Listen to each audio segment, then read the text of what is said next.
But we're here to do something even more important right now, the 2XKO Top 4. So we're about to head on into the 2XKO Top 4. On our broadcast on the stage today, we're going to have 2XKO, followed by Rivals of Aether 2, and then we're going to end the show tonight with Super Smash Bros. Melee. I'm really excited for all we've got ahead, and without further ado, we're going to get into the first matches in just a second here. But first, I'm going to shout out some of the people who helped make this event possible. First and foremost, thank you to Sports Surrey. This event would not be possible without the gracious support of Sports Surrey. It's pretty awesome that the city's sporting association cares so much about esports to the point that they made this event possible. Next up, Discover Surrey. Shoutouts to Discover Surrey and the Downtown Surrey Business Improvement Association. Lastly, the folks from UBC Esports who supported us with the equipment and all of the team members behind this event. And most importantly, everybody here today. So thank you all for joining us, and let's have an amazing show ahead and watch some great 2XKO action. Let's go for it. Woo! Hey, thank you. Yeah. I'm ready. Yeah, shout out to, it's crazy that the mayor couldn't be here like the next day, which is August Monday. We're out here gaming in the meantime. It's almost as important. I think 2XKO was almost as important as Rio. It's comparable. It's comparable.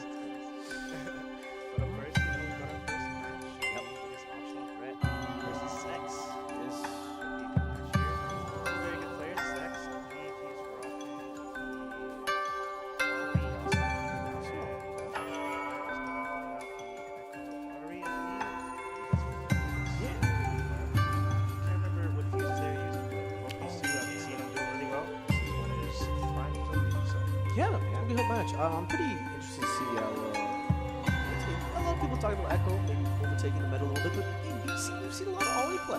Yeah, it's a bit more of like a team thing than a character thing. I feel like there's a big argument between like Ari, Echo, and yeah, who's dominating the game right now. I'm sure you see a lot of top players like that. Me personally, I can't say I'm sure. I think all three of them are really good. Yeah, I don't think it's too much of a gap between the three. The top, you got like the blitz down there, like, hey man, can I get something, please? Something, the bronze out now, looking for some bronze. Yeah. Okay, we're seeing a free. I think we're seeing a freestyle. Maybe lock in one type of freestyle.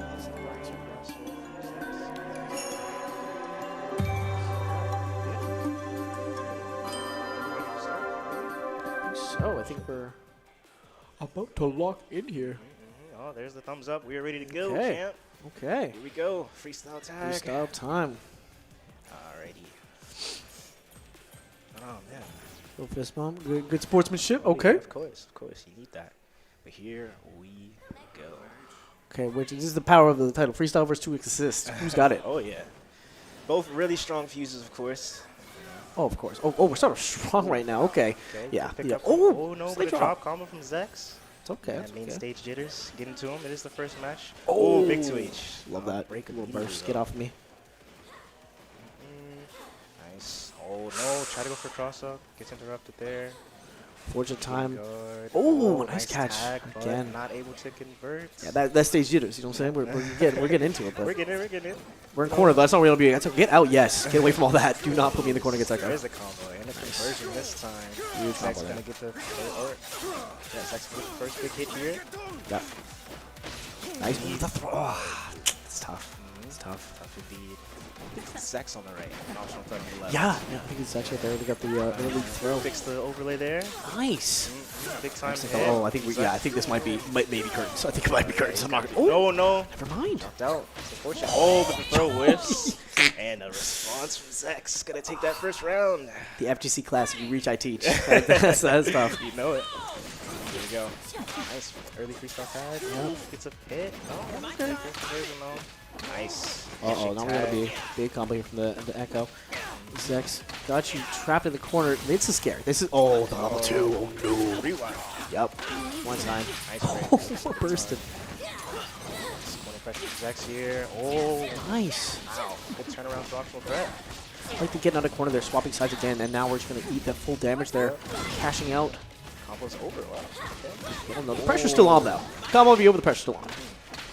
Nice pick up from optional threat there. Yep. Might be it.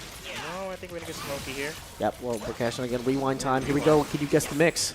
Oh, but no conversion. Oh, but the chip's enough. Unfortunate. That overhead is so tricky with that rewind. It is just constant It's tough to pressure. block, Oh, yeah. especially when you've got the sandwich going on there. Oh, Left, yeah, right, yeah. so We'll bring you a little sandwich. We're in tough to deal Chipotle. with. Tough to deal with. Yeah. Good time pick up from optional threat. Oh, wow. Excellent There. right here. Good response here from that first round. Yep. Again, super. Looking to Into put a number on the board, but he drops the combo and the 2H from Sex. This is where it gets scary. If anyone's going to do it, I would put it on Yasuo. And we're seeing... Oh, my goodness. Big time damage. Oh, Nice. get out of there. He's trying to roll the window wall. Oh. Didn't want to go for it again, though. So I'm back with the Echo a little healthier here. Defense. Nice back jump. Oh, but he gets chased down into Yep. a throw. Yep. Optional threat going to secure that round. Let's Hungry. go. Hungry. Oh, yeah. Hungry. Yeah. See how the start goes for Zex here this time. I'm liking the starts of these rounds. You're getting a little bit of aggression with Ari right ahead to get some poke action here. But the Oh! break is baited, but no conversion. No. Doesn't need it though. Doesn't need it. It's in your head now. He's in your head now. That's Oh, down. the rewind nice. mix. Okay. Same Yep. side lead. We're getting a little, oh no, sandwich combo here, but we're getting a full corner. Oh, the burst. Get off of me. What in the Ari on the screen? Yep. Oh, nice, the grabs. It's kind of the beauty of this game, you know, you're having these crazy combos and the grab in between, you're like, I did not see that one coming. Yeah, reacting to throws is very hard in this game. There's a lot of things Absolutely. to worry about. Push block there, get a little space created for you. So get in the corner, gets Echo, but you get pushed back in again. Oh no, try to fight your way out. You're, oh. Ooh, we're Yup. gonna get two. Yup. That's a happy birthday. No. Oh, that's okay, I that's think he okay, that's drops. okay. It's okay. Okay, but well, not fully Not okay. You too actually need much. some damage here. Yeah. Here it goes, here's the combo. Ooh, Ooh. nice. Nice handshake tap. Yeah. Are we wrapping this up? I think we might be taking this life we can here. Super time. That's gonna be an Echo KO. yeah. Tough Yeah. stuff right there. Looking good for Zex here. Oh, yeah, is actually very happy, but oh. Also got the Ari and the cross up. Yeah. That's why you want the Ari. Yeah, Oh, that man. cross up demon right Okay, there. even a piece. Ari. Yep. Who's the other better Ari, honestly, is the question here. Ari, You got a 2x Ari, assist, Ari. though. Oh my That could gosh. be lethal. Ooh. Nice cross up. Yep. Nice. Oh, here we go. Yes, We're gonna level look for a 3. kill. Yep, easy. Something simple. Level 3. Make sure we're done here. Get the Yeah. light core out the way. If you're not feeling confident in these situations, go for the cash out. You don't get Cash it out. combo videos gonna look as cooler if you Yeah, want. yeah. You know what I mean? We Just get the looks nice cool. animation. Exactly. Yeah. KO on the screen. Yeah, Perfect. I like those. Okay. Alright, that's gonna be 1-0 for Zex. Yeah, it was very strong kind of performance there. The Ari just really, just great. Just a great character. Yeah. Ooh. That's my time already. Oh, that could have been a crazy combo off of that tornado there. Nice push block. Oh, the fade back. Love that. Oh, nice air guard. Okay, this is a lot of good defense right now. Not too Oh, we're swinging what for a everything, but this is reaction. oh. Nice. It's gonna be Yeah. the combo. I gotta pay a lot for that missing that. That was gonna cost you. He's burst. Nice. Oh, wow, good defense. I can't believe you got that. Oh my god, Got good defense right now. We're ready for the cross-ups. We are ready. Oh, This is insane. yep. Nice tag, but no conversion, Yeah. and we're gonna get a steal here. Oh yeah. Take all this damage. Yeah, I think we might get. Are we looking for a cash out? Potentially. Yeah. This might be it. Oh Are no. we gonna super no or not? No, not yet. Get up attack. Hello, confident. I like that. wow, what a That is 2H. crazy. That was crazy. Are we serious right now? Oh, the echo projectile still in your face. No Oh! conversion and a 2H to punish. Yeah, we're taking it all down. Good time for One up Zex the air. here. Stomp. Oh, we're continuing. We keep going. We keep going. It don't stop. No, It no, does not combo's stop. Still there. Up. Oh no, but we dropped out. Oh, trying to go for reset maybe. There's the grab again. Are we going for another one? I feel like we might. Oh. Nice reversal. That should be good. Oh, he buried! Oh my goodness. Nice we break though. serious Gotta right get now? yourself out of there. Gotta Stop get yourself out of there. Okay. Oh, it's a level 3. That was. Oh, no punish. Yeah, no punish, but create a distance, right? You got a little Nice. panicky there. We take a moment to breathe. Oh, this is scary. Big hit. Oh, the grab. He wanted that so bad. Yep. Oh, that's a happy birthday. Yeah, that's a happy birthday. This Talk is about it. big Talk about time. it. Actually, this could Yup. be huge. But he's going. No, Oh, okay. no, okay. Ari's still gonna live. Yeah. But Oh, oh, the 2H, nice. no conversion though. Stops the Yasuo will come back in here. Oh, that's a big combo here from Ari. Could be a Oh no, KO to optional Echo. threat. Yep, take it. Just charge it Yes, through. There it is. Optional threat. Could I take down that Echo from Zex? But there is Fury. We have Fury on the side of Yeah, Ours, yeah. so we got we Fury. oh, we don't need it. Oh, Oh, we don't we need don't it. even Oh, need get it. an early We don't pick- even we need get it. an early pickup. Yeah. Don't need the Fury. Okay. Put around on the board, you know. Along the board. Yep. Zex again, able to just find these last hits. Looking at match point, I believe, for Zex. Yeah, I think so. Yeah, I think it might be. We'll find out. We'll First find to out. two, I believe, one to five. Okay, okay. Oh, Got him. Are we serious? That reaches? It's a very strong fire. Such a time so here. 2H's block, nice. These cross-ups are disgusting. Yeah, scary from Ari. Ari's jumping attacks are very, very strong. You have to answer. You can't just let him go. You will regret it. There goes the wooden wall.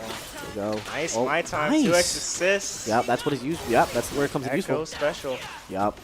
The classic. We keep the combo going all the way to corner. Here you go. Enjoy this, my man. Oh, and the rewind. Rewind. Gonna cash out for some mix here. Nice push block. Keep the pressure away. Yeah. Yeah, good Keeps stuff. the pressure away, but still knocking at your door. What do you do? Nice blocks. Buckets opened up with Yep. the throw. Oh, the Nice. jump in. Good stuff. Martial threat. Now Zex is back to the wall. Yeah, situation's flipped now, and we're continuing the combo options, like picking the best options here. Able to lock it in, and we get the ground ODG, and it keeps going. Look at the combo. Yeah, you gotta guess. Nice block. This little freestyle allows you to do. This is what it gets. This is where it gets very scary. Freestyle mix is coming in here. Oh my gosh. Oh, super one. Nice. Yeah. Dead. Disgusting options right there. But if anyone's gonna do an Echo, is a really good pick for Yeah, this. it's a very good. He's got a lot of health Nice. and he's got some resources. It's a very good character to come back with. But That bit of was- a rough start here. Oh yeah, but Fury, Gonna need a Fury's Fury. popped. You needed that. Continue that. Yeah, don't want to continue. But oh, it's still continuing though. Fury should keep him alive. Yeah, Probably gotta look for a combo to waste out the timer on that. yeah, absolutely. We're gonna be wasting. Yeah, oh yeah, use all that time you can. Fury bar goes down a little bit more. Big damage. Echo is alive still. Yeah, Okay, still got a lot of Fury left. Oh my goodness, fireball. yeah. Nice push block. Nice, finds an opening. Big time damage is huge for Zex. Yeah. But now we have Fury instead of option threat. It's true. Oh my goodness, the Oh. dive kick. You see any trying to chip here, you're looking for something. Watch out. Oh, the super assist. There we go. Oh, nice Uh-oh. throw. Fury's still there. Fury, yes. Got the rewind on the screen. Oh, and the dive kick Yeah. closes out. Or optional threat, and he's gonna even up the rounds. That was tough. That was tough. You know, because Fury, you can't combo too long because Fury comes out. It's you gotta bait it still with the health pool, And but then there's the chip damage on top of that as well. It's a tough situation. tough right there. That's what makes for those cool comebacks. you know? Absolutely, yeah. That's where it all comes into. And we're seeing now the 2X assist is doing work. It's putting some mileage on this Yasuo right now. Oh my goodness.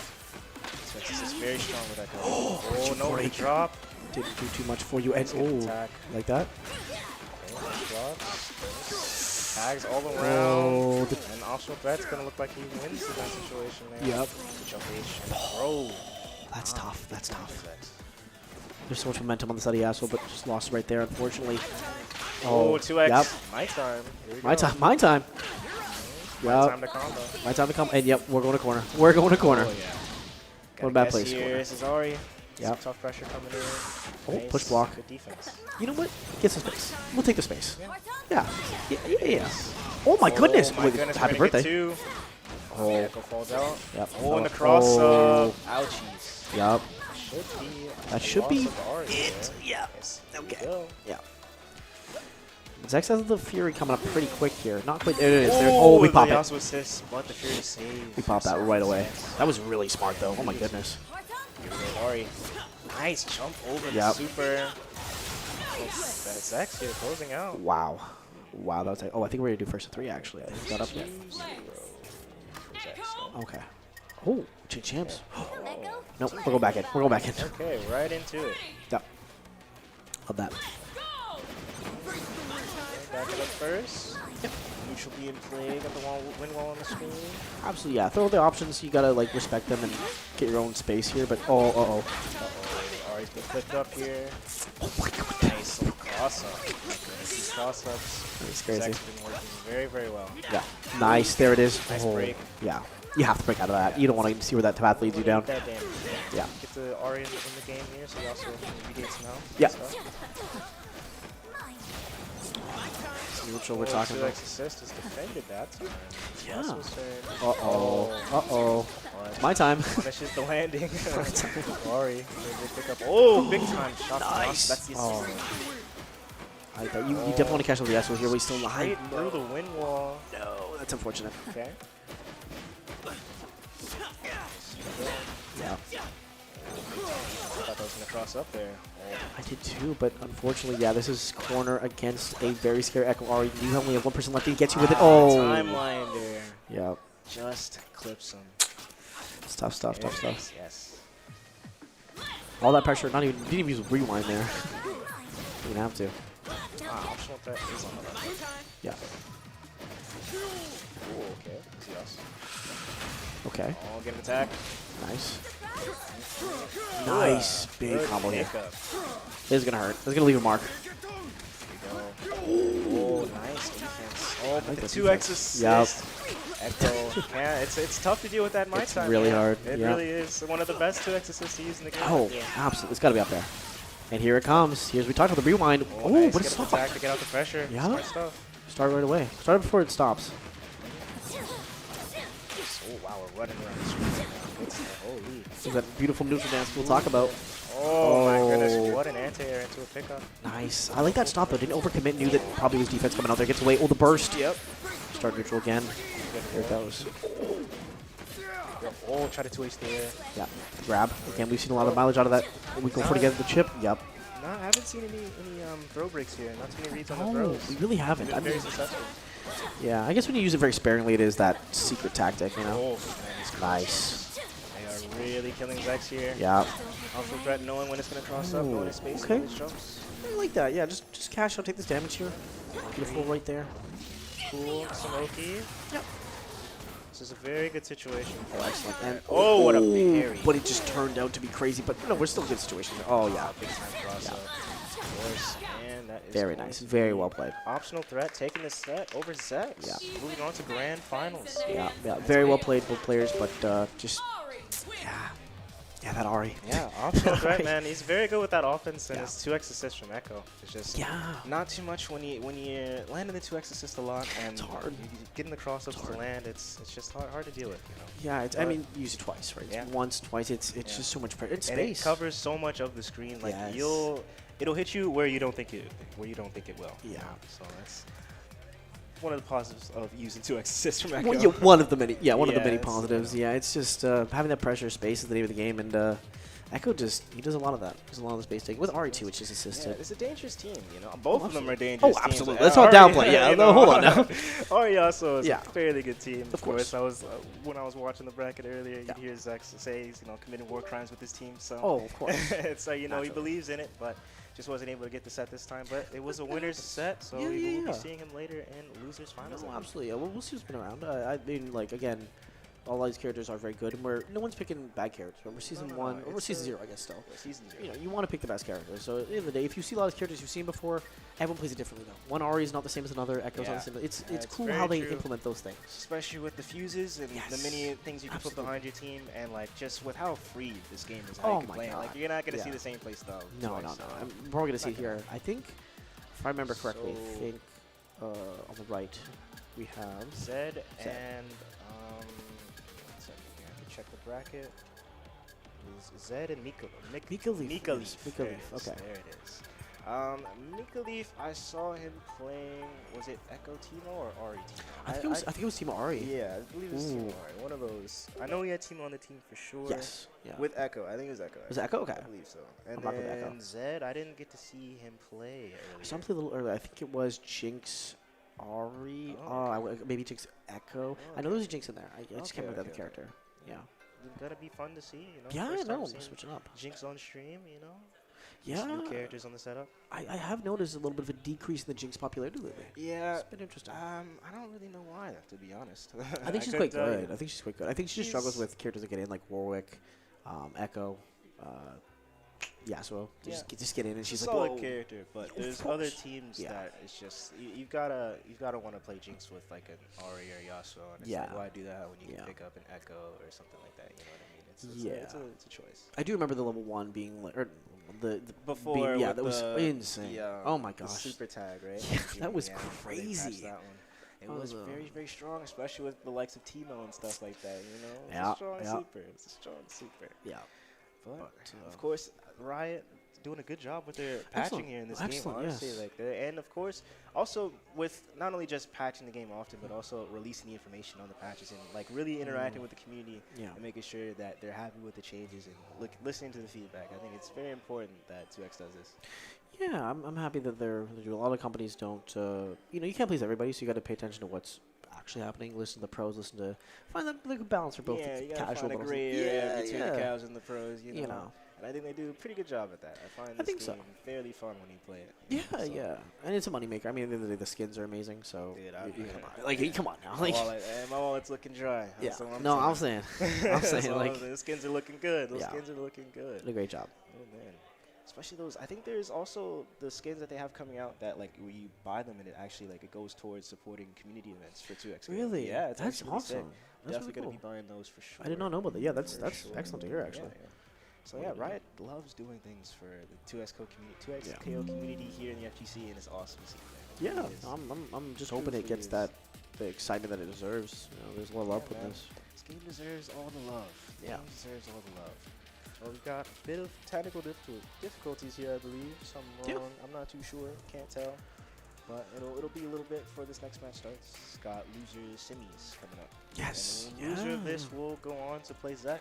Yes. Oh, that's gonna be tough. You gotta. That's the mental fortitude you gotta have. You know, even if you win this match, there's another one coming. Another battle. One battle after another. Yep.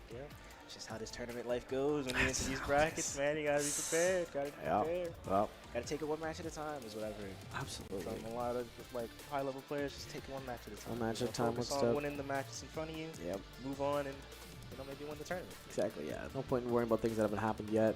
Tomorrow we have the same thing. We have a lot of Street Fighter tomorrow. We have Tekken tomorrow. I think. Tekken tomorrow. Tekken I think a lot of our Street Fighter tomorrow, Tekken tomorrow.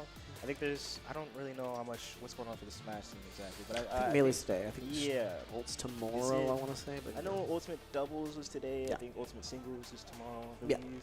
I'm not too sure what else. I think Rivals finished tomorrow. I think Rivals is today. I could be wrong. But I think they mentioned something about Rivals. I think it's Yeah. like this Rivals and then I think Melee. Oh, Maybe something in okay, between okay. that though. I can't quite remember. But no, it's a stacked event here at Pataka. oh, of course, yeah. No, it's some of the top talent you're gonna see in most games.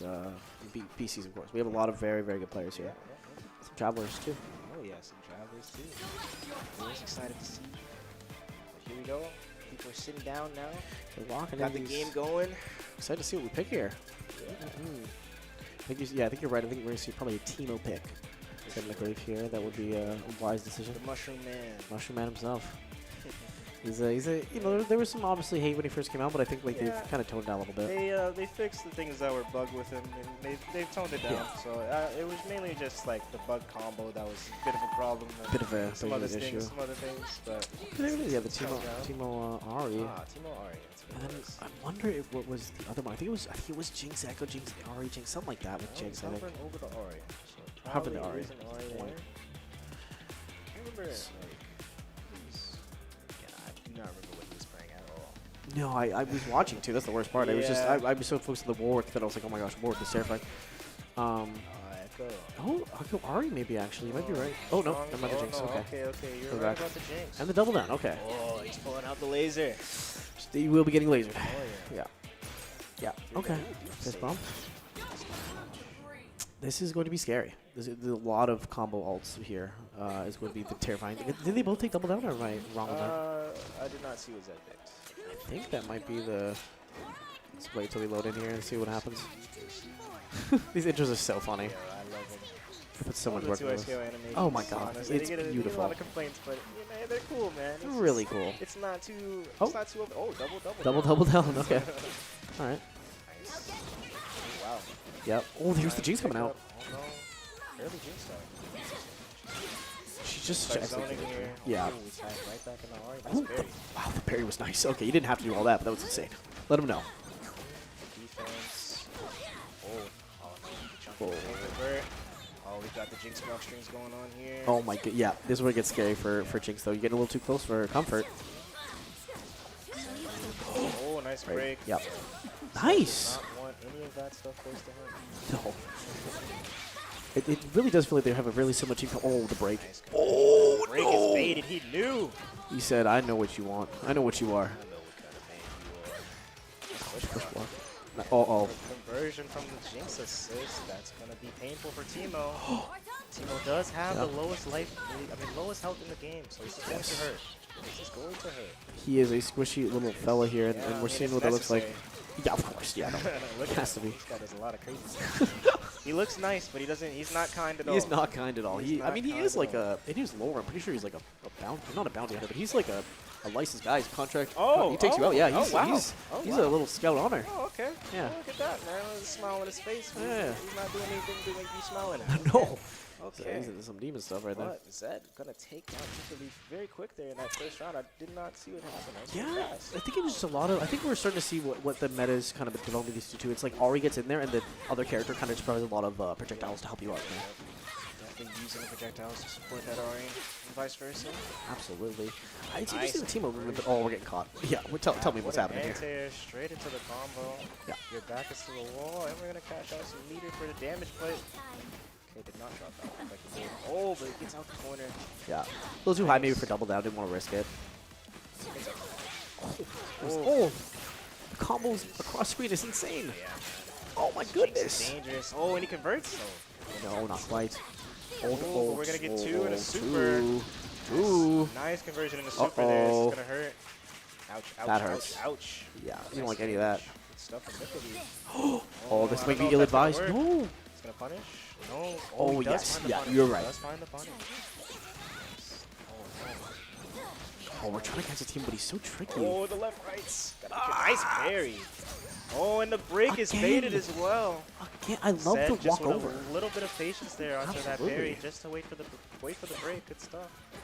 I gotta say, that was the walk under two to reverse the side two, so he'll spend an extra meter, is just working out so well. Oh, we're getting a cash out for sure here, right? Pick up Yeah. Jinx. This might be a dead team. Oh, no. No, not yet. No double down. We didn't want to use it just yet. Maybe it wouldn't have. Ooh. Yeah, might not have connected. Might not have connected. You might be right on that. Assist. Gonna clean it up for Zed there. Yeah. One character left from Ori. Oh, it is so hard to get in. How do you get in?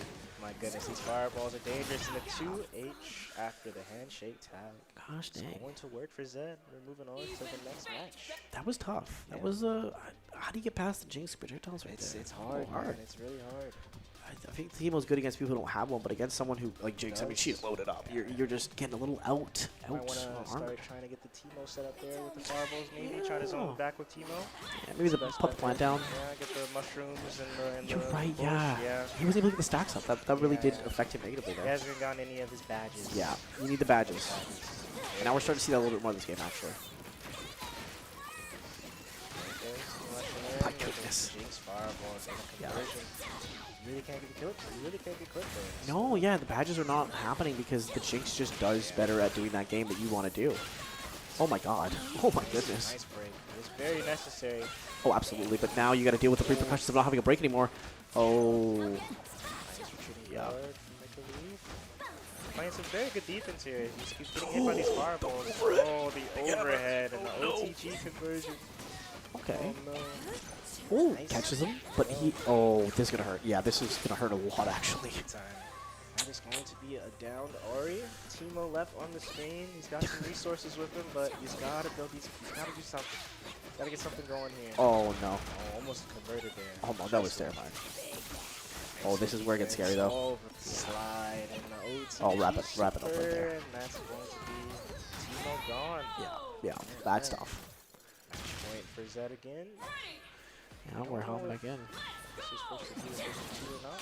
That's a good question. This could be the last round. We'll play like it is. We'll imagine it is.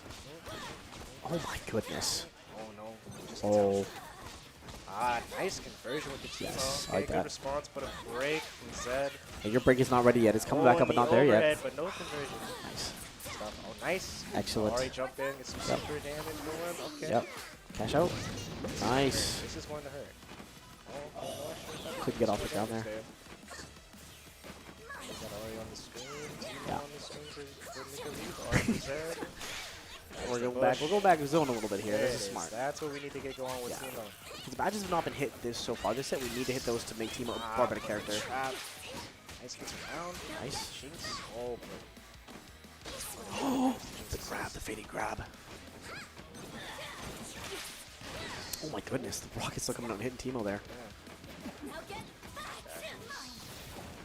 Level 2 R's on the screen here. Oh. Yeah.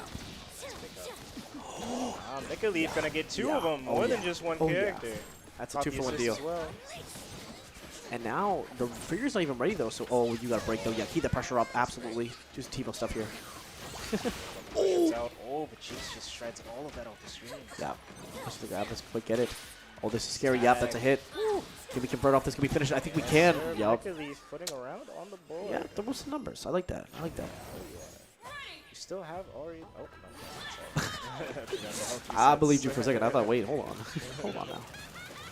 But, you know, the badges progress here does carry over per round, so this is a position where if you just play smart here, Teemo can get some more use, get some more badge progress. Yeah. Oh, gets an opening, but a break immediately from Zed. Someone feels all that pressure. It's really unfortunate because Leaf has been struggling to find the hit, and every time he does, he just gets broken out of it immediately. Yeah, the Jinx is proving to be really difficult for Teemo here. The pressure But here we got a hit this time, and no break Nice. on the side for Zed, so this is going to be a full combo. Yep. Big confidence boost for Leaf here. Especially after Nice. that round on the board last. Oh my goodness. Okay. There's the Oki. What are we going to see in the Excellent. throw? Yep, great throw there. More Oki. Teemo mix Left, up. right. Yep, left, right mix up. Handshake. What do you do?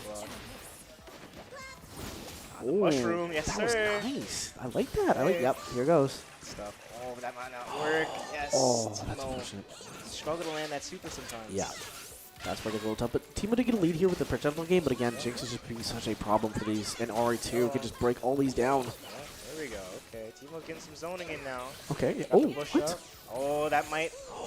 No, he teleported. Oh, That's how he got that out was of that. smart. That was Yeah. very smart. Uh-oh. Pick up. Nice break. That was needed. Absolutely needed there.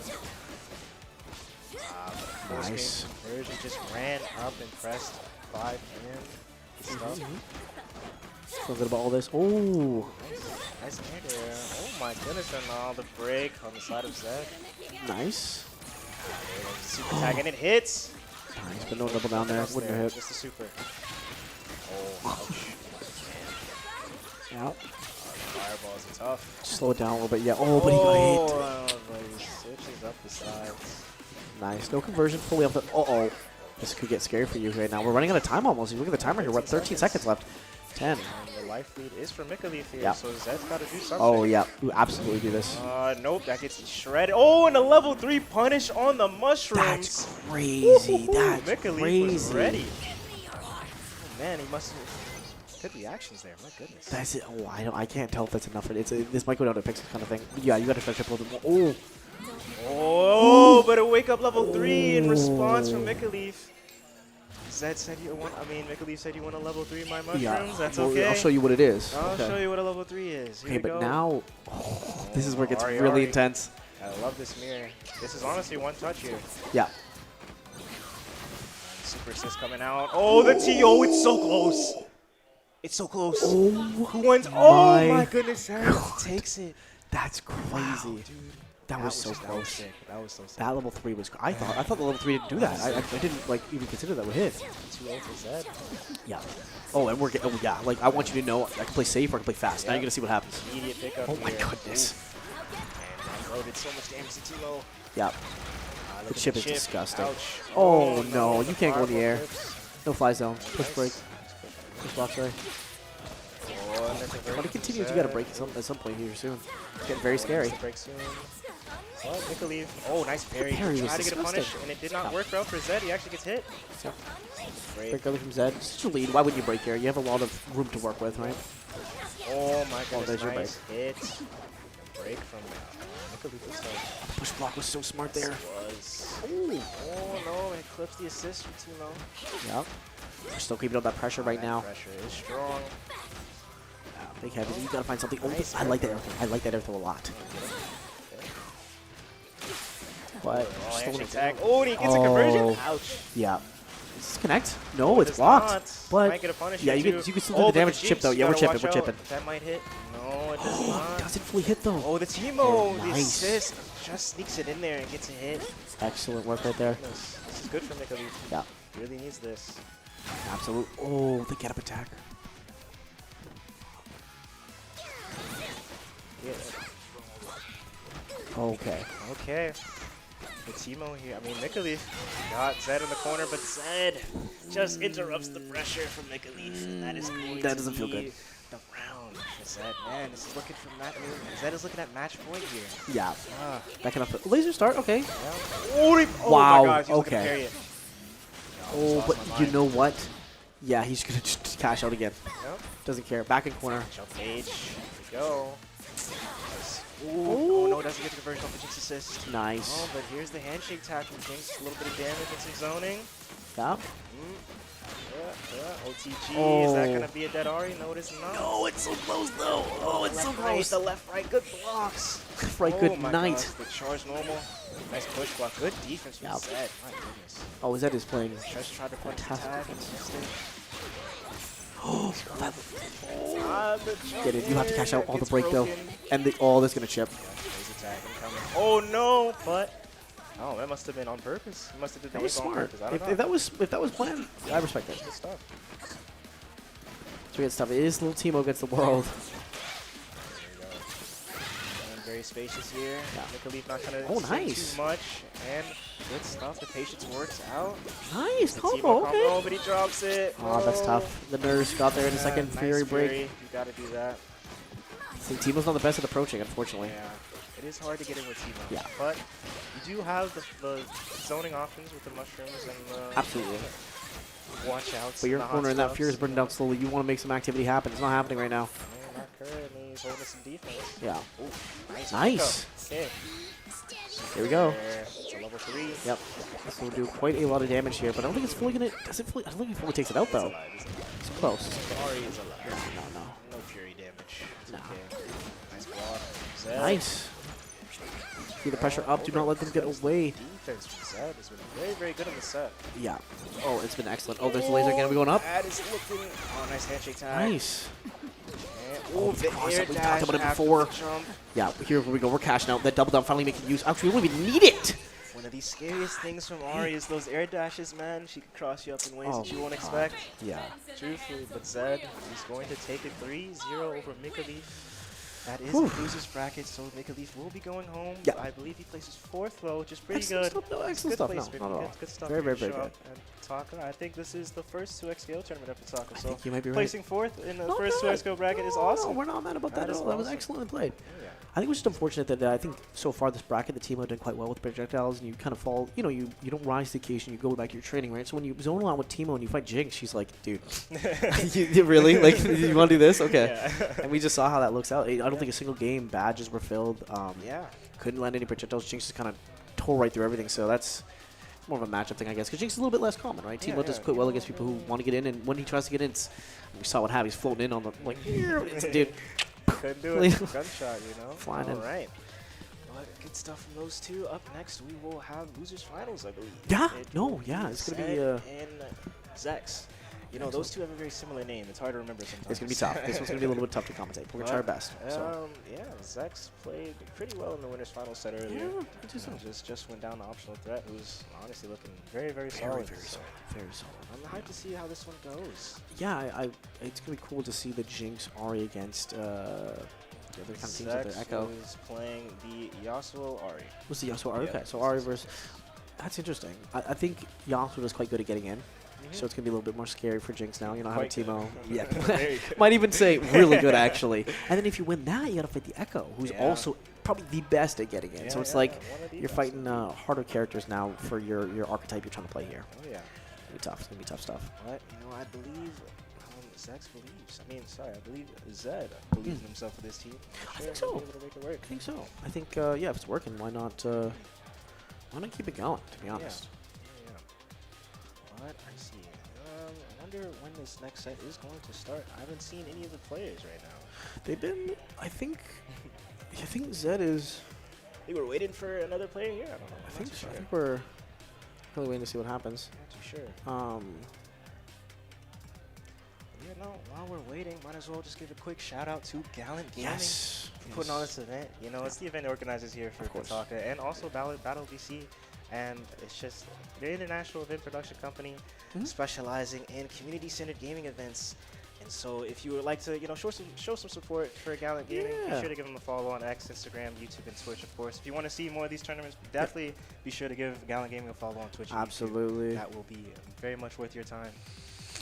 And we'll shout out to Sports Surrey and Discover Surrey for helping us host this event. Obviously, we're in the City Hall. It's where the business stuff happens, Yes, the more it's mayoral crazy. stuff. But they've been very blessed to give us an opportunity to show off things we love, which is obviously gaming and people in the Fighting local gaming. area. Fighting gaming, yeah, fighting gaming. So we have a chance to do this as a really cool festival. So if you're interested, still entry the door. We have it tomorrow as well. If you're in the local area and you want something fun to do on a Sunday, I promise you this is probably the best thing you're going to find in the city for the weekend. So definitely check it out. Big shouts out to those two. Yeah. Big shouts out. Oh, excellent, excellent. But our players are on Yeah, stage sitting now. up. We are getting ready. You know, I haven't seen any RPS, man. What's going on? I was going to mention. I was like, maybe I'm too old school now. Maybe I'm Ungstad. I don't know. That's like one of the The FGC core- the staples, man. cores. You need that. You need the. It's the mind games before the mind. Exactly. It doesn't even matter what even if the stages are all the same. I want to know that you won mentally before you get into it. I guess we don't know. I guess it doesn't matter anymore. There's a Tekken player by the name of Rider Boy. He's Yeah. got a very great strategy with RPS. You Oh, know, yeah? I haven't really seen him lose too often. Well, people are catching on now, but What does he do? first, he just says, "I'm gonna go rock." And he doesn't Yeah, go rock? You know, he goes rock. And it worked every Oh, time. that for would me. trick me. I would believe Worked- he's not worked going every rock. time for quite some time, you know. But nowadays, people are catching on to it. So. Yeah, I guess that, like a Those- couple those times I was like, first okay, I've couple- seen this. I remember definitely seeing it at Battle BC in one of the like brackets and tournament. Yeah. He was like, "I'm gonna go rock." And he went rock. That would trick me up. That would stress Oh, me man. out. That's Shout out to Rider smart. Boy, you know. Shout out Rider Boy. My guy. Oh, man. Here we go, yo. Let's go. Let's Zed and Zex. Zed and Zex, I think is It's tough, man. Two tough names to remember together. tough. I'm gonna hope for the best here. I mean, we're. I don't think we have typical difficulties this time. I think we're hopping. We're ready Should to. be going straight into it. Should Maybe a go button straight check. into Hopefully, Yeah. a button check. You know. Audio? Finals. Audio. It's important. Might want a button check. Make sure Yeah. your stuff is good. Audio issues. Anything you want to make sure before you play? Because playing without those things is it's not the most fun. Yeah, for- yeah. I think we did just lose audio, actually. Oh, we did. On stage. On stage. Oh, okay. That's fine. Oh, man. You know, just regular tournament things. That's how these go. Yeah, no, Can't it's. always start. easy. Can't stop. There it is. The sound's back. We're back in. Okay, we're loaded back in. Great job, TOs. Great job, staff. Shout out. Oh, man. Been having a lot of fun watching this game recently. Haven't been able to play, unfortunately. Yeah. Being a PS5 gamer. But, Yeah. You know, it's been very sick watching these tournaments. Evo France, for example. Yes, that Evo was France was it sick. was so cool to watch. Sick. Wawa was going crazy. Dude, gotta love Wawa, man. Gotta love Wawa. But of course, NA took it home. My guy, Super New. Yep. So that's my goat. That's my goat. Big As Super per New, usual, as per honestly. usual. But yeah, man. I'm really hyped to see how the rest of these tournaments go, especially this year, dude, 2026. Oh my so God. hyped, especially with this game being fully out. Yeah, it's, You know what I we have mean? more Sure. accessibility, more people actually interested in the game, Yep. Hopefully more people. More start to characters. Like it. Yeah, more characters. More That is more characters. teams. You know. more teams. More Yep. stuff to talk about. I I'm wonder if excited. they're gonna release more pieces. That would be very interesting. That would be interesting. I wonder what more they could add that wouldn't like break certain characters. yeah. Because as you add more, you got to think about like, oh god, this. Yeah, is that's true. That is true. Especially with the more characters you got in the game, you know, you add more fuse. Yeah. You got to think about Stack how up does this stuff. fuse affect the strength of this character. You know? Yeah. Like, Or this team, you know, some things you can't see. Like I don't think Riot really noticed the double down with Jinx and how that could be a problem. Yeah. You know, and sometimes it just flies right under you, and that's why we have Season 0 for us to Test test it all these out, things yeah. and show it's a problem. Imagine if this game released no Season 0. Oh, jeez. That would Teemo not Season be 1. good. Teemo Season 1, the Juggernaut at the start of this. Oh boy. Juggernaut Vi. Oh Oh my god. goodness. Oh my goodness. Yeah, here we are. Yas, Ari, and Ari Jinx. A lot of Ari teams this bracket. Yeah. She just seems to be like just so good at Just creating space. very versatile character. Oh yeah. Put her she's good. anywhere and she could do just about anything for you. Yeah. You know what I mean? You want to look for a team like what Zed's doing with the Jinx behind it and Yeah. trying to like support the zoning here with Ari just so Yeah. you can get a conversion after you get a projectile or Yeah, stuff yeah. like that, you know? It was excellent. It's just good team, very, very versatile usage of the character. That was a long Yeah. fist bump. That was very yeah. That's a long That was a long, but they did it. Yeah, That's what they did matters. it. We got it done. Good sportsmanship. Let's play with Foxfire. Okay. Here we go, Zed and Zex. Is this losers semis or losers finals? Losers Those finals. finals. Go first to 3 this time for sure. Oh yeah. Oh definitely first. Oh, see, this is where it gets scary, right? You can get in. Yeah, Yasuo. Can't run anymore. Yeah. Where you going? That's a hard knockdown. Yeah. Oki. Oh my goodness, this movement is insane. Oh, dive kick. Good Oh, that's a two hit there. Wow, The break. nice break. Nice. Zex showing some matchup experience here. He's ready for that dive kick. That was smart. That was very, Maybe very these smart. guys have played each other a bit. I do not know. I'm sure probably in bracket they have. If not today, definitely before. Oh, the Jinx. Almost punished the Jinx slide with that Yasuo assist. Yeah. But we're getting the Jinx now. We caught her. Gentlemen, we got her. Oh yeah, we got a pickup.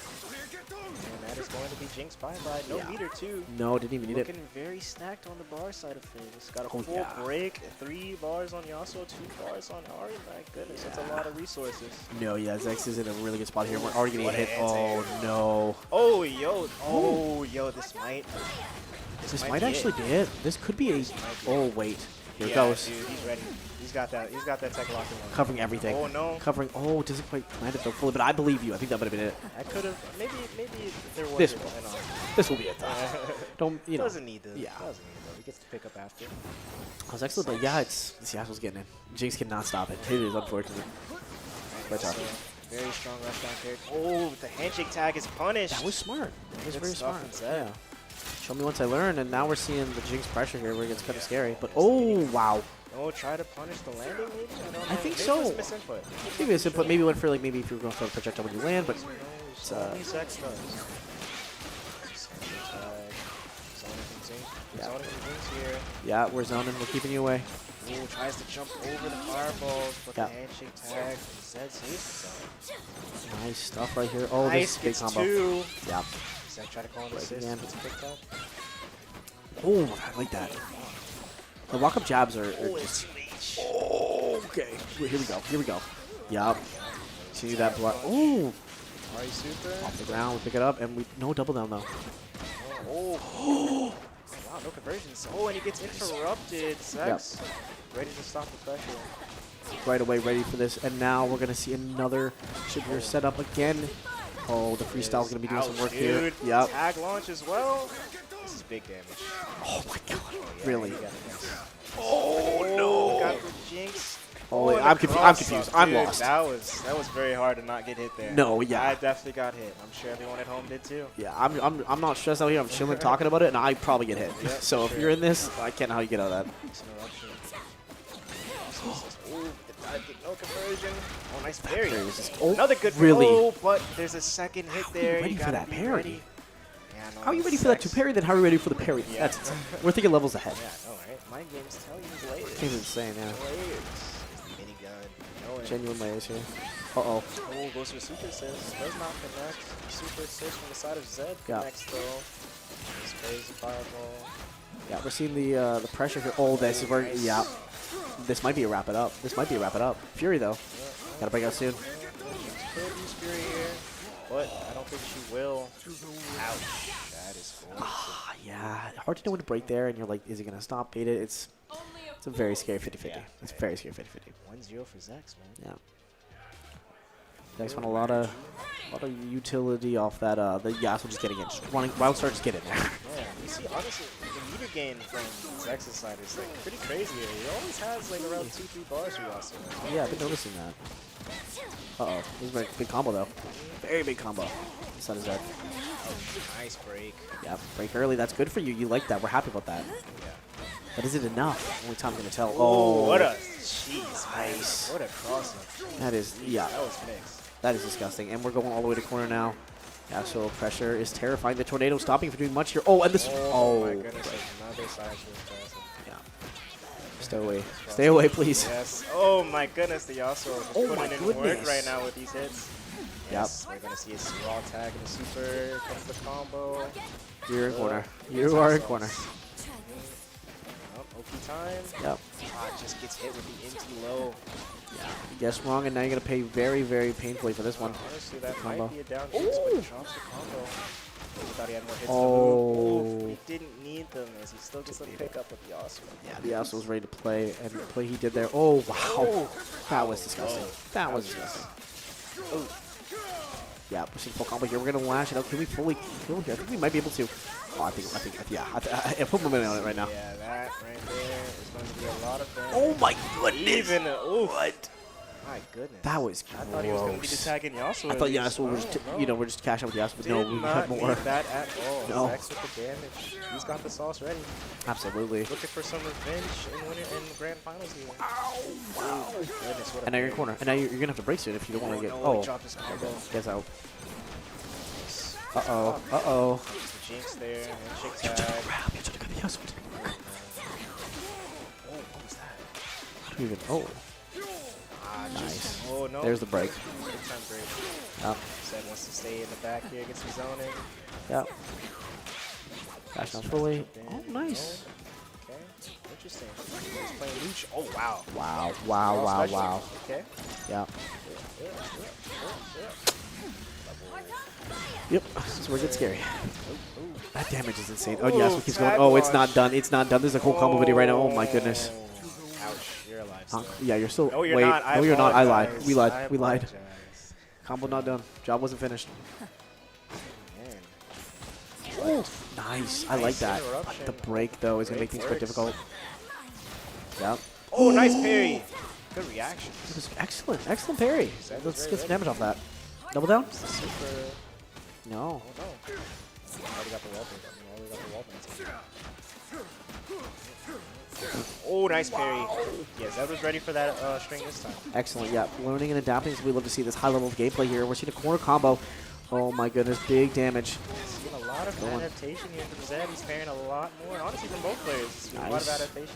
Parrying through these strings instead of just holding the offense. Yeah, yeah, this is a big thing. Breaking out of this, are we going to break out with Fury? Yes, we are, finally.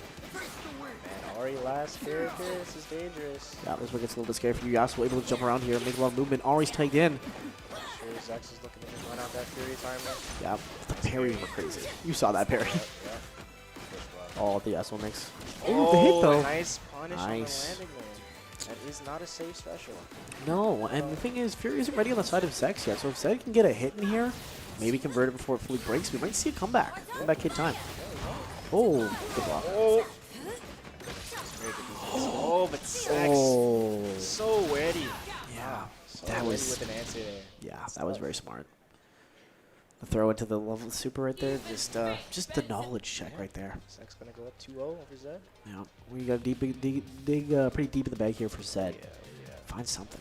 I mean, these sets haven't. These matches haven't been too far off. No, They've not been- at all. They've been No, very no, close, no. you know. So I think Zed can definitely bring it back. He's just gotta work some of these situations to be more in his favor. Yeah, we gotta find some tricks with the Jinx. I feel like Jinx right now is getting kind of just jumped right now. Finding a way to keep her alive, keep her. Keep her alive and also get your offense going. Yeah. Find those conversions that you're fighting in your matches previously. That's hard against Yasuo. That's a task easier said than done, to be Yeah, honest. it's true. Yasuo is just kind of running through that zoning. Yeah. Nice tag though, and no break just yet. Definitely, probably, maybe gonna break. There it is. We called it out though with the super. Oh, no, No, that didn't was quite not- work. Okay, I thought that was on purpose. Ah, nice. These parries are just so good at this Oh, level. the Jinx fireball. Nice. Almost allowed a conversion for Zed. Yeah. Nice stuff here. Oh, Oh no, the Yasuo attacks whipped, and Zed is going to get a Yeah. punish. big, big. Can we finish this off? I think with double that, we're definitely gonna be able to. Are we going for it? Oh, No, we don't need it. Oh, no, we maybe Yasuo's should alive have. still. No. The chip is going to kill for Yeah. sure. Chip was enough. Chip It's was going to be enough. hard to get out of there without getting chipped. Absolutely. Against Jinx. Aria, good luck. I'm not doing that. 5 Nights at Jinx, dude. Big time Aether conversion here too. OTG. Oh, yep. Jinx super. Nice. Oh, I like that call out there. You're so healthy right now. You just gotta play slow for yourself on the side. I don't want to get a comeback hit moment. That might punish. It does indeed. Oh, but no catch the Ari assist, which is good though. It's good damage to get. Ooh, wow, what a left right. Left, right mix up. This is where it gets scary though, because if you get a 2-hit birthday, happy birthday, this could be wraps on your side of it. Oh, Jinx super, yes. Nice. I can't even tell what's going Whoa, on right okay. now. Super What was cares that? on the screen. Everyone was partying there. Yeah, it's too many Aris. Too man. many I can't Aris, tell too what's many. going on. But the win was given to Zed. Okay, Zed Colors picking are up. so different. Yep. He laser it away. Wow, laser tag at a double down. Okay, Yeah. we want some offense getting forward immediately. Push block though to save himself. Oh, Saving the him a bit cross there. up with no conversion is too far. We're blocking all this damage. Yep. Oh, that very nice though. On the side of Zed. Breaks early. You're in corner against Yasuo. What are you gonna do? Start praying. Nice, the break is faded. Zex Yep. is ready, but he can't get the convert. Push block again. These are so good. These push blocks have never been stopped so far. They're just so well timed. Oh, the Ari special almost allows conversion there. Yep. Jinx trying to get space. Gun is, it's always funny to see. I don't know. Oh, it's so funny. Oh, but no that's not conversion. funny. That's scary. Uh-oh. This is also Yasuo, terrifying. Big time right there. Oh, no, he dropped the raw tag. Yep. combo. Fortunately, Oh, but no, the Ari didn't have the oh. meter. That's what it was. Ari didn't have It's one. American Reset. That's what it was. The American Reset. We'll take it. And Ari has the meter this time, though. Yeah, Might see a absolutely. super. No, I think maybe he's just gonna go for OP and a hard knockdown. Yeah. Nice Oh, get up attack is baited. Zex was ready for it. yeah, that was tough. But it was a good option, just Yeah. tough with the Yasuo there. Might as well try it. Oh, Yeah, no, why the not? 2H whiffs again. Oh, no. Nice, nice, nice. Yeah, I think we go for level. Oh, wow, that's a lot of damage. But oh, no. Wow. That's going to hurt Big time Yasuo. awareness. What a pickup from Zex there. And that's Yep. not going to drop it this time. We've seen these. We've played these games before. Oh, yeah. This is going to be a scary one. Ouch. This is going to hurt. This Yep. is going to hurt. Here we go. Keeps going. Oh, no, he Oh, drops. no full Second combo to the video curse, today. man. I shouldn't have said that. you know, we messed up. We should have said no about it. Oh, just dashes up and clips the assist and not the main character on the screen, and he gets reversal to the level 3. Zed. It's going to hurt. Yeah. That's going to hurt. Ouch. Down to Yasuo. We got double Ari- Fury, though. We got double Yeah, Fury, though. He has Fury. Ori has no meter, but he does have a super assist to call. Yeah. Yes, that is true. Now they both do. Okay, so we're able nice to. throw. Oh, the There's burst. Fury. Yeah. On across it. Nearly. It was caught the Yasuo. Oh, the air dashes. Good stuff from Zed. My goodness. Excellently played right there. Fantastic. But we dropped the combo fully, but we got Fury. Just hold off for a couple seconds. You'll be okay, Cap. But Fury. Oh, again. Zed. Wow. Yo, these That jump-ins was, are crazy. that was crazy. That's a very good call out. Awareness. I like that. Yeah. Fantastic button pressure from Zed. I like that adjustment. Zed was like, okay, Jinx is getting jumped a lot. Let's put her out first. Get some distance, get some space, make users tools, and then I'll kind of implement her a little bit more. I like that. I like that. Capitalize on Yeah, the yeah, yeah. jump-ins It for was very sure. smart. Yeah, we're pulling the Jinx early out just to bait out a lot of these approach options and kind of get some space. This Ari's been putting in work. Both sides. Almost got the rhythm there from Zex. Oh, gotta watch out. Yep. Left, Watch right out. from the freestyle. Freestyle. Oh, boy. Listen to Bro, music. Oh, it's hard no. to really. You can't get out the block string, man. Either you get hit or you get thrown. It's hard. That's what they take it for. That's what I love. Oh, just smacks that Yasuo out of his assist. Yeah, slow it down a little bit. You know, the parries are getting a little bit more baited here. Oh, catches it though. Oh, but no conversion. Nice throw. yeah, For very nice. Smokey. Nice. Oh, what an anti-air. Yeah. Doesn't get too much damage. No, it's not too Windmill, much, but it's keeping Ari safe. oh, that's smart. Yeah, I like the windmill keeping your teammates safe. Oh, the break. Uh-oh. And the laser, here it comes. Uh-oh, Oh, is that uh-oh, gonna uh-oh. work? No, it does not. And he gets punished for it. It hit, but it didn't hit the right target because now we got Ari coming here smacking you in the face, and you got no break. Drops out the combo. Yeah. Oh. Shit tag. Had to punish the Oh. Yasuo in there. The Jinx is working this time around. Yeah, I'm seeing Seeing the some power of hits on this. it. Oh, what? Nice. I think it might have been maybe a parry there. Could be wrong, but I believe it wasn't there. oh my goodness, this pressure is terrifying No, on the Jinx. Jinx is definitely working well for Zed. Oh, this yeah. time. Oh, Seeing yeah. a lot of Oh, freestyle. success. Uh-oh. Oh, left, right. Oh, Uh-oh. sandwich. He Uh-oh. survives the sandwich. Okay. We do. We're Zed working played out. fit. Oh, the 2H, and he clips two Uh-oh. of them. That's a happy Oh, the birthday. burst. Great break. We needed that. We needed that badly. Oh, but it Oh, doesn't and matter. another happy birthday. It's okay, though. The Yeah. Rebel and Jinx will still live. Jinx is a lot, but Jinx is a little scared here. It's a really difficult one to get away. Guys, Get it's some hard space. to win. The 2H just blocked. Ah, and the also Yeah. assist. Yeah. Yeah, hard that's to deal a with. map. Truthfully hard to deal with. Zex looking for match point on set point here. Yeah, I still believe in Zed here. It's just it's getting harder and harder to find ways to keep Jinx away, keep her safe. And Ari's got to take the blunt of that. Not a very healthy character health-wise, like just all the HP to take that with. Oh, that's half her health gone. Big damage for Zex. More than half. Great start. Oh. Oh my goodness, the air dash shenanigans. We're just keeping it going. Nice. Oh wow, just oh my goodness, just shut down all of that from Zex there. Shut Yeah. down the assist and the jump in. Excellently played here, but ooh, I like this. But you break. How are you gonna use it? Oh, the jump Yeah. in cross up. Yeah. Gosh, it's a big time for Zex. Oh my goodness. Oh my goodness. It just keeps going. The train. Oh no, Oh, he drops it at the end. Ah, just Tough. clips the Ari at the end there. good stuff. Maskey's going no Jinx is pause. the active character. Yes, I believe in her. I believe in the Jinx here. Oh, hold on now. Hold on now. Tag launch. This A gets lot of scary. meters behind it too. Fury. You got a Fury. Break it. Smart. It's nice. But is it enough? The wind wall. One hit from Yasuo could be very scary here if he gets anything good. He'll Ouch, break look out. at that shit damage. Oh, yeah. Fury. Oh, there it is. Just one hit. Oh no, the big. Whoa. Oh, no what a way. reversal. No way. That should be it for Zex, I believe. Yeah, that's a town Jinx that will Tough be it. stuff Sex there. taking it 2-3-1 Yeah. over Zed. Moving on to winners, to grand finals. Grand finals, yeah, that Running was back long against handshake though. optional threat. Like that, okay. Yeah, They they love run back. really- They really went for that. Yeah, it was They love holding that moment, fist bump. special moment between them. Gotta be friends, right? Absolutely. You know, it's like I took you on the bracket. You know, it's a sentimental Yeah, it's fist like bump. we're together. You know what I'm saying? Of Locked in. course. Well, good stuff from Zed there. He will be going home. That was Yeah. losers, unfortunately. Yeah. Third place, not bad. Yeah, First he did tournament here. played very, very well. Absolutely, yeah. Played very good in his last set, but just wasn't able to close it out here against Zex. Good stuff from Zex, though. Yeah. Looking to get some revenge against optional threat. You know, in this Ooh, grand I'm interested. finals. My man didn't even get up. He's ready. He's ready. He's ready. coming still over. sitting there. Up in I Canada. see optional threat. He's getting up now. He's heading over. Yeah, I think he's heading over. He's heading back in. Yes, He's sir, ready yes, to sir. roll. He's looking ready to go. Came back Yeah, in. man, look at this Sweet. bracket. Of course, let's see. How did Zex's path go? Zex started off beat Calcium 2-0. Yeah. 2-0. Oh, and then lost optional threat 3-0. And now he's back in the run back. And optional threat has just been cruising along in the bracket. Has He's been not having a dropped good the one. set in this top No. 8. My goodness. He's been doing really good. The Echo Ari is tried and true. It's Yeah. good character. Team, dude. Strong team. Good character. Strong team.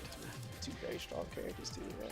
Yeah, It's you know, when you got two characters that just run in your face like that, it's hard to deal with. It's hard to It's deal. hard to Yeah, it's do hard to it. like combat it. You're just having to answer questions, and you're not the one answering asking any question. You're just getting dealt with. You're just Yeah. you're not asking the question. No, you're just getting answers. handled. Just getting answers. But Yeah. Here we go. So I we'll see what think that we're happens. going- Yeah, we gotta start pretty soon here. Yeah. This bracket has been going pretty well. Grand finals Actually, now. yeah, it's good That's the amount of pretty people we've had sick. for all the brackets so far. I didn't get a chance to look at Tekken, but it seems like the games are doing really good. Yeah, People are I here. They love the believe- games. It's yeah. One of those games. I think Tekken is tomorrow. yes, yeah. Tekken's tomorrow and traditional fighters are tomorrow. But we had a great show for a lot of these games. Like I know Twisco is still newer, so having the entrance we did and the love of people that want to be here for this game is Oh, yeah. is awesome. Yeah, people love So this sick. game. I Yeah. love this game. It's done It's sick. fun to I- watch, fun to play. Yeah. It's a sick game. I'm a big fan of it. Yeah. Big fan of it. Of course. Got what? Oh, okay. Okay, Camera what's up, changing. man? I wonder, yo. We're changing. We got to switch names around, but that's Oh, it. yeah. Other than that, they're looking perfect. Boys are looking ready to pose up to play. Of course, you know, before this grand final starts. Oh my goodness. Gotta lock in the fist bump, of course. Yeah, we'll lock in the fist bump. We'll talk about Discover Surrey and support Surrey for having us host this event. You know, it wouldn't be possible without the local brands. So any other brands that want to reach out and have sponsors with this stuff, we definitely need places to host gaming events. Yeah. We need lovely venues like this. So, you know, their belief in investment in esports in Canada is lovely. And just help with the local gaming community. They make Pataka a reality. Have Yeah. these events and hopefully more stuff in the future. Yeah, for sure, man. And of course, gotta shout out Gallic Of Gaming course, and naturally. our guy Deer, you know, for putting on these events. Yeah, yeah. You know, it's Gallic's very prominent here in DC or PNW. Yeah. Specifically. Of Always course. putting on events here with Pataka now, which is a newer event. It's Yeah. nice to have two a year instead of just Battle Yes. DC once a year. Oh, it's I'm so awesome happy. to have 2 a year. So Yeah. big shout out to Gallic Gaming. Yeah. Like I said, be sure to give them a follow on Instagram, Absolutely. Twitter, YouTube, Twitch. Yes. Specifically YouTube and Twitch if you want to see more of these tournaments Yes. at home and live. And maybe if you missed the event and you want to Watch rewatch back, it, of yeah. course, you know, just go Yeah. click out Gaming and the VOD should still be there. Fodder for you. Be like, why did I win or why did I lose? It's Yeah, yeah. always oh, important. yeah, to do it's that. also important for pro players to watch back their matches. Find out what happened. Shouts out to Gallon, man. Shouts out to Gallon. Shout out, shout out. But we're getting ready to go here. Looks we're like we're seeing locked in. that. Letting you guys know there's gonna be winners after the medal ceremony. Sure. Sure. I got Okay, it. okay. We're seeing. Yeah, we're not doing the RPS. I'm missing it now. You know, you mentioned it. I can't stop noticing. Yeah, this no, right? RPS. No It's one like knows it's just. RPS, I'm like, bro. oh Where is man. it, man? Where's the Bothering RPS? me a little bit. What's going on? But I mean, it's a good place. You know, the old Buccaneer Bay. Are Um, we checking butt? oh, this is a real match. I think. Oh, we're not butt checking. Sorry, I thought it was butt check. I wasn't saying Yeah. anything. Oh my goodness. Early cross up. Yeah. This game just looks so fluid when they hit that, and we're going to corner again. Yep, a bad place. Corner gets Yasuo Ari. Solo Yash combo? Okay. Yeah. Oh, nice That was throw. disgusting. That was That disgusting. Nice tackle lead. Oh, parries the overhead. He was ready. That was so smart. Nice. The handshake love tag, that. the Yas, immediate Yeah. break. Smart stuff. Zex, it's been looking a lot better in this match than before compared to the last set. in Zex the is winners ready. finals. Yeah, I think optional threat taking a little bit of a break there. Definitely, you know. cold hands could be having an effect on you. Zex is completely warmed up right now. Oh yeah. Oh yeah. We're locked in right now. Echo, nice break. Nice First break. break we've seen First today. break. Yeah, today. There's that 2H to start some offense for Yep. optional threat here with that Echo. Oh, what a cross That was up. so Let's smart. sort of reset, bro. Okay. Uh oh. Oh, rewind time. Yep. Yep. Oh, no, sorry. Level Going for 3. Yeah, level yeah. We three. just I cashed thought- all the way out. That's a big ult right there. Ouch. Big damage. Damn. Not quite it, but that's where Ari comes in here to chip it out for the rest of it if he can. Oh yeah. Oh, yeah. Yeah. You got a little hungry. You got a little hungry, a little Yeah, confident. a little too Who greedy. wouldn't want that? Who wouldn't want that? That's really somebody who'd be cornered, but the jump aways are just, oh my goodness, the space being created. Oh my goodness. Oh my god, there it is. 2 times assist. Yeah. I'm in. I'm in, and this is where you have to answer the, yeah. Oof. Freestyle Echo is scary. Wow. You know, optional threat really turned that round around. It was Yeah, looking pretty good for it was Zex. good, really good for Zex. I would have put money on it that Zex had that round, but couldn't quite clutch it out. Strong start again, though. No break here in sight. You're going to eat all this damage. Half HP already. Down, there's that wind wall. Read the tempo that time. Yeah. No, you don't. Ooh, I like that. Avoid the burrito. Don't deal with it. Don't deal with it at all if you don't have to. This rewind gotta watch out. Doesn't need to watch out. He got that hit. Wow. Oh, Oh, what another Nice. Oh my goodness. The mix of is crazy. Oh my goodness. Ah, nice Oh, parry. that was a very nice When he parry. gets punished too with the break. Whoa. Wow, that was a good that call went out. far. I like that. That was a very long range button right there. And this just might be a the very... drive in. Oh, yeah. Take Ari straight out the sky. Yeah, now you have to handle all that. Yasuo's back in here, but again, great combo start. Let's see where this goes. Let's see where this path takes us. All the way to corner. Very nice. Solo Yasuo. Oh, and the Goodness. super Oh my assist. goodness. Ouchies. Yeah, The wind wall and Smoky. yeah. Well, Smoky sounds like a fun and date in corner, 2H but no convert. yeah. Oh, wow. Nice punish. That's the risk you run with trying to cross up, right? Because you do put yourself, you're not putting out a hurt box, you're putting out a hit box. And, well, I guess the other way around, but you're bad spot here. Level 3 is going to do a lot to you. I swear, Yasuo makes the funniest face for Ari. Oh, he does. Oh, he's like, It's oh. hilarious. Oh, yeah. Oh, Just play aggressive there. I mean, you Yeah. have your supers as well, too. It's why wouldn't you? Why wouldn't you? everything in your favor. Man, optional threat. Taking that match very clearly. Over Zex. It really is, yeah. We're going right back in. Just not a second thought. Just get back in there and run it again. To win. Yeah. Nice. Very nice. Yeah. Oh my Oh goodness, my. that's weak. Yeah. An animation. I love that. It's such a cool animation. It sucks to hit by, but And you know, break, wow. yeah. Did everything to get out of that situation. Of course. We all know how scary Yasuo is, and no one knows better than this Echo player here. Oh my goodness. Optional threat. Are we kidding right now? That pressure.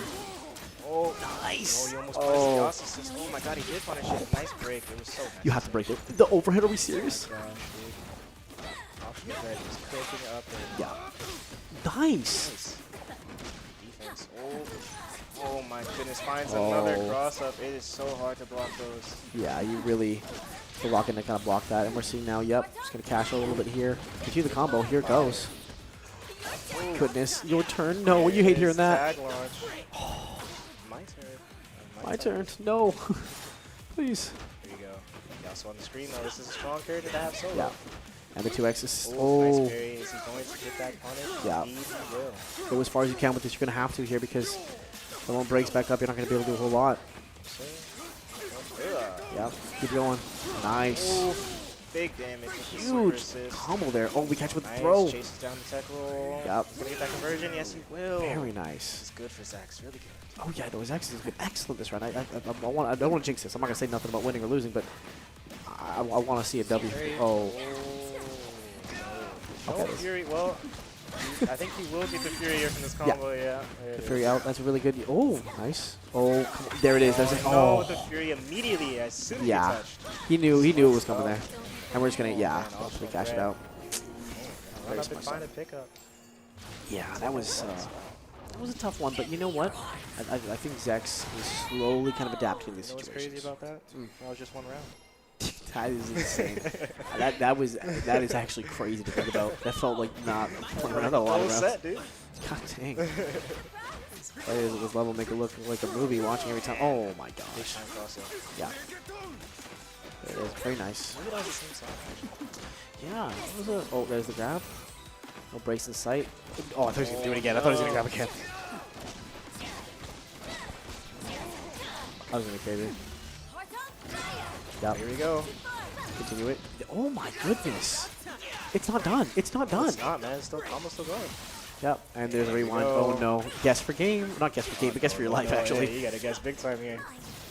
Oh. Oh. Yeah. Boss. Okay, gonna catch the assist, but Oh, Echo nice. gonna punish. Ari trying to punish the assist. Yeah. My goodness. Oh my god. It's. Oh, Nice. nice. No one to interrupt that is some very good game knowledge right there. Okay, also handshake tag, gonna get a pickup on that Ari. You don't have a break. You gotta eat all this damage right now. Oh, here. Oh, nice. The reset Drops there. off the combo. Oh, but the jump in works. The break. And the break works as well. The Ariel gets some damage. Oh, this. Nice Oh, parry on the double assist. Yep. Finally a response to that. Oh, unfortunately, Echo just fell right away. So didn't take too much damage from that. But Ari's gonna eat a lot here. That's big damage for Zex. Not gonna be able to finish the round though. Oh, but there it is. Nice. There. Very nice stuff there. Zex closing out that round. Now Yeah. it's just Echo left for optional threat. A lot of resources on the side. He will build Fury here with this super. This is true, but there's Fury. So one more combo going on, and you're getting absolutely broken out of it. Oh, Watch for when does the Fury. Fury happen? Where does no, it Oh, doesn't. no. It doesn't. Doesn't need the Fury. Or the Fury won't be coming out. Yeah, I get it though, because Yasuo's hits are just so like so much time between them. You Yeah. can pause and do it. Stance you gotta pay attention to. You know, it's tough because I'm sure optional threat was trying to find a good time to do it. And Yeah. not get red on it because it was pretty obvious it was gonna come. Yeah, we knew it, so they knew it. But breaking here is at the start of this round is just smarter, I guess, to keep it for next Oh round. man, the pickup from that Yeah. assist, Echo. Dangers of the Ari assist, man. Conversions everywhere. Here we go. Here comes Echo. Scary stuff. Push block. Get away from that. Nice stuff there. Time for Zex here. Nice. Nice. Block on the get up attack. He's ready. I like that. I like that a lot here. Oh, we keep going off the OTG. We're gonna do some big damage. Oh yeah. Gonna spend some meter? Maybe. No, Maybe. we're not. No, not yet. Oh, the that that's was a left so right, smart. my That friend. was so smart. Come on And he now. picked up two. Come on now, Zax. Come on. Zex looking very good right now. Okay. Disgusting stuff right there. That's that is terrifying when they're behind you and you see the oh, it's over. Oh It's man, tough, really? man. It's tough. You You gotta, do really you gotta good. get yourself out of that situation. It is not easy. No, this makes it very difficult. Characters like Yasuo, anyone with free style, but wow, this is a big combo here coming out of the side of optional threat. There's the super. Yeah, And a break. and a break. And we're getting close to the Fury Also limits though. handshake tag. Oh no, no Fury. Oh, no. Oh, Ooh. nice push block. No pressure for you. No pressure for you just yet. Fury is still there though. Oh, Ari versus Ari, catch him down. Yasuo. Oh man, blocks the cross up on the Yep. jump in. You seen that? That was good. I did see that. It was very. Zex was ready that time. I like the pace at which we're trying to play here. Yeah. Zex is actually showing some adaptation here.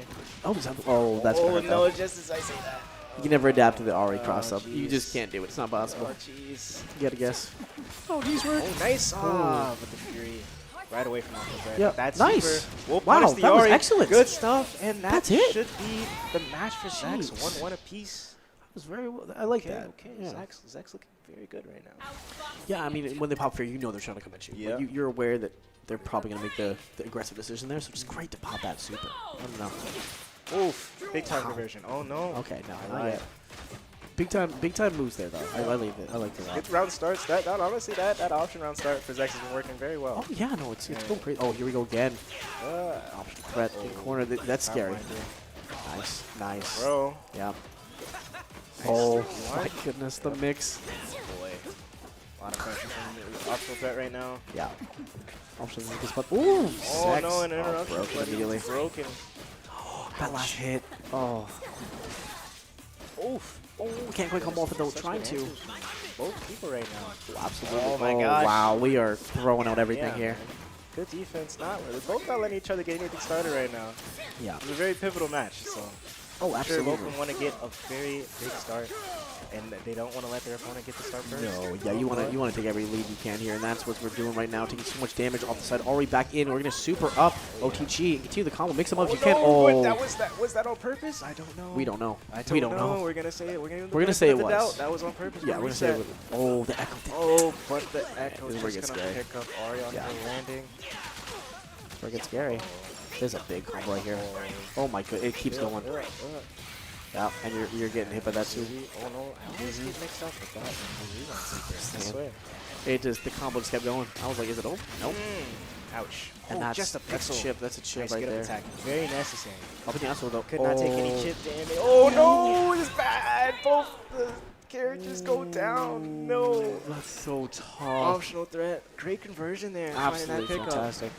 There's so that knowledge check there of just knowing that this is going to extend after it's the first one Yeah. because the body. Oh, it's two bodies after one. Oh, Nice. bro. Okay, yeah, so create some distance there. Get up attack. Gets absolutely stunted on right now. We're going to see big damage here. No break in sight. There it is.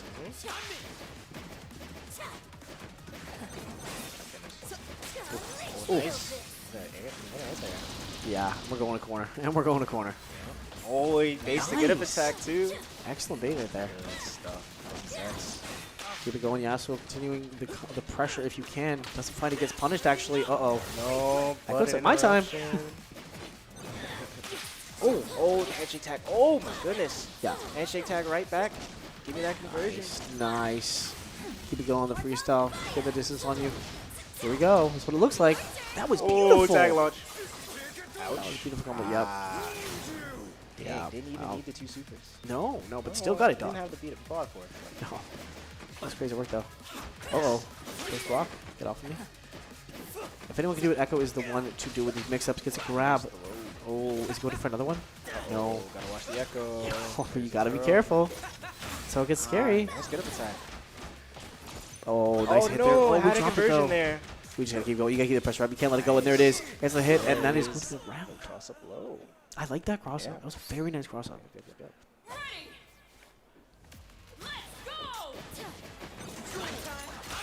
Uh-oh. My time. My He's time. in. That's all you hear. Oh my god, the break. Attack. 2 breaks Nice. so far. Good break. It's a good break. Oh, Not a no. break. Okay. Speaking of breaks. Yeah, we're getting 2 breaks here. We're seeing, wow. No, not a throw break there. Oh, what a break regular again. break there. I get it. I get why you want to do that. Yasuo with the throw here. You're in corner. Get stomped on. Get stepped on. Is that OTG? OTG, we keep going now. And here comes the OP. Oh! Yep. He's in. He's in. Big combo from Echo here. Gonna go corner to corner. Oh! Push block does That not was want to deal with smart. that echo nonsense. I like that push block, at least for the combo here, because it went for, I think it was maybe a grab. Overextended either way and gets punished heavily for this one. Oof. Yeah, big time low key. Oh, that wow, was they smart. I like that a lot. Interesting, interesting. Good throw from Zach to close out that round. Close Absolutely. out the character. Yeah. We're seeing kind of the rundown here, too. Oh, that's a no. reversal, and it will work. Oh, absolutely. It's working. That's working every day of the week. Twice on Sunday. Oh, it's nice. Yasuo alive? No, he's not. No, My that's a- goodness. that's a whole dead bunch of Yasuo. value there. Just But the Aries. Yeah, just the Aries, the ladies' cat fight, if you will. Yeah, a lot of Ari mirrors this time around in this bracket. Oh, yep. There's a throw. There's one. Do we see 2? I'm looking for the empty hops almost. Trying to bait something out. Oh, the Echo. We're throwing out everything with the Fury. Okay. There it is. You gotta make a move now before he gets his. yeah, Fury right back. Oh. Super is not gonna find anything. But No, this time he will not. learned. He learned from last time. Super Doing it again. Get that chip. Looking for chip. Oh, I'm What is scared. that? I'm confused. Nice I'm confused. push block. Oh my goodness. Teacher, what's happening? There's a lot going on. Oh. Oh, the movement. Yo, these guys are wilding right now, but optional threat finds Yeah. that hit. And he Finds will the hit. close Yeah. out the round and the match, going up 2-1 over Zex. It was a bit of a scramble at the end, Grand but finals. optional had it. You know, he had to steal the super because he didn't use them earlier. It's you know, he didn't have the super again to do it some one more time. Yeah. So he was chilling with that.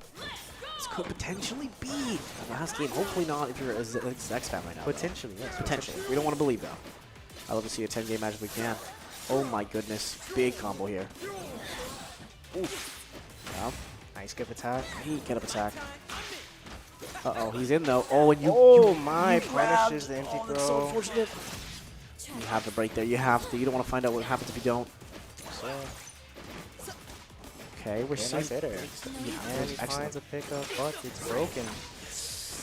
Okay, big hit there. Oh, a the whole bunch swing of for whips fences. there. Swinging for the fences. Yeah. Oh, Oh, tries to get across. Okay, but Echo is punished for punishing Yeah. the assist. Nice My stuff. goodness. The hop overs are so scary, and that charge limit strike. Oh, this is gonna hurt. Timeline. Oh, and a wake up throw. Yeah. Oh no. Leg up throw's gonna be heavily punished here. We might even see a level 2 conversion, or he might go to full super if he can. I think he's going to. Yeah, there it is. Oh, that's that might be that might be cursed for that. Yeah. So I don't know if he's alive. I want to believe. I want to believe here. I want to believe he's not dead, but I think our hero might be. Okay, he's down. Oh boy. That's tough. That's tough. Not what you want to see right there. Oh, and you're getting damaged in the corner, but Echo is just so good at finding ways out. Oh, it gets caught though on the fence. Yeah, we gotta wrap it up. Right, put a bow on it. Put a bow on Put a bow on it. Make it nice. But we have. Oh wow. Oh wow. Okay. There it Oh, is. it's a level 3, and that's gonna work. That's huge. This threat. isn't it, right? Surely not. We can't do it like I that, don't right? think so. Back to basics. Level 3 on wake up. She's alive. She's alive. Oh, Just but one barely. pixel left though. Has not much health. See, Yeah, just that's a lot, hard. Yeah. The jump is Yeah. from offshore threat. Just gonna clip Zex at the end there. Oh, Not too much health yeah. left. And her movement's so good. It's hard to catch someone like Ari, and she's so good at poking you from a distance. It's Yeah. that's a hard one to It's do. tough. But we're getting strong here right now. Zex, great start to this match. Okay. Nice. Man, that's a big damage combo. Yep, we don't stop like that. We keep Charge going. normal. Oh no, jumps Oh. over the throw. Offshore that has a great read on Zex's throws right now. It does. It does. It's really getting in Zex in bad spots here. Batter up. Oh Nice. no, good anti-air. Excellent answer there, leading to a full conversion here. Oh, backs up a little bit, doesn't want to get too much. Echo is scared with these mix-ups. He's waiting for it. He's fishing. Lot of He's jumping fishing. around. I respect that. If it's not broken, don't fix it. If it ain't broke, don't fix it. That's what I'm saying. Okay, big combo right now. That is actually put some numbers on the map right now. Oh, drops though an Echo. Oh, Uh-oh, big optional pickup threat. for optional threat. Yeah, this is the combo. Combo they talk about. Oh, It's a nightmare combo right here. Got him. Yep. It ain't over yet. Oh, It's not and he over gets yet. Another pickup. Oh, again, we do it again. Part Ouchies, 2, optional part threat. dos. Gonna get some big damage. He might even be able to finish Oh, off the no. Ori here. No. No. Just drops out. Yasuo gets tagged, but he cannot Catches save the enough. Ori in time. But he's gonna be able to punish the Ori Yep. for finishing the other Ori. That's true. Oh Get my the revenge goodness. for you later right here. That's going to be Ooh, it's a take down an Ori too. Even if no he's super okay. used either. Okay, I like that. Okay, a lot of resources for Yeah. Zex. Doesn't have Nice. to- Oh, ouch. That's it. Yes, That, wrap it needs up. to spin a meter Yes. early because he does not want optional threat to Of even course. get a No, chance no. of building Fury. We've seen what optional threat does with a little lead. Don't give him anything. Just get rid of him if you can. Every time. 1-1 apiece. Excellent, excellent, excellent Set stuff. point for optional threat and match point for Zex. He is moving differently. Oh, Oh man, the double might and he catches that's two. crazy. That's how he wants to win this match. Oh, That's not how he wants to win this no. match at all. Oh, my, oh, the break. Oh, and the break. That was smart. You Not kind of gonna had be to a able little bit. I feel not- like Yeah. That's what's up. you're in corner now. You don't break anymore. But oh, time winder. Cornered, he has no more break. He's such a tricky Oh. character. Here's the He's throw. so tricky. And comes. Yeah, yeah.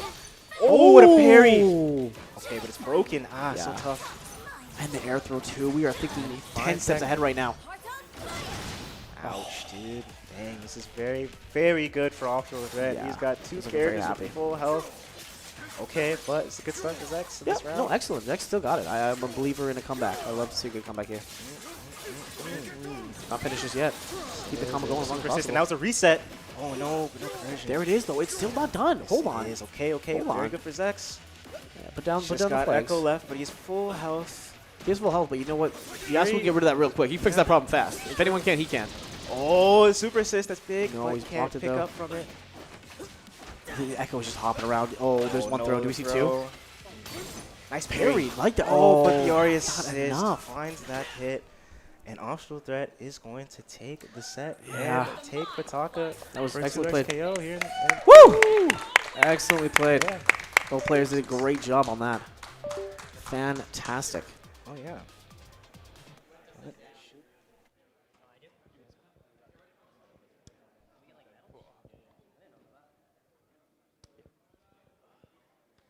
All right. Congratulations to Optional Threat. We'll do a little bit of a medal ceremony here in just a moment here. But the threat was not optional. Let's get a big round of applause for our grand champion at the first Pataka Esports Festival 2XKO bracket. The threat really wasn't optional. He came here to win. I'm going to get Zed first in third place. Let's get you lined up in order here. So in third place, we have Zed. Here you go. Congratulations. Sorry, wrong one. That's silver. Here's third. And not to be confused with Zed, we've got Zex. Zex, congratulations. And our grand champion, let me do this properly for you here. Congratulations to Optional Threat. We'll have an interview in just a moment here with King and Optional Threat, and thank you so much for watching 2XKO. Up next, as well after that, we'll have the Rivals of Aether 2 Top 8. So stay tuned. Thank you so much.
Perfect.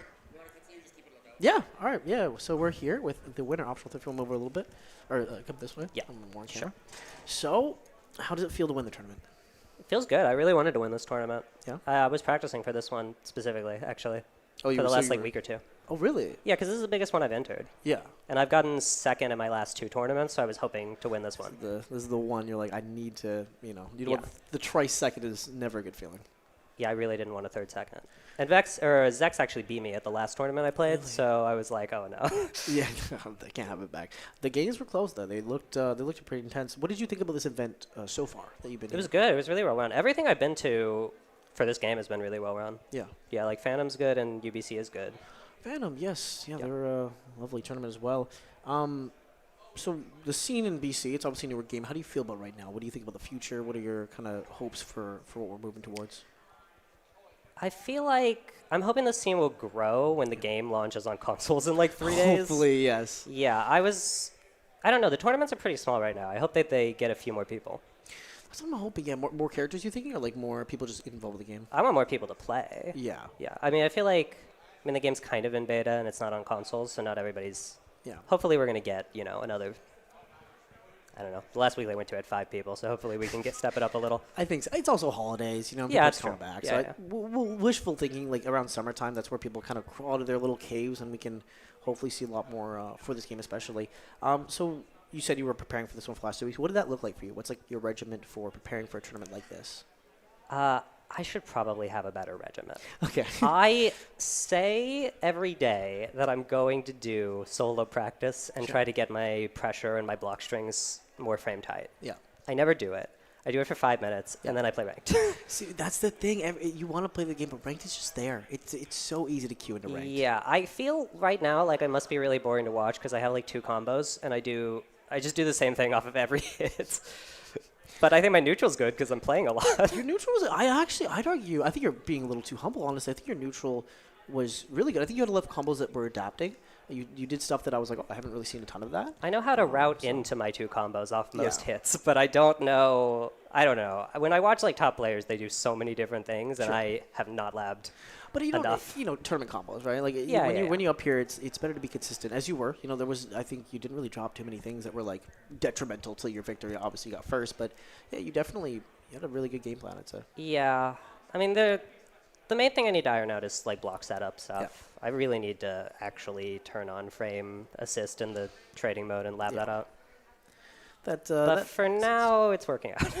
For now, it's working out, but it's good to be aware that you still want to work on some things. Well, the game is still new. Like even if you're playing against players who are like highly ranked, people are still making a ton of mistakes because everyone is like 3 months into the game. They're still figuring out their stuff. Yeah. So what's next for you? What's next? What's the next kind of tournaments you're looking towards? I'm going to the Phantom monthly next weekend. That's the only thing I'm registered Get Real, for right now.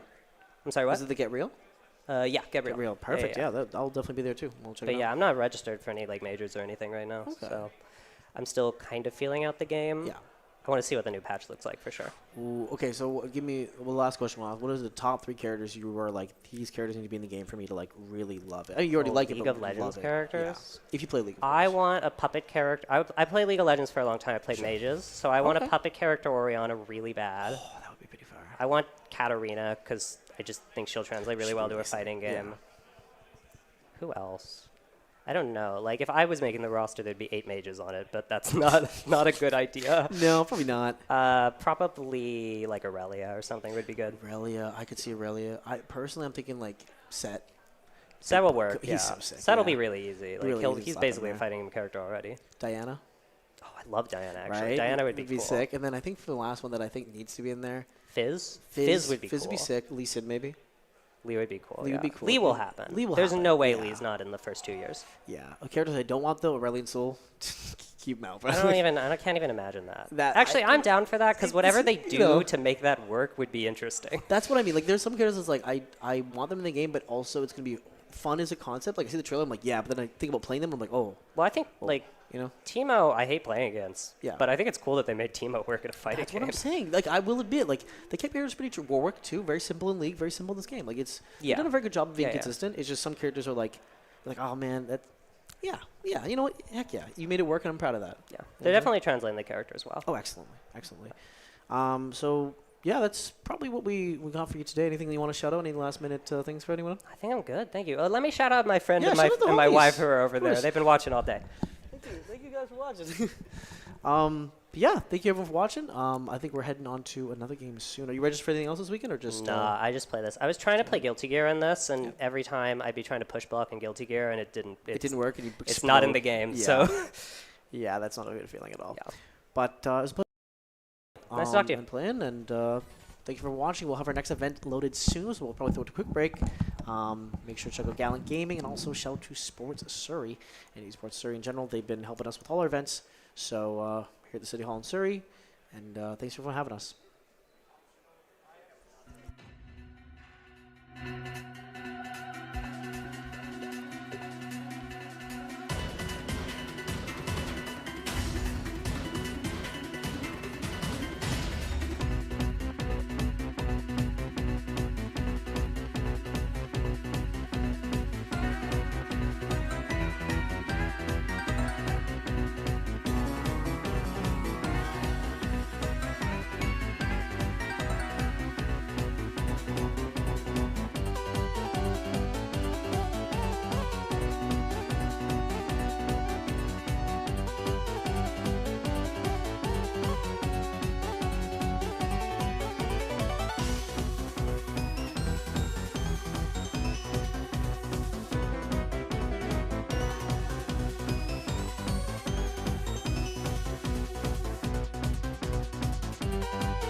Welcome, welcome, welcome, everybody. We are going to be starting our Rivals 8, or Rivals 2 Top 8. We're not at Rivals 8 yet. We're going to be starting our Rivals 2 Top 8 shortly here.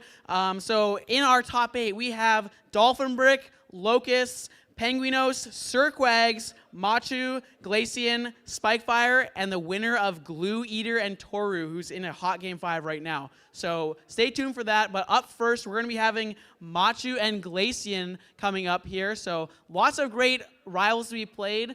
All of these players that are in the top 8 have just qualified for the Hop On Invitational that is tomorrow. So make sure you tune in for that. And yeah, make sure we have a good time, everybody. And I forgot to mention Spikefire as well, so I forgot Spikefire. So Spikefire is also in the bracket. So I hope everyone has a good time, and we're going to be cutting to casters now. That's us. We're the casters. Welcome, everybody, to Pataka Esports Festival 2026 for, indeed, Rivals of Aether 2 Top 8. Dude, We are I'm getting beefing with that into- cube guy. I I'm beefing with him so I don't know hard. about that. We're living in the future. Rivals 8. You know what he told me right before this block? He said, stick to what I'm good at. Stick to commentary. And that cut me to my soul. But you know what? I'm glad I get to deal with you, that. Kimona. It is a Feel that. pleasure to be up here in BC, in the Vancouver greater area. We've both had some amazing food today already. Yes. Great breakfast. So good. Great Vietnamese food for lunch. And And the listen, day is young. I promise you, like, okay, I'm pandering a little. You can pander. But it's also my core belief. Every city in BC is the most beautiful city I have ever seen in my entire life. Part of that is that listen, I grew up in Texas. I have not seen a mountain. I have not seen fog. We were on Those the are- drive-in. those You are were brand new losing your concepts to mind me. to fog and mountains. And we were driving through the fog, and I was was like, this is great. crazy. I can't see. It was pretty sick, though. There was a car like 5 car lengths in front of us that just went invisible. Disappeared. Yeah, just gone. Just gone. Listen, if you don't watch these players closely enough, they might disappear in front of your very eyes as well. You might end up with that Dragon Ball effect, right? These players are moving so fast, I can't even keep track of them because this game is sick. If you have not watched Rivals of Aether 2 yet, you are about to get a good taste of, Indeed. movement, combos, just the craziest stuff you've ever seen. And I hear Loxodont noises, so it's about to get goofy up in here. Might The have stocks Ditto? are going to go real quick. If I'm not mistaken, I think we have a Lox Ditto. That would be great because that is, look, if you want to immediately dig into a matchup where if you have not watched Rivals of Aether 2 and you're like, oh, I'd love to understand what's going on, no shot. It's not happening in a Lox Ditto. You are going to watch It's goofy. colorful explosions happen all over the screen, and then eventually it'll say game. It's awesome.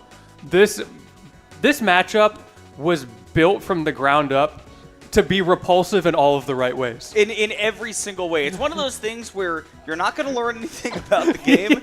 You're not going to understand what's going on. It's, frankly, some might even say that at times you wouldn't even consider it good Rivals. But you know what it is? It's fun. And It's that's fun. really what I care about. That's the beauty of this matchup. It's like the candy matchup. It's so sweet. It's junk food. It's so sweet and tasty, and I want nothing but this for the rest of my life. It's, dude, I treasure a Lox Ditto every time I get to watch it. I like playing a Lox Ditto, if I'm being completely honest. Yeah, because, I'll play a Lox Ditto.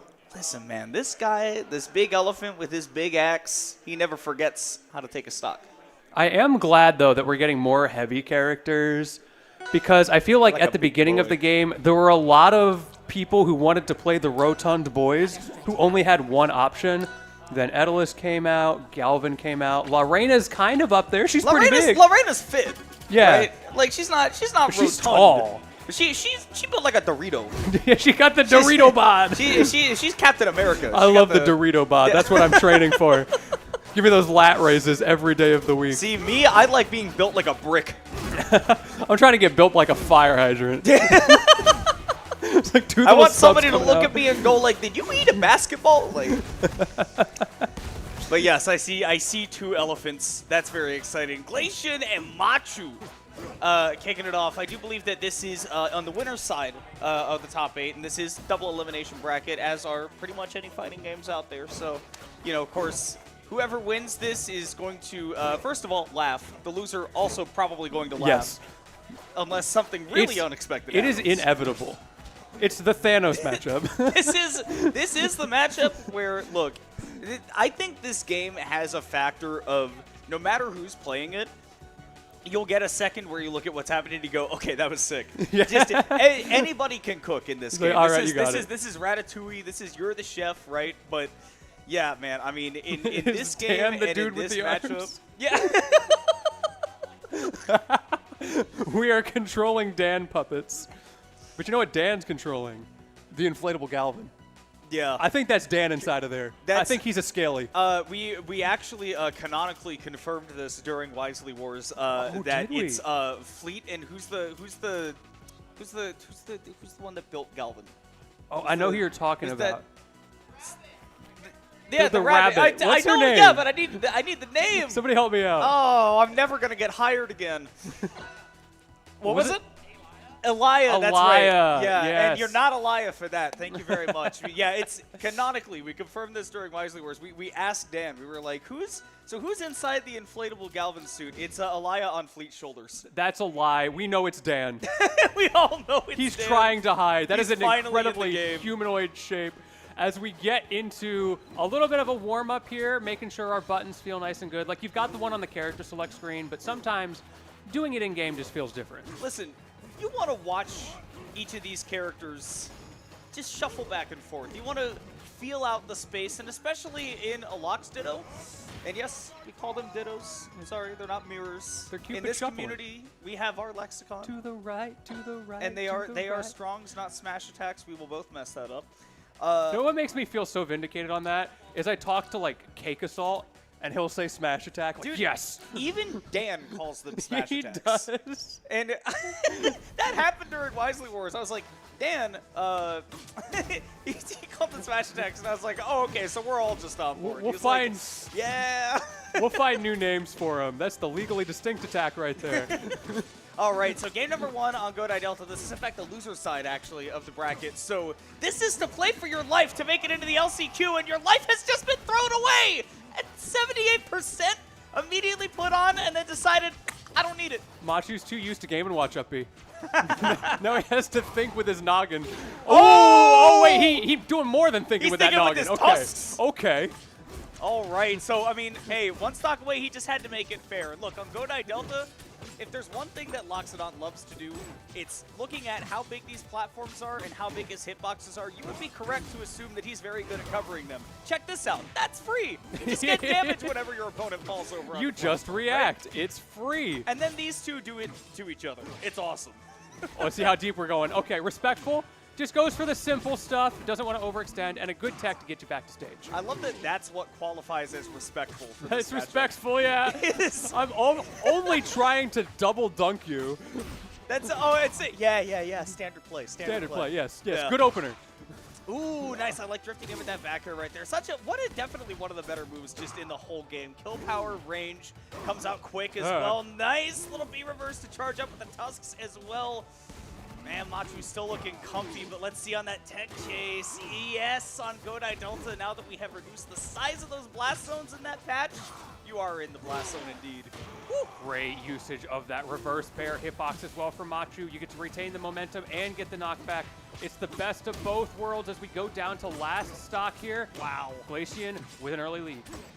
Really great decision right there by Machu on that get-up attack right there and delaying the timing, which I think is the most important part of knockdowns largely in this game, especially against Loxodon. You have to make sure that you are not easy to lock down there, but 95% means, oh my goodness, this could be Glacian's time to shine, but Machu's not letting him get it for free. We're trading jabs. It was dicey. Grabbed him out of the back air with that side B. Just a couple frames one way or the other is what is determining these neutral interactions.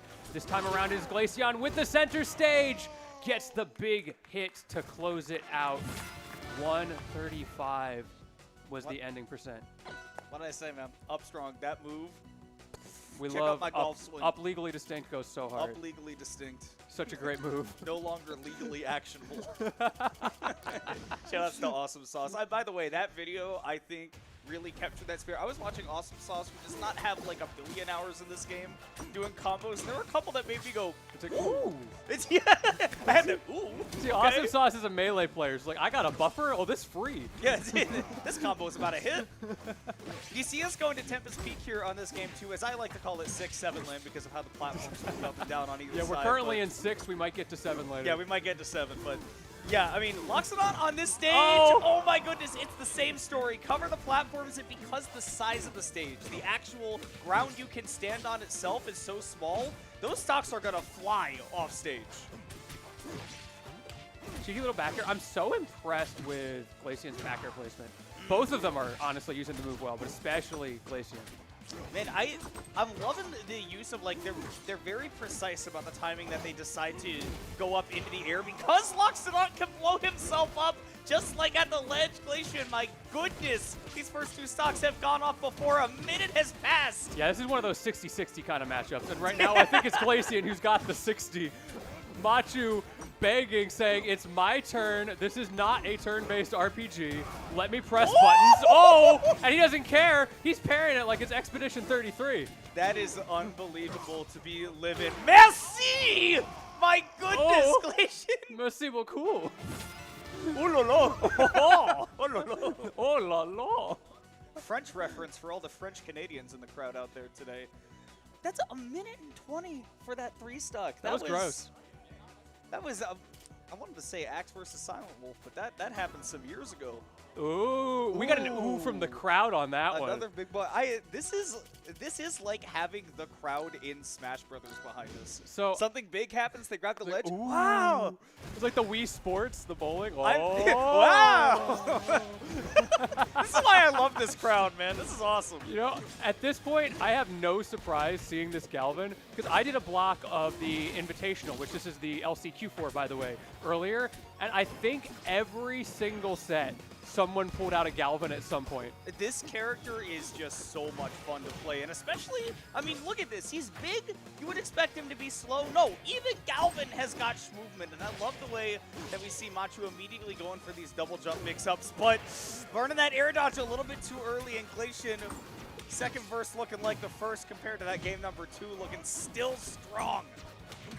Ooh, I love that little wave dash in, just the neutral skip. I don't feel like boxing with that tail. Unfortunately, ends up losing round 1 there as Glacian gets put a little bit on the back foot, but not after doing a lot of damage. Nice use of the invincibility there coming off the ledge, though, to make sure that you can freely contest that Loxodon up B. Otherwise, normally your spacing has to be pretty much picture perfect. And good use of that up B as well to make sure that the Galvanize is maintained so that you can take those risks to go off stage like that. And now the Funhouse set up and then quickly dismantled. And is gone. And once again, we've got the drill out, which forces Glacian to spend the invincibility getting rid of that instead of pushing advantage 2.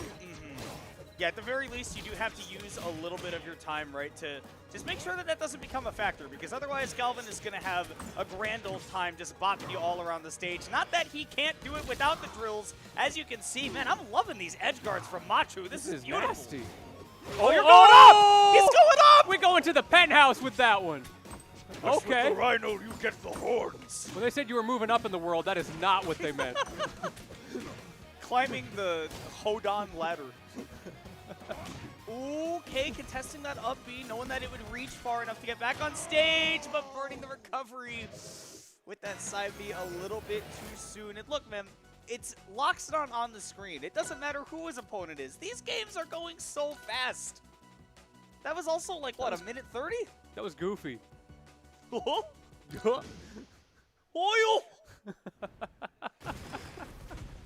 Wow! Okay, so I don't think it's any surprise that we are going to the biggest stage in the game. I think Glacian just wants to get away. Yeah. My man needs some social distancing after what just went down. Needs some space for sure. And of course, it's not just that this is Loxodon's home stage as well. You get a really, really tall ceiling on the stage, and Loxodon needs that because he is heavy, but he's also floating, so he's dying off the top a lot sooner. And you just need that time to be able to set up for getting those crazy big hits on Galvin, and especially having those big side blast loads against Galvin isn't as big of a factor when your locks and you can edge guard. That's not a factor here at the start, though, because Glacian go crazy on stage. We got some early combos here as well from Machu, able to try to even this up, but it's not looking great. The neutral is just so in Glacian's favor. It is about that spacing that you were talking about, Lentini, right? Just having that room to maneuver and not worry about the Galvin overwhelming you with that movement and just constant hitboxes. That's what we saw in Hodojo. Usually something that Loxodon can do too himself, but in this matchup, just being able to utilize that distance that the axe affords you is massive, and so is the power. We just need one more stock from Glacian, and this set is oval. You miss one tech, you die at 80. That is the way this goes. I don't care how heavy Galvin is, he will still die to those incredibly powerful Loxodon Strongs. Opportunity to at least get a stock here, but look how much effort goes in just to close this out. Lather, rinse, repeat, yeah, and it does take a while, right? Because again, Loxodon heavy character gonna die off the side later than a lot of other characters. Nice! Okay. Little cancel though. Okay. Okay, we're getting customized. Me either. Okay. Are able to get out of the sticky situation with that parry. Excellent tech chase and off stage against Lox. Never where you want to be, but nice little pickups off the drill right here. Hold on, Macho not down done tilt yet. catching through the plat. Lox is so big that connects. Machu finding little ways to get another lease on life here, but has to close out the stock immediately if you want even a chance of bringing this back. And tried to go for it right there as well. We're going right back to the ledge, but at 106, feels like a matter of time when you're getting ledge trapped by this character. One read of the jump. DI is just enough on a stage this big. This is so scary, and does get caught by the up strong. It dips just enough below the ledge to catch that massive horn. And unfortunately for Machu, that is going to be the end. Really well fought on that end. Saw a lot, especially at the beginning of the set with that Loxodon going toe-to-toe. And, of course, that Galvin on Hodojo. That game went by so fast. You saw such a great demonstration of what that character can do. But on a big stage, we just saw the ability. It was excellent. It was. I'm really glad we got to see some more Galvin gameplay. I love this character so much. And I love that they, like, really keep him true to his roots, like the melee Bowser. He's got the dash attack. They both suck. Yeah. Like, Well, no, Galvin's got some stuff. you can say the dash attack sucks. I'm largely No, I mean the inclined to character. agree. But then I see what Mystery Soul does with Yeah, this character. that's true. We And might then get I a start chance to to see wonder that. how accurate that analysis that I also give is. Y'all should definitely check out Hop on PNW throughout the weekend. They're going to be doing the Invitational. Got more pools matches for that later today. You're going to see more of Kimona over there. And then, of course, tomorrow they're going to be going through their top 8, which is going to be super exciting. You'll get to see Mystery Soul, maybe even the Galvin, maybe the La Reina. Who knows? We have seen some of the La Reina, which is, of course, Spanish for the Reina. Definitely a character I expected to see Mystery Soul play, as well So as that's what they meant. a few others. Yeah, the Reina, man. We have had so many. There are a lot of Rivals players, surprisingly, that played Incineroar in Smash Ultimate. Because it's not just Mystery Soul. It's not just, what was it? Was the Outcast also played? Yeah, Outcast, Seesaw. And also Elkies. Elkies, yes. So we have Elkies also four- plays got 4 Incineroar. PNW goers, 4 hop-oners. Yeah, and Elki's not up here right now, but is, of course, somebody that you will regularly see in the PNW, Yes. Rivals tournaments and in the scene. So there's a lot of love for this character that gets so many, rightly so, comparisons to Incineroar, even though that character is secretly Rosalina and Luma disguised as Incineroar. Because the way you use that chair, man, I mean, the way you use that chair, it is... It feels, when you try to play La Reina, you have to have your eyes in 2 separate places at once. I see the vision. You can give me your feedback. I would just invite you to try to play matchups without the chair and then be like, how do I hit somebody? Oh, yeah, you can't. Yeah, exactly. If you don't use the chair in neutral, you will never win neutral. I want to give a shout out to fellow commentator Wolf Scratch, who does not play La Reina like Incineroar, but does just spend most of the time hitting the chair around and then calling it back or down being to it. And I go, all right, So we're just going all over the place. Yeah, fair enough. Down B is such a fun movement option, and it's so strong as well. We do have our next matchup, by the way, ready to go. We do not have a Lorena on screen. We do have Spikefire with the Zetterburn coming up, as well as on the other side. Can you read kanji? Do you want to pull up Google Translate photo image mode? So we got so It's because we do it's have two not talented loading. players, no doubt. Everybody in this bracket, very talented. Somebody please tell me how to pronounce Yes, this tag. if anybody because I knows- don't read Japanese. I will pull up the chat if anybody knows how to pronounce this tag. Please do let us know, because I am not sure. Tell us in chat. For now, that's Fleet. Oh, that's Toru. Oh, it's Toru. Duh. Okay. Duh. It's right there on the screen, the tag in game. So Toru and Spikefire. Gonna be seeing a very classic Fleet versus Zetterburn character matchup that we have been seeing since the betas of the game, since even the alphas of the game. This is a pair of the more popular characters. Fleet's fallen off in popularity at least a little bit more. She's had a hard life. She's had a life. Sometimes she's been knocked down. She She's still always doing gets fine. back up somehow. She always We does. think we knocked her down, but she keeps rising like a phoenix from the ashes. You're never going to keep her down. But here we go. Toru and Spikefire getting into it. Game one. Godai Delta, one of the classic starters. It's usually this or Julesville for game one. Most people end up kind of going here, but definitely. Oh my goodness, parries right off the bat, Ooh, twice in a that's what row. Two strongs in a row. Toru kind of cooking, and the spacing as well. Baiting Sparkfire at the beginning of that interaction into going for a down tilt, thinking it was safe. There you go again. Toru is just outside of down tilt range. Yeah, spacing definitely excellent. That's what Fleet's got to do, right? I mean, she's so good at commanding a height that a lot of characters can't operate over a period of time. But you got to get the spacing on those recoveries down too. That is oh so important, and I love using the side B to cover the way back onto stage. That is exactly what you need. That right there, though, again, another miss at the ledge, and Spikefire able to take advantage to get off to the hot start. And we saw Toru going for Nair instead of down air.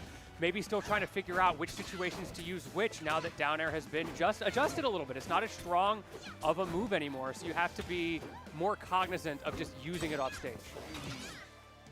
Especially your spacing, you want to be, closer to the ledge, but you get set up with anything else, right? She's got a myriad of tools to take stock, especially against a fast faller like Zetterburn, right? So able to clean it up with that classic fair into double jump nair off stage. Going to be seeing plenty of that if Fleet has her way, if Toru gets to play the way that she wants to, but that's why it's going to be down to how Spikefire responds. We're going to be staying towards center stage. We're going to be taking those risks because Spikefire has not been afraid to go out there.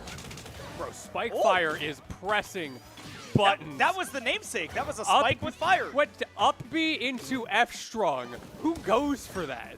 I'm seeing brand new technology develop before my very eyes. Another F strong. We are patenting moves. Okay, and that takes the stock. Man. Okay, Spikefire. And once again, just going right back into pressing those buttons. Even if it's a little shine stall off stage. If it's an excuse to press another button, I'm pressing it. Ooh, and just out of range of that F strong as well. Toru again, the up B is just missing the spacing, and Spikefire's been able to take really big advantage of it so far. Right back onto the stage. Toru still scrapping back. It's a very scrappy Fleet. Yes. And I think that might be a little bit to Toru's detriment in this matchup, just because Zetter can kill so much earlier and he can get so much off center stage compared to Fleet, who has to get the edge guards. Everybody felt that right there. We were maybe 2 or 3 frames away from seeing that actually confirm into the up strong. Nice coverage with the Nair, though. Easy grab of the ledge. We do go to last stock. Needed that. Ooh, goes for a little bit of a moonwalk attempt there, trying to catch Toru off guard, but Toru was ready for it. Coming back to life, starting to punish more these really aggressive attempts at strongs from Spikefire. Yeah, nice. I'm liking the drift back gameplay right now, where we were seeing a lot of holding forward earlier, but now you see careful on those approaches. However, another F strong. You can't take any more of those, and Toru knows it. She has barely hanging on right now at 124, but pressure's still on. The catch with the side B into the forward air, or forward throw, excuse me. And you're creating these situations with Fleet, right? Every time you knock them off stage, that could be it. But it goes both ways. If Spikefire can find one shine, get those flames activated, Fleet is in serious trouble. High recovery, great drift from Spikefire. Does get the down B caught. Are we able to get back to the ledge with the pity flips? Yes, and Toru does grab the ledge again. Great timing though from Spikefire, getting a great read on that shield and how we were going to use that F-Strong, able to close it out, but dang, it got close. It got very close. If you're Toru at that point, you can't feel too upset about the game because that last stock, Toru was so in control at the ledge, which is something we did not see in those first two stocks. Yeah, I mean, especially with the recoveries, right? And being able to get any of those reversals, kind of the Fleet bread and butter, right? That's your game plan. You want the Zetterburn off stage, and you want to be able to operate in comfort. Took a couple stocks to get there, but that does bode well for the remainder of this set. So we'll see how we go as Julesvale is our venue for game number 2. Definitely one of Fleet's favorites. We're checking the reactions with things like those special pummels right now. No one has flinched yet. It's a question of who's going to blink first on these combo starters. Again, neither of them able to get the big hit. Finally, Spikefire with a little bit of a juggle, but even still, just evening it up. Still even on the percentages, though, and it just goes to show, right, like, you got to get a lot more hits on one side than the other to really build up that damage. And Spikefire, no double jump, not going to be able to make that back, even with the double pity flip. So, once again, great stage for Fleet. Toru taking great advantage here at the start. Love that usage of the side B. But it doesn't matter because Spikefire missed the first 5, but number 6 is going to get you. Hey, you know what? Eventually you're going to hit. And right there, that was really just down to the timing. Spikefire held on to that F-Strong a little bit longer than the last few. Toru thought it would be a free and easy get-up attack, just power through it with the invincibility, but not that time. Great mix-up from Spikefire, but we'll see if that continues to bear fruit. My goodness, you're gone! Spikefire tested the waters. Can you handle the multi-shines, the pressure on the shield? And Toru said, as a matter of fact, yes, and killed him for it at 50. As a matter of fact, I can. My goodness, though, at 82%, if you get lit on fire, you're in real trouble. And man, Spikefire just really sending it on these F-Strongs because you know that's going to make you bread. Not going to be enough on that F-Throw. Even here on Julesvale, those side blast zones are just big enough. Up B barely whiffs. Toru might have expected it to hit, and instead is going to get scooped and into the blast zone to take us to last stock. I'm surprised we didn't see like a shine up strong there. Spikefire is not showing that option, much preferring to just go for down strongs to finish the food in those situations. And part of it might be what we just saw there, where every time he does try to go for a shine combo, Toru has the defensive counterplay on lock. Oh, caught the DI out there with the Nair going fair. Catching that DI in on that move and then DIing out to try to rectify the mistake. But at that point, too late. You are too close to the blast zone. Excellent usage of that stage. And again, like we were talking about, what we saw towards the end of that game 1, really having a good handle on mixing between the approach and the fade back. Yes.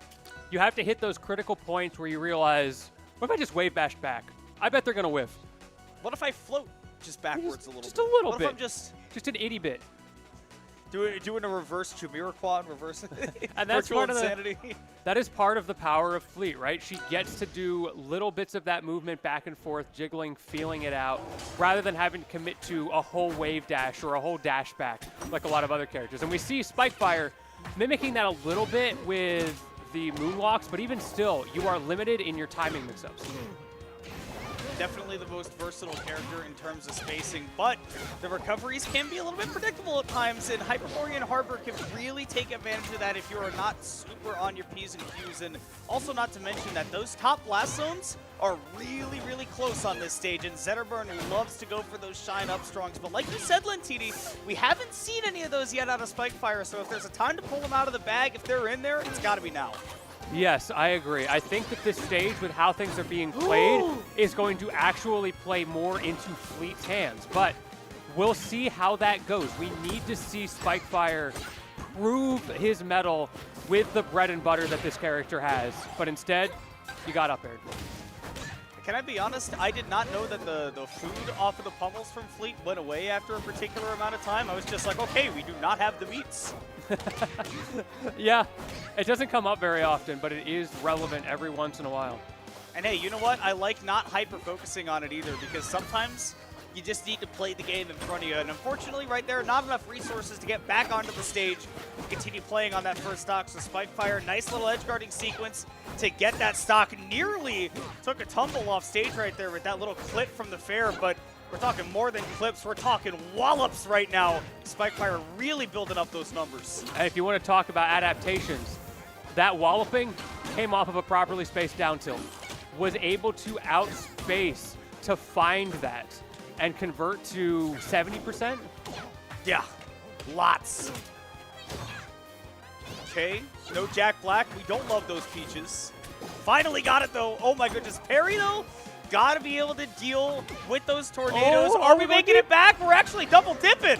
Playing ping pong. Oh, clipped, but not enough. And what a crazy drifted. We're still alive. Forced you to go high. There's no other way. And of course, you know the upstrong is going to finish that plate. I don't care how low your blast zones are, how high they are. Either way, a kill is a kill. If you're up there, you will be going. Go. Like you said, the way that this game has been played seems like the stage is working out really well for Fleet, but honestly, it hasn't really mattered the stage so far. All three of these games have gone down to last stock and felt very, very close throughout. Agreed. Right now, we're fighting for counter-pick advantage going into a potential Game 5 after the next game. That is what is most notably, I think, on the line for who can take the next stock. And at 50-60%, Spikefire finally makes that up strong known. Kills you at 84 after the hit. Was that 60 on the up throw? It was. My goodness. That is why we go to that stage. That is exactly why you ban Hyperborean Harbor against Zetterburn. I can see the understanding with Fleet, right? Even though you're such a light character, you go, okay, but if the Zetterburn's recoveries are not crazy on point, I can take advantage of that. Fleet is the edge guarding character, but in that case, Spikefire definitely taking advantage of the reason he went there, and now we'll have that counter pick advantage like you mentioned. One game away now from staying alive in the bracket, up 2-1 as we go to Merchant Port. Yeah, I think Toru made a reasonable decision in not banning that stage. From what you know at that point, you're keeping your opponent honest, forcing them to prove to you that they have the capability to utilize it. Now you know, now it is off the list, and they're going to be forced to play a little bit more honestly on their counter pick next time. Yeah, now you know, right? Like, whatever your stage pick is, you're taking that same stuff into account, but you're saying, okay, but what is good for me and what is not good for me in this case? But regardless, Merchant Port definitely giving you a lot of space to operate. You don't have to go near the Zetterburn if you really don't want to, but sometimes there simply is no escape. Spikefire kept holding down, though. You gotta let go of that angle or else it will not let you grab the ledge. That is by design. Those are the critical moments.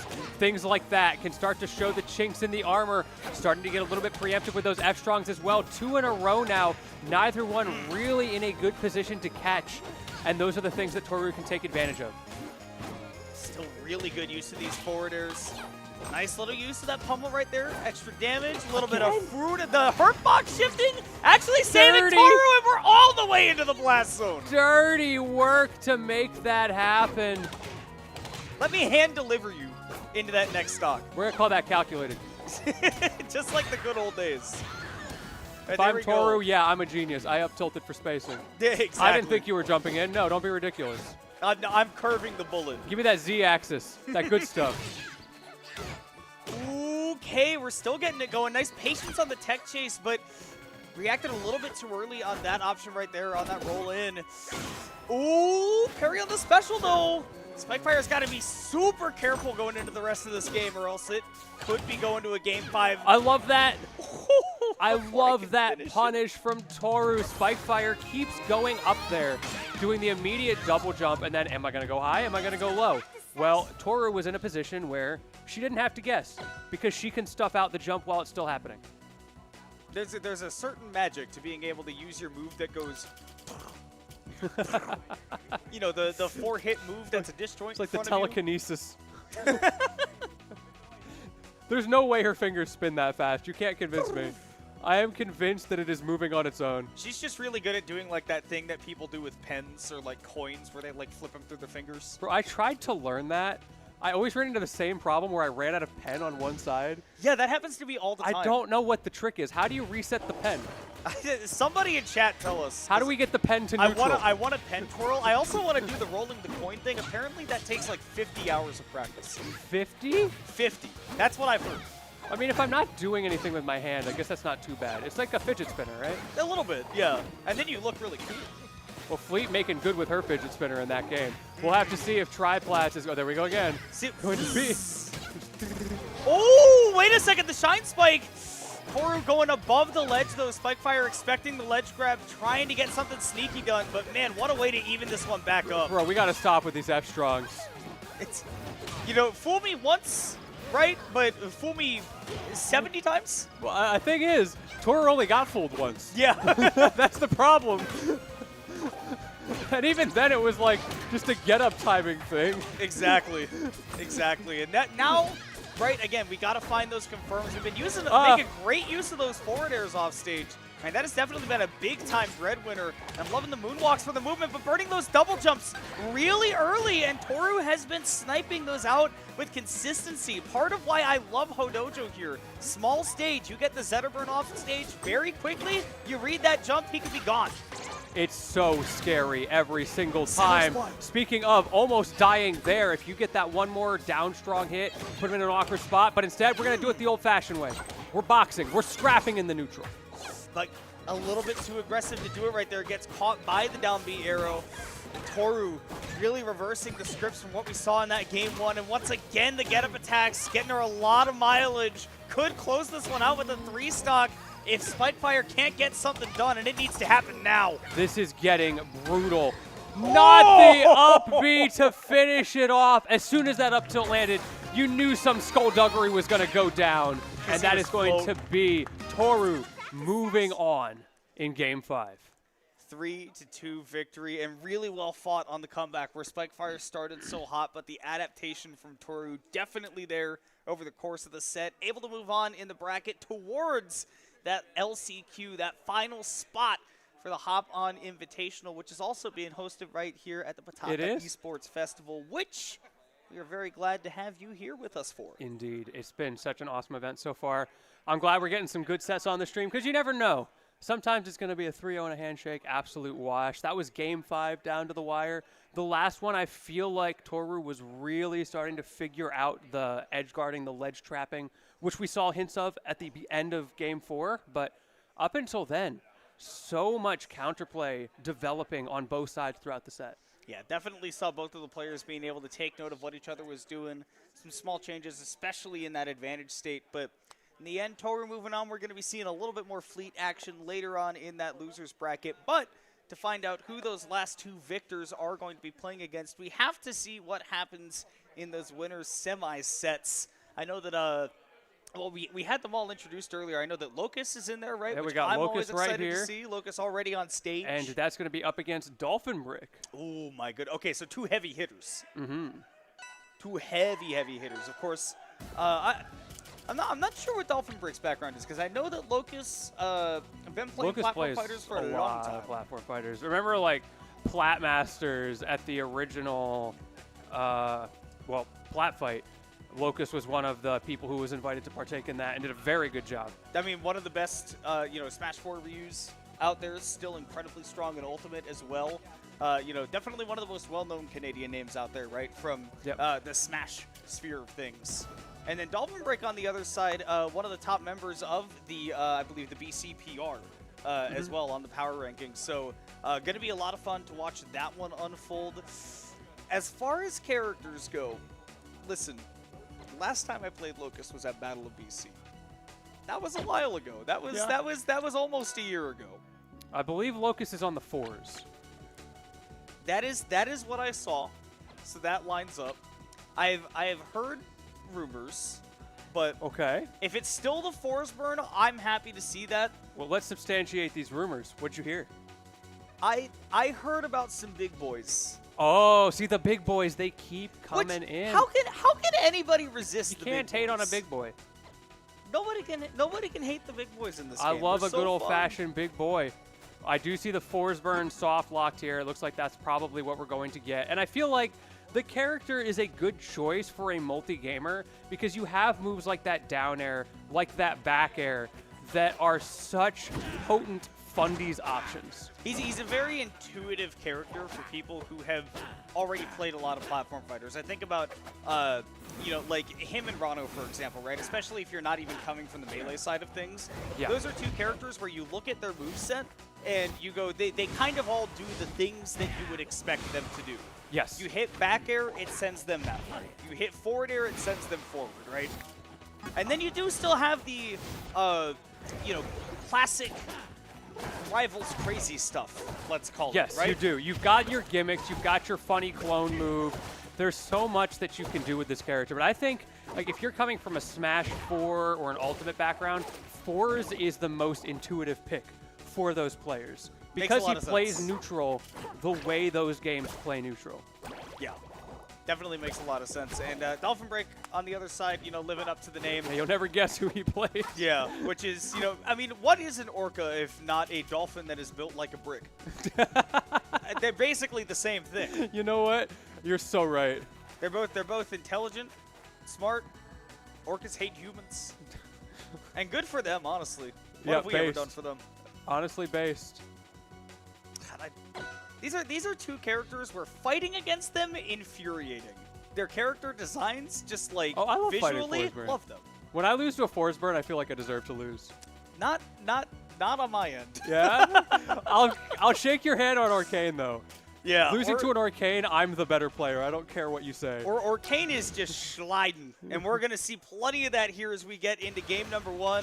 Julesville, our venue for our first winners semis match between Dolphin Break and Locust. Gonna be seeing that Arcane versus the Forsburn, like we've been talking about. A matchup where Forsburn is not gonna get to play around with the deception and the smoke very much because Arcane can clear that out with a quickness. Yes, we'll have to see how much that is a factor because Arcane can play the matchup in different ways. How are you going to utilize that puddle? Are you going to let it sit in the corner like this, or are you going to use it as an offensive mix-up option?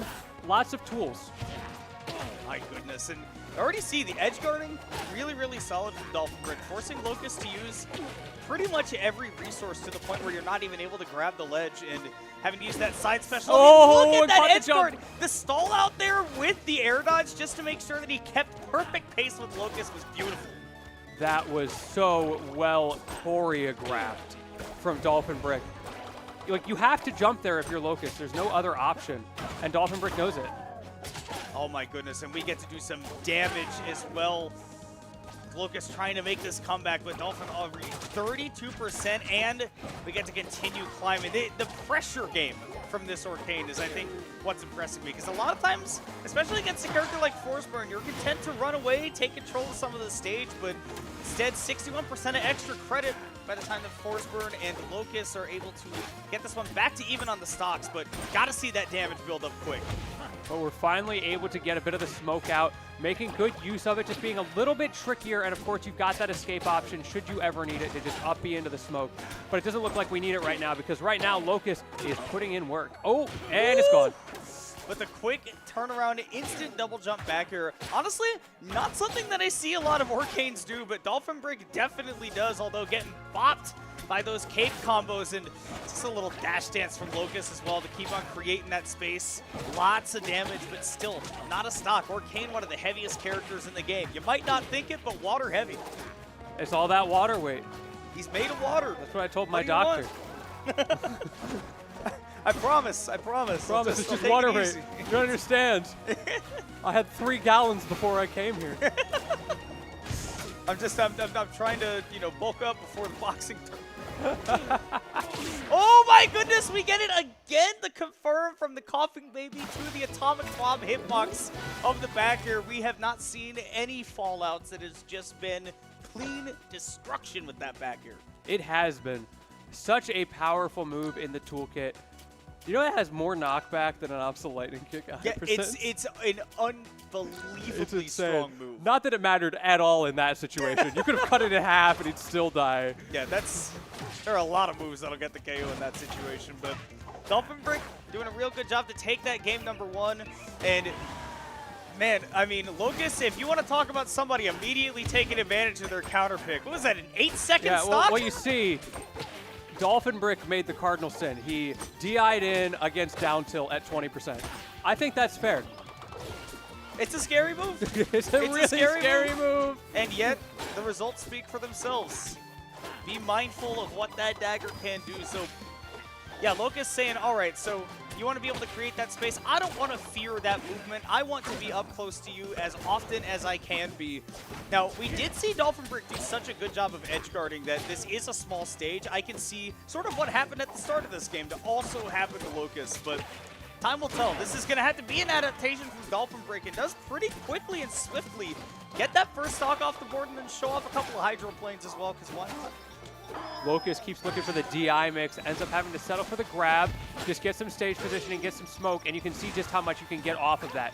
Why it's so important for Dolphin Brick to find times to clear it, because as soon as it's online, you control so much space, so many mix-ups here, and Dolphin is struggling just to get back into neutral. I mean, especially in those ledge trapping scenarios, too. You have no idea where Forsburn is or what he's preparing. Just like that! Down strong, out of nowhere, trading with the cape is gigantic for Dolphin Brick. Might even get the full reversal off of this because, again, we've seen these edge guards be so effective, but really well-spaced recovery by Locust gets him out of it. And Dolphin committing to the roll there instead of just neutraling onto stage to try to find the timing to get a punish. However, almost Popping, gets baby. the back air again, does get the weak hit. Locust gets to live another way. Dolphin Brick has brought this all the way back. Oh my goodness, but the quick escape from the ledge. Orkane definitely gets some privilege there, and sitting at 155, again, a heavy character, not at all troubled by these kinds of numbers. The Locust finally able to clean it up, but what was a massive lead is now razor thin. Let's see if we can extend it just a little bit here. Locust needs to find some extra percent, but Dolphin Brick not about to let it happen. Trying to find the back air, goes for the Nair instead because Locust goes high. Now we get our opening. Again, it's in those situations where Locust has to use a lot of resources to recover. That with it, Dolphin Brick is kind of playing like Batman. With prep time, hard to beat. I got booed for that. That's awesome. I feel like it goes both ways because Locust just needs to get the smoke up, right? That would be the ideal, especially, again, on stage would be so important, but you just don't get the time against Orkane unless you're setting it up at the ledge trap. Barely misspacing that bubble, but Locust going right back to the ledge, using that invincibility, but all of a sudden both of these players are just a solid hit away from dropping this game number 2. Great recovery angle there from Locust. So easy to accidentally slide past, but it's not going to matter because the Dolphin got prep time. Locust swinging back with the side B out of the corner. We're still alive, hoping for that tech chase. Goes for the F-Strong in neutral. We are scrapping right now.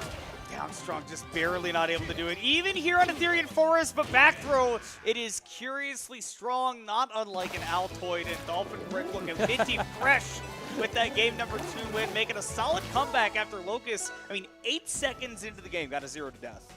Yes. Fantastic comeback as well, even from the mental side for Dolphin to reset, be okay with what happened, and now Locust is warming up in Olympia. Okay, so not the rumors that I have heard. They are apparently unsubstantiated, but this is a character I could also see put in some work. I know that Locust has got the deadly combos, and that is something that can be a little bit harder to find with Forsburn. You are committing to a little bit of a longer game. I'm not going to blow you up immediately, despite what you saw at the beginning of that game, Yeah, too. that was This an is more outlier. of Olympia's domain. And we're going back to Jules Vale for it. All these years later, we're still on Starterville. There's no escape. There's no escape. The Ultimate was the only game that escaped it, and it's only because the platform doesn't move. Which is insane. If you flat stage with moving platform, everybody's favorite. We all love it. We'll see just outside the Badger Tower. Locust is going to be trying to make Olympia work for her company, but nonetheless, 68% immediately on both ends. Orkane never going to struggle building up that damage at those early percents, but this is really going to come down to who kind of doesn't let their opponent stay alive at that 90 to 100. And we're starting to get into that area. Let's see. Locust not able to find the forward air there. Tech chase now coming out from Dolphin Brick. Now he is the one with stage control. We're seeing that battle being fought. Both of these characters can be a little bit weak on the recovery, and so much of this revolves around finding that center stage and giving yourself the spacing advantage to get the big hit. Really well done. Yeah, nice little. Oh my you're dead. goodness! I was gonna say the use of the back air into fair from Locust to get that first stock, but again, we talked about it earlier. Dolphin Brick's edge guarding has been so good. It's not only had really good reads, but just really good positioning ahead of time. And against Olympia, man, I mean, you only have one kind of mistake that you can make, whereas Olympia on her recoveries, any mistake leads to death. That is an unfortunate SD. So tragic. Not able to get the rat trick there either to come back. I'm sure Locust has that unlocked, but at that point you're just so low, there's not much you can do. We do have some up air combos to get us started, but we can only confirm into a dash attack at the end. Locust needs to figure out these ledge traps. Yeah, it needs to find a way to get the stock off stat. And this is part of the problem when you play one character for the most part. You want to try out another one, but you're just not fully warmed up with it. These kinds of things can happen, and man, Dolphin Brick again, swiftly and slick in that ledge grab. Gonna clean it up with a 3-0 victory over a couple of attempts from Locust, but will be that Orcane moving on to winners finals. That final stock, I'm pretty sure came down to the side B change in the most recent patch that Locust had to deal with. Went for the side B and can't act out of it, has to get to the wall, which means you lose so much height, which removes all of your recovery mix, and Dolphin gets to just wait, roll onto stage when he's ready. And then there's the Orcane just over here, hovering and wait. It doesn't work anymore. We're back on the full Over screen. here. Hello, everybody. Yeah, over here. I love how from that far out camera, not only am I wearing this like super bright white, Yeah. but also we're both pretty light reflective individuals, and so just from that far out shot, it does look like we're both just like glowing. We are lacking the melanin, that is Yes, for sure. that is. I think we're like opposite as well with the colors. I got like the hint of white, you got the hint of black. Yeah, we've got a real chess Othello. What is that? Going on? What's What's that? Othello? No, not Othello. Oh. Don't worry about it. I'm seeing things that you're just not prepared for. I'm not prepared for most of the things What I is see that? at Rivals tournaments. What are we looking at? Oh, it's pretty fast bear. I don't like it. I don't like it. I don't want it. I thought it was a behind me. pumpkin at first. I thought it was just like an ugly dog. An ugly dog. And listen, you have to be honest with yourselves. Some dogs are ugly. It's kind of like And I'm right. You still love them. But some dogs are ugly. it's kind of like with babies. There are a lot of babies out there, especially newborns, that are not cute. They're like just not looking. their heads are literally deformed from being But we still love them. They go, and you're like, yeah. You're ugly though. But and there's nothing you Nothing can do wrong with an about ugly that. baby. I still get There's hired. still hope. It's great. You can do anything in your life if you please. You can be even in a beautiful city such as Surrey in British Columbia, Canada. Even. Well, I think you're a beautiful baby. That was not even a backhanded compliment. That was just a backhand. that was just a slap. And I'll take it. But you're beautiful though. I opened the door. I opened the door, and you said, yes, I will walk in. Thank By you very all much. means, thank you for letting me in. So I believe our next set is going to be Penguinos versus Sir Quags. Sir Quags, most notable for on the other stream being the only tag that they could load for about 3 hours on the overlay. It was Sir Quags being up 3-1 for a hot minute. Very impressive run from Sir Quags. We're playing King of the Hill.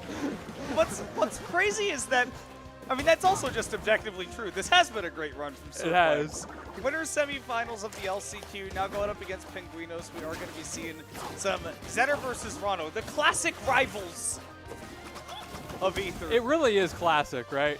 I mean, This they are the two that show down. If you play Dreams of Aether, they're the two that you don't attack. Or attack.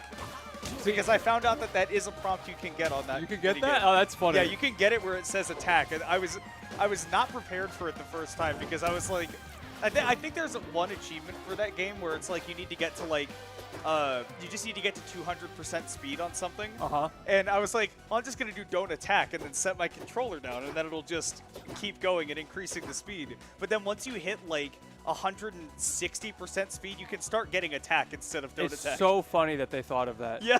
That's amazing. And I was like, well, Egg on my face. I feel like this matchup is the matchup that Awesome Sauce intended. Yeah, this is, I mean, if you're coming over from Melee, you understand what's going on. Yes, this is You're very like, clear. This is a crazy version of what I know, but I do know what's happening. Yes, it's very clear. You know your win conditions with these characters. Stage picks tend to work similarly to how they work in Melee as well. The difference is both characters are better. Yes, by some magnitudes. By a lot. and you get to watch Zetterburn go up against Rano. Not legally actionable. But here we are, winners semifinals. Sir Quags on the Zetter, I do believe, and Penguinos on the Rano. Always exciting to get to see a little bit of Rano on stage because I think everybody's in agreement that like this character is pretty good. I think that there's no qualms about it, right? Everybody knows that this is like an A-tier-ish character, but we just don't see a lot of Rano representation at the tournament. So as a Frog enjoyer myself, very happy to see some of them get played. My belief on why that is partially down to the difficulty of being consistent with the character. Yes. Because there are so many situations where you're hunting for specific kill confirm windows or hoping that you can trick your opponent with bad DI.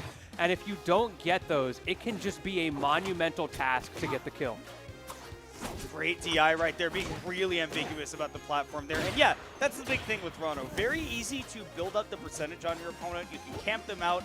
You can basically react to any kind of DI they do for your combos. Tech chases are always available, but very weak to crouch cancel early on. And of course, like you mentioned, the confirms to actually take those stocks can be really tough. Even right there, where a lot of characters like Zetterburn would be salivating at the mouth to take that stock off of that jab reset, but for Rano, you got nothing. Still got a hunt. Oh, he's gonna hunt, 77%. You're starting to get close to those windows. Things like down tilt start to become even more of a threat at this point. Almost got one right there, but it goes the other way instead. Ooh. Uses the needle right there to make up some space, but Penguino still great DI, great spacing. Love the patience right there as well. The turnaround, empty hop, and then reading the jump afterwards is beautiful. That was a bit of a soul read right there. It can go so unnoticed because you don't get a lot off of it, but Penguinos does not care. We're seeing shades of that last set. F-Strong starting to come out early.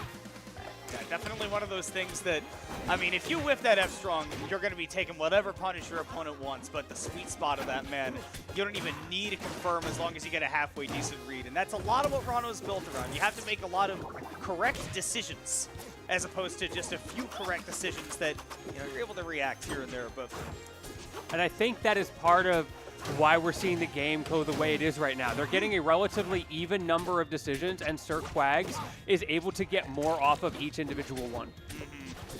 And definitely the design right there. But Rano does have just, I mean, again, blinding speed, right? The ability to space out a character like Zetterburn. And again, look at the reactions right here, Penguin. Disgusting. Ew. I'm with you. Ew. Put that away. No, continue to... Yeah, you know what? Bring it back. Continue to present it for the class. This is show and tell. Shane, this is the 15th time.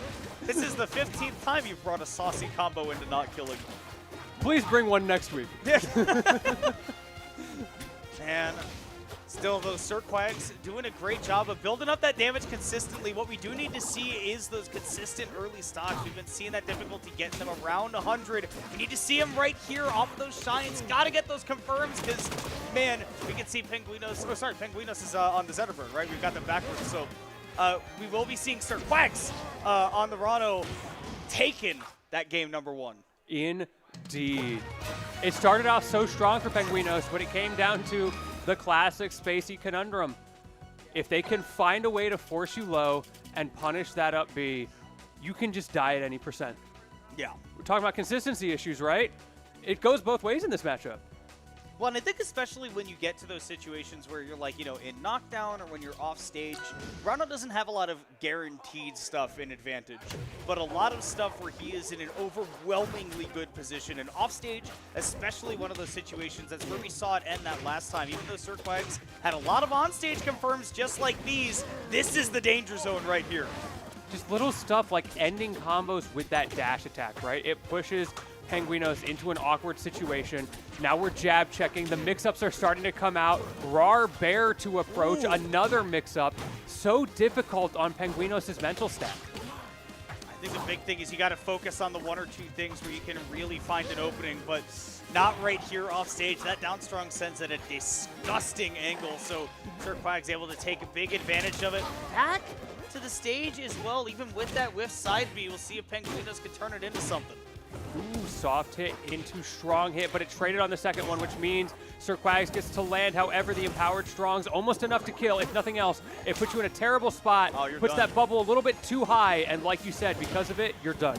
Yeah, nothing to be done right there. You have to be very mindful of your resources as Rano. If you're high above the stage, you're basically guaranteed to be able to make it back nearly no matter what, as long as you've got that double jump available. But once you're anywhere sort of even with the ledge or below, it can be a lot worse. But my goodness, Sir Quags making great use of that invincibility. Great angle from Penguinos, though, to make it back. Being a little bit tricky with it. Had to play a 50-50 game because you have no timing mix up there. But it doesn't matter because at the end of the day, Sir Quax has held the advantage. Look at that. Even when you get past him on the ledge, you're still mid-juggle. I think being so mindful of the reversals and knowing where you're allowed to be able to take a few hits, Sir Quags has been great at that as well. Forward air, awesome tech by Penguinos, but still the lather rinse repeat game from Rano. This guy knows how to shower. Bro's using soap and everything. That's crazy. he got the soap tech. Oh no. He got the not the soap tech. I bet he got a loofah. Oh my goodness! Look out!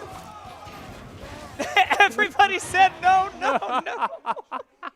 That was top rope.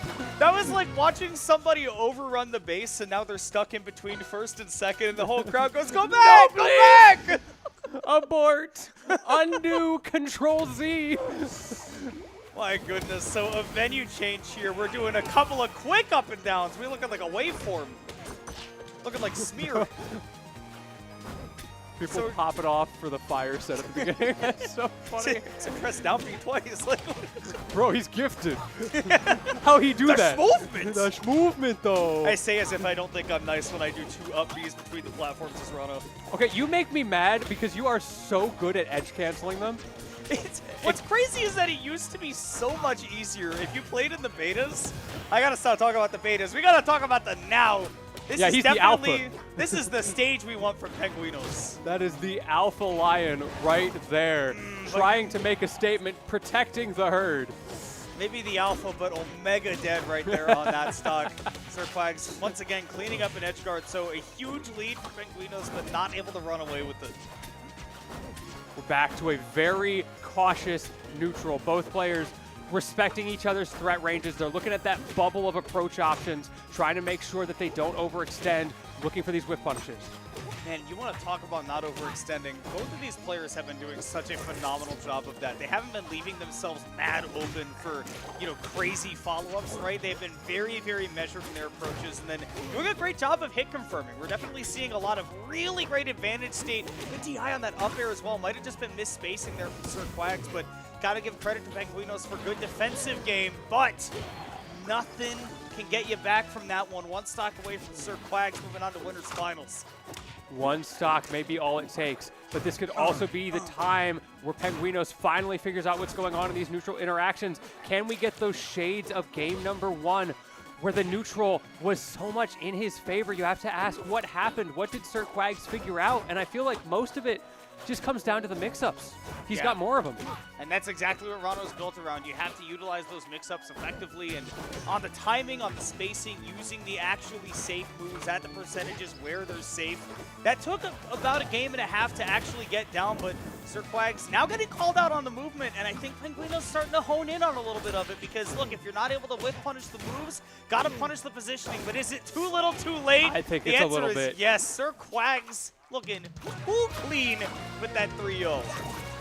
What a statement in those second and third games, coming back so oppressively in so many of those situations. How many times did we see Penguinos get stage control, create the ledge trap situation, and then just not let it go for an entire stock?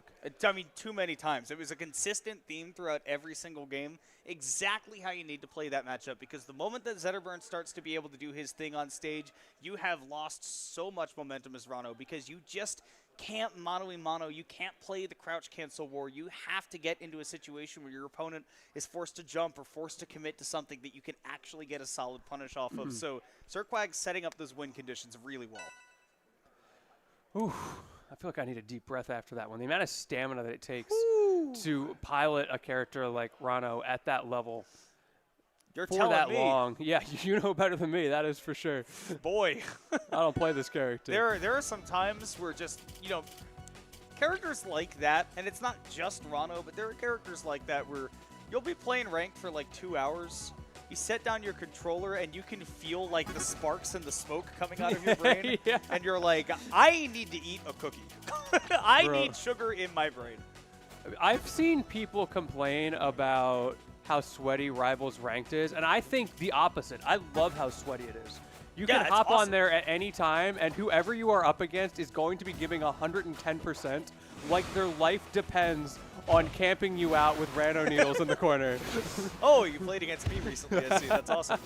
I think that is what I love about it, though, is that it really is just a wealth of, at any time, you can log on to the game, you can find people that are going to be around your skill level, and you can always play a serious set where you're trying to learn something. It's a privilege. It's like a whole It is. It's quite a privilege that we have this, and we have such good netcode as well. And if you're playing with your friends, you can do peer-to-peer matchmaking instead of just using the servers. For anybody who doesn't know, look at the listen server option, really handy. And they've got clever stuff with that as well, with fair lag for the host to make sure that whoever's hosting the peer-to-peer doesn't get an advantage. They thought of everything. They thought of everything. Yeah, this game, so good in all aspects, and we are going to get to see some more aspects. We've now seen all 8 players, so let's get a couple of them returning here in, this is going to be losers quarterfinals. Locust back on stage with that force burn, going to be going up against Toru, who we saw really, really solid earlier, up against Spikefire playing this fleet, so going from one burn to the other. It's a good start for Locust. But that's, I think, kind of the name of the game for Locust. Locust always comes out the gate swinging, has a very good level 1 game plan. And on the other side of things, Toru was a bit of a comeback king in the last game. She did a really good job of adapting throughout her set. Yeah, definitely picking up on what her opponent was doing, and yeah, being able to throw out new tools, being able to utilize them in different ways, right? And I'm really interested to see. I want this to be a long set between these two because I know that the punish game is going to be there. You see that from Toru taking that first stock, but I know that both of these players are highly intelligent and they're going to be bringing out new tools over the course of the set. That F-Strong putting you in a good spot. You get to set up the smoke. Only goes for the 2. We'll have to see if we go for that combust later. That is not something that Locust used at all in the last set. And there's a good reason for that, right? Again, we saw how much mileage that he was able to get out of the smoke when he was able to set it up on stage. And against Fleet, you're going to have a lot more time to be able to do that. Yes, she can maneuver herself into ways where she can delete that smoke in ways that other characters can't do so safely, but it takes a bit more commitment in terms of her movement to get up there, and that's something that Forceburn can really take advantage of, like you're seeing now. Great spacing with that F-Strong. Toru once again showing prowess, knowing how to space around that down tilt. It's a little bit different than Zetterburn, but it's the same general idea. All right, all that smoke set up off stage, which is exactly where you want it as Forceburn. So love the use of that arrow going up just to get as much of it deleted as possible. What are we doing? Nothing. Great patience. Ooh, back air doesn't quite connect, and that is a bad trade for Locust. Wanted so badly to close out that stock and force an advantage state that was no longer there. Really good matchup knowledge as well right there. We saw Toru knowing that Forceburn aerial drift to be able to take the stock with that back air, that knows you can crouch cancel, you can floor hug on that F-Strong cape, but the second time it connected in the air, no such thing as floor hugging out there. The bad DI on the up throw is going to give Locust an opportunity here. Oh, and he has taken that opportunity. Can you close it out with the Dunkaroo? Oh, just barely gets past to the ledge. Not enough. It is a 50-50 right there, so I respect Locust for just staying on stage and saying, at worst, I get a ledge trap. At best, I do get a punish, and that is what we saw, but not a big enough one to fully change the flow of the game. Toru is on last stock and at that 89%, but also things can change in an instant for Locust, especially if that read went through, but great reactions right there. Good decision-making is going to keep him alive for longer. We've got that combust right now. This is terrifying for Toru. Has to close this out, has to shut that down, and actually spent it there. It's gone. Yeah, and so is the stock as well. You pointed it out, tried to mix up that recovery, but Toru is already ready for those mix-ups. Really, really solid adaptation in that first game, just staying a pace ahead of Locust the whole time. I'm betting Locust went for the super smoke there. I yeah, didn't the see big any like burst. combust startup or anything like that, and obviously the hitbox did not trade. So if you can get that, as you mentioned, recovery mix-up out of the smoke, that is a good way to at least reset the neutral, which is a place where Force can really thrive with those back airs, with those down airs that we were talking up earlier, and the down tilt. Well, and down tilt was the big win condition, I thought, near the end of that game as well. And Toru did a really good job of making sure that Locust couldn't land or was forced to jump because down tilt into combust, that's the combo you're looking for at the end of the game there. Jab check right there. Dirty move right there, but Toru able to make it work and continue that juggle. 111 already built up on Locust. Toru tried to force the issue there with the up strong. As a result, Locust gets to land, holding center stage. F-Strong in the corner has been another boon for him in the matchup. Oh, you had the idea, but a little bit mistimed on the back air and lands too early. And Toru takes full advantage with that stock. Yeah, just such a great punish game, and I think a couple of times we've seen that Locust has been a little bit too committal to use these really punishable moves, right? Stuff that Toru can absolutely get the big-time hits off of, and we're seeing these whiffs, right? It's starting to pay off dividends. 61% gets built up really quickly, and Locust is just trying to find that read to take that stock rather than looking for those confirms, and man, it's working out great for Toru. Just barely able to get to the smoke. I didn't think he would get there in time. Does get back to stage, trying so hard to find that back air, but Fleet is out of confirm percentage. She's a little bit too floaty. You're going to need some bad DI. Down tilt not going to be enough either because you've got the weak hit really stuck right now, and that is a death sentence to see. Toru taking another stock unanswered. The punish game has just been such a difference, especially here in this game too, where we've only seen Locust get glancing blows for these neutral wins, and Toru, meanwhile, is doing stuff like this. 51% and putting you off stage. And look at that right there. Just an F-tilt. It's an instinct. You want to get that one hit, but didn't get the stock. That was a down strong opportunity, an unfortunate waste for Locust, but was able to stay collected there and got the stock anyway, but this might be it. Oh, missing the back air. Had to go too low, though. Quite literally walking the dog over into the blast zone. That hyena, not long for the world. Not laughing, I'll tell you that. That is the most dead serious hyena you've ever seen in your life. I see why I put the mask on. I didn't want everybody to see his face after that one. Brutal. You're about to be the Phantom of the Opera. I tell you what. The Phantom. Such a great skin. My favorite skin in the game.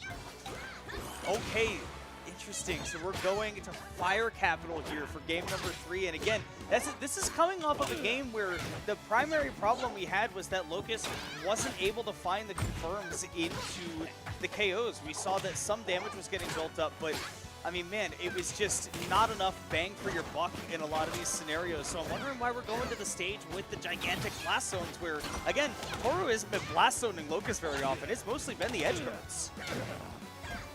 Toru, ooh, creating the threat. Just reminding you, I have so many ways to kill the beast. Again, going for F-tilt, not going for down strong there. That is something that Locust has been starting to show a preference for. It's a risk-reward game, I get, but you've got to pull the trigger eventually. Again, got to find a way to take those stocks. Great tech right there. Not going to catch Locust lacking on those, and a good double jump to get away, but now seriously lacking on resources. He's able to pull up the smoke, and great mix-ups on that recovery, but too aggressive there at the ledge. Going to take that hit on the shield. Still anybody's game to take this first stock, though.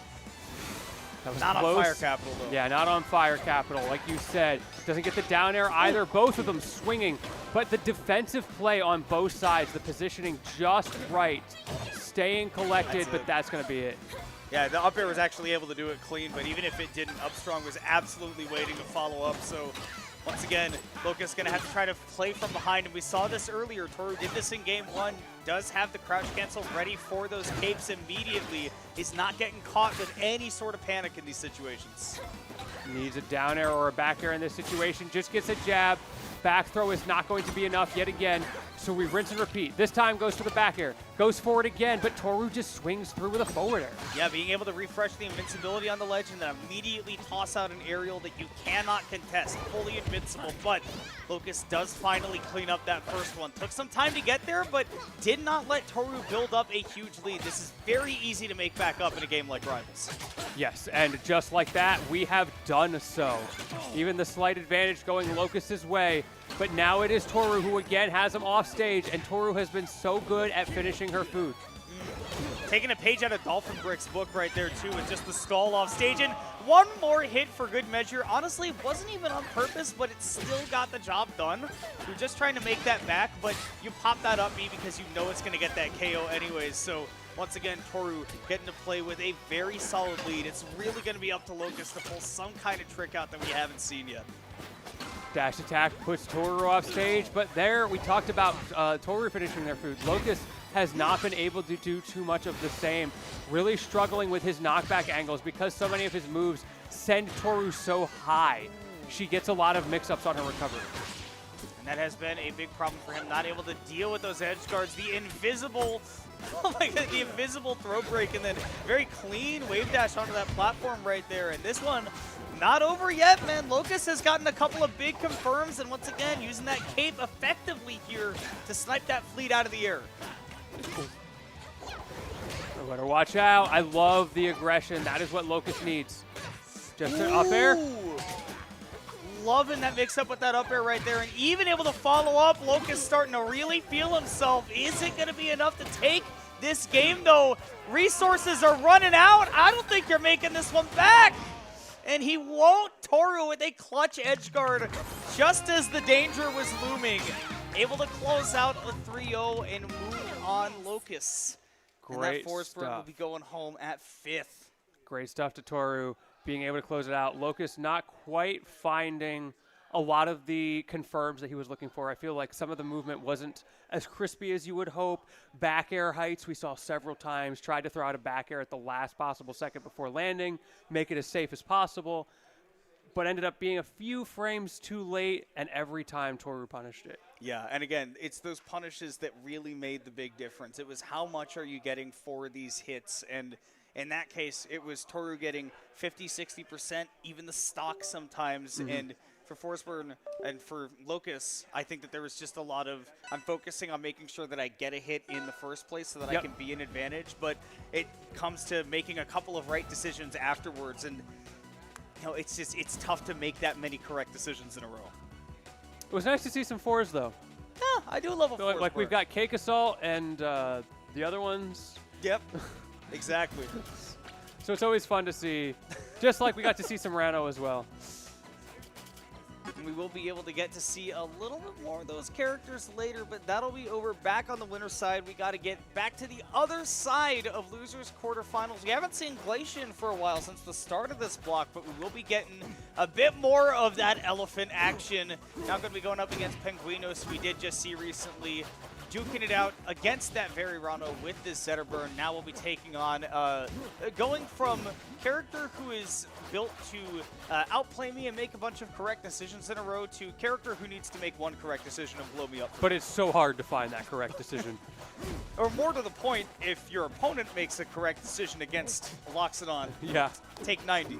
All right, and then we'll see you at the ledge. Part of the weakness of Loxodon at high level, because we know from the statistics that the devs have told us he does very well online, but at high level in tournament play, part of his weakness just comes down to the fact that he has less agency than some other characters. He has to hope for that mistake from the opponent sometime or force the issue to create that mistake. He doesn't have the power to just fundy his way to victory at the highest level without there being an outside catalyst. We'll see if any of those come into play here. Game one getting started between Penguinos and Glacian. Now, Penguinos, we did see them playing really well in those sets. It was just that the Rano was eking it out most of the time, right? Except for that very final game. But now up against the Loxodon, maybe if that combo game can really start getting rolling, you can see that confidence build back up. We saw a lot of this. The confirms into the bears off stage. Great ledge grab, but you put yourself in danger. I love the upwards angle on that up B. Ooh, great parry. and we're going to get a lot off of this. We talked about mistakes. One of the mistakes you can make is being predictable, and that is exactly what happens to Penguinos. And just with that, almost evened it up. See, both of these characters are basically at their respective kill percents for this matchup, and certainly the Zetterburn now, so this recovery got to be perfect, no doubt. Does hit the angle, but again, there's that one mistake that you have to make. You burn that double jump, immediate platform coverage for Loxodon. I love these floor hugs. Took so much percentage, though. That extra damage multiplier going a long way. 34%. And now this is where the Elephant thrives. He gets to go a little bit into turret mode, does lose the stock. Penguinos had to really work for it. And you saw the reason that Glacian tried to get aggressive right there was to go sit under that platform to go turret mode, like you're saying. Loxodon loves to just sit back and relax when he gets the chance. My goodness, Yeet. Shield gone, stock not quite enough. It's not empowered. So Zetterburn's still going to be hanging on. We got a full charge. We got a lot of damage. Next time around, that'll definitely kill. Just a reminder to Penguinos that you can't shield forever. My goodness, and you can't hold in forever, so good DI to get away from the Elephant there. Once again, straight up angle, working some wonders. The parry immediately! Oh no, got a sour hit there. That's so unfortunate. Back air not going to do it either, but we're playing around the world with this Zetterburn, and finally, a well-timed landing back air. Closes it out. I know that Penguinos, obviously you feel the pressure against Loxodon off stage, but yeah, they've just been, like you were talking about, a little bit too predictable in a couple of these situations. Just such a death sentence against the Elephant Man, because again, one opening means so much for him. Combo starter, every time that happens, you have to wonder, is he just going to die for this? That said, I've been impressed with Penguinos' defense. Not taking 100% off of those combos, just taking like 50. See, he's fine. He took his mandated 50%, and now he gets to go home. I think you say he's fine as if that game did not almost just end. Yeah, right he was there. almost not fine. That was a millisecond away from us talking about what game number 2 looks like, but instead, Penguinos, they still got a shot at this one, especially with that Loxodon on fire or just Gatling right from that dash attack into that up strong and bring us on to final stock. And now we see the turret activating as soon as that platform comes up, right? You pointed it out earlier. Just being aware of the state of the stage. It's one more thing to add to the mental stack, specifically on Julesville. Oh my gosh, force the usage of the double jump and the air dodge. And yeah, like you're talking about, you have to keep track of what's going on stage. This is a great position for Penguinos, but they can't turn it into a ton. Here comes another big juggle, though. Get the Elephant off stage. Empowered Strongs are a big danger right now. 109%, but we're racking up on the other side as well. Penguinos looks for the issue, finds the F-tilt. You are deep off stage, but you saved your resources. The overextension from Penguinos, and Glacian takes advantage. Oh, they wanted it so bad. And you know what I love? I love conviction. I just looked at Penguinos' face, not a hint of regret. I did what I had to do. Yeah, they know what they're about. I made the right decision. It just didn't work out this time. I love that. GG, we go next, and I'm going to do it again. And I'm going to do it again. I'll do it again. I'll do it again. I'm Shaquille O'Neal. I'm going to do it again. All right, game number 2 to Merchant Port. Honestly, a stage that I don't mind very much as Loxodon. It does make that punish game a little bit less scary if you're able to stick around center stage, but coming off the ledge, which is where Loxodon loves to have you, covering those platforms is a sea breeze for him. It's going to be really up to Penguinos to make sure to take advantage of the size of this stage, not get overwhelmed by all of these big, gigantic, damaging hitboxes. Great punish on the up strong as well, recognizing that it was not empowered. That is so critical for Penguinos. Not letting Glacian use those moves for free. Hit him with the tusks. We're still back in this. Penguinos playing honest. I'm just going to dash dance in neutral until you extend. And there you go. He extended. I like that Penguinos has been making really good use of the shield in this matchup as well, right? Which seems like such a basic thing to say, like, oh, you've done a good job blocking. But it's different because it's such a resource in this game, right? And I think that being able to use that effectively, really, really smart. And get up attack, not going to be able to do it. I think maybe was expecting the reverse hit on that. But regardless, Glacian and Penguinos still looking for that first stock. Yeah. But it's going to be Glacian getting the first one. Reverse back here. We don't even need the tusks. Has so many answers for that situation. And now Penguinos is on the back foot yet again. We saw what happened when Glacian got the advantage in the first game. Will it be more of the same, or can Penguinos not only get this stock, but begin to answer back in kind with these crazy advantage states? Well, the parry right there is not going to lead into anything because we haven't seen that parry come in on that recovery yet. We haven't even really seen the edge guards get set up against Glacian. Penguinos didn't know what punish to go for. A lot of Loxodons have one or two things that they'll go for immediately, but right there, didn't know exactly what we needed to do, and of no fault to anything, but again, going a little bit too deep off stage. Now, it seems like the regret's kicking it a little bit. I think that really highlights part of the way that Penguinos is behind in the set, because obviously there's the stock and the game differential, but there's the data acquisition differential. That was a data parry. Glacian is well past the data parry point of this matchup because he's had more opportunities to actually go for those punishes. When we say download complete, sometimes we mean it, but you got to continue to try to gather that information as the set goes on. Roll in was so ballsy, I can't believe it Got worked. away with murder. That was crazy. But then again, also, Loxodon's hitboxes are so awkward that in that situation, what does he do to hit you? You know, like, you could go for like pivot grab, but that is so hard to do. Yeah, especially just immediately out of shield there. Man, 164 and still living. I jinxed it. Way to go. But 122 on Penguinos and 2 fresh stocks from Glacian. Any hit now could be the one to close it out. That back air doesn't do it, but we are living on borrowed time, and we got those newfangled snipes coming out, forcing such an ugly angle. I cannot believe that Penguinos found a way around that, but as soon as it comes back to you, it is immediately gone again, almost a JV3. I don't think fire damage counts. I think that was a JV3. I agree with you. Fire damage does not count indeed. Man, I just want to talk about that recovery from Penguinos because I think that that game kind of felt like a lost cause. It's just once you fall so far behind Loxodon, it's really tough to make that comeback. But for sure, being able to make it around all of that hoopla off stage yeah, sounds like and a lot actually of make it hoopla. back. What appears to be the hoopla. You see that video of the Chinese guy where he puts on the cowboy hat and then he suddenly gets like a racing jacket and he's like, what tarnation? I don't think I've seen that one. Oh my god, it's so I good. just think of the old SpongeBob episode. It's like a lot of hoopla. Hoopla! Let me tell you, as a Texan, never heard anybody say hoopla in earnest until today. Oh my goodness, there's a lot of hoopla going on. That is a lot of hoopla. Maybe even some skullduggery on top. What appears to be the hullabaloo. Much chicanery indeed, good sir. Okay, we did see the parry right there, and again, there's that data acquisition. We've now seen 2 things off of that parry on the Loxodon up B, right? We've seen drop from the ledge, and now we've seen just wait and neutral get up, and we see the neutral get up again, right? So got a couple of options. Gonna be up to Penguinos to try to determine how we're gonna strike back if that opportunity arises again, but giving up that ledge pretty freely right there.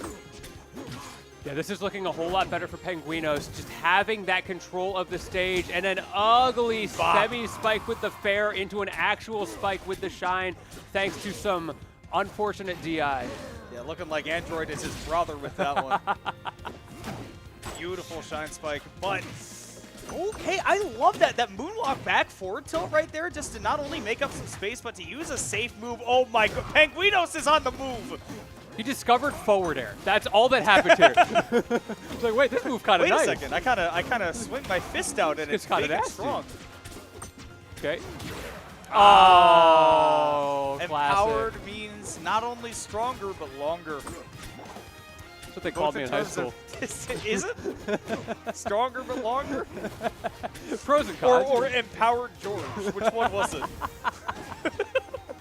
Because I can see the second one. Oh, Android is my brother. I think Shine is pretty good. It's pretty good. Ooh, I miss okay. the days of the Fish Armada impression. We need to bring that back. Oh, dude, he would do the left in. He would go like, I don't like mango. Turn left in Italian. Bring back bad commentator impressions. Oh, wait a second. Big opportunity on stage. Again, we see those high, straight up recoveries. letting Penguinos live past the expiration date, and at 78%, that is a huge time to be able to hold on to a stock. Yeah, Penguinos is kind of like eggs. He's good for a good 2 weeks after the stock's supposed to be over. I Let's can't see. wait to see that one taken out of context. Quote, put that on your social media. Penguinos is like eggs.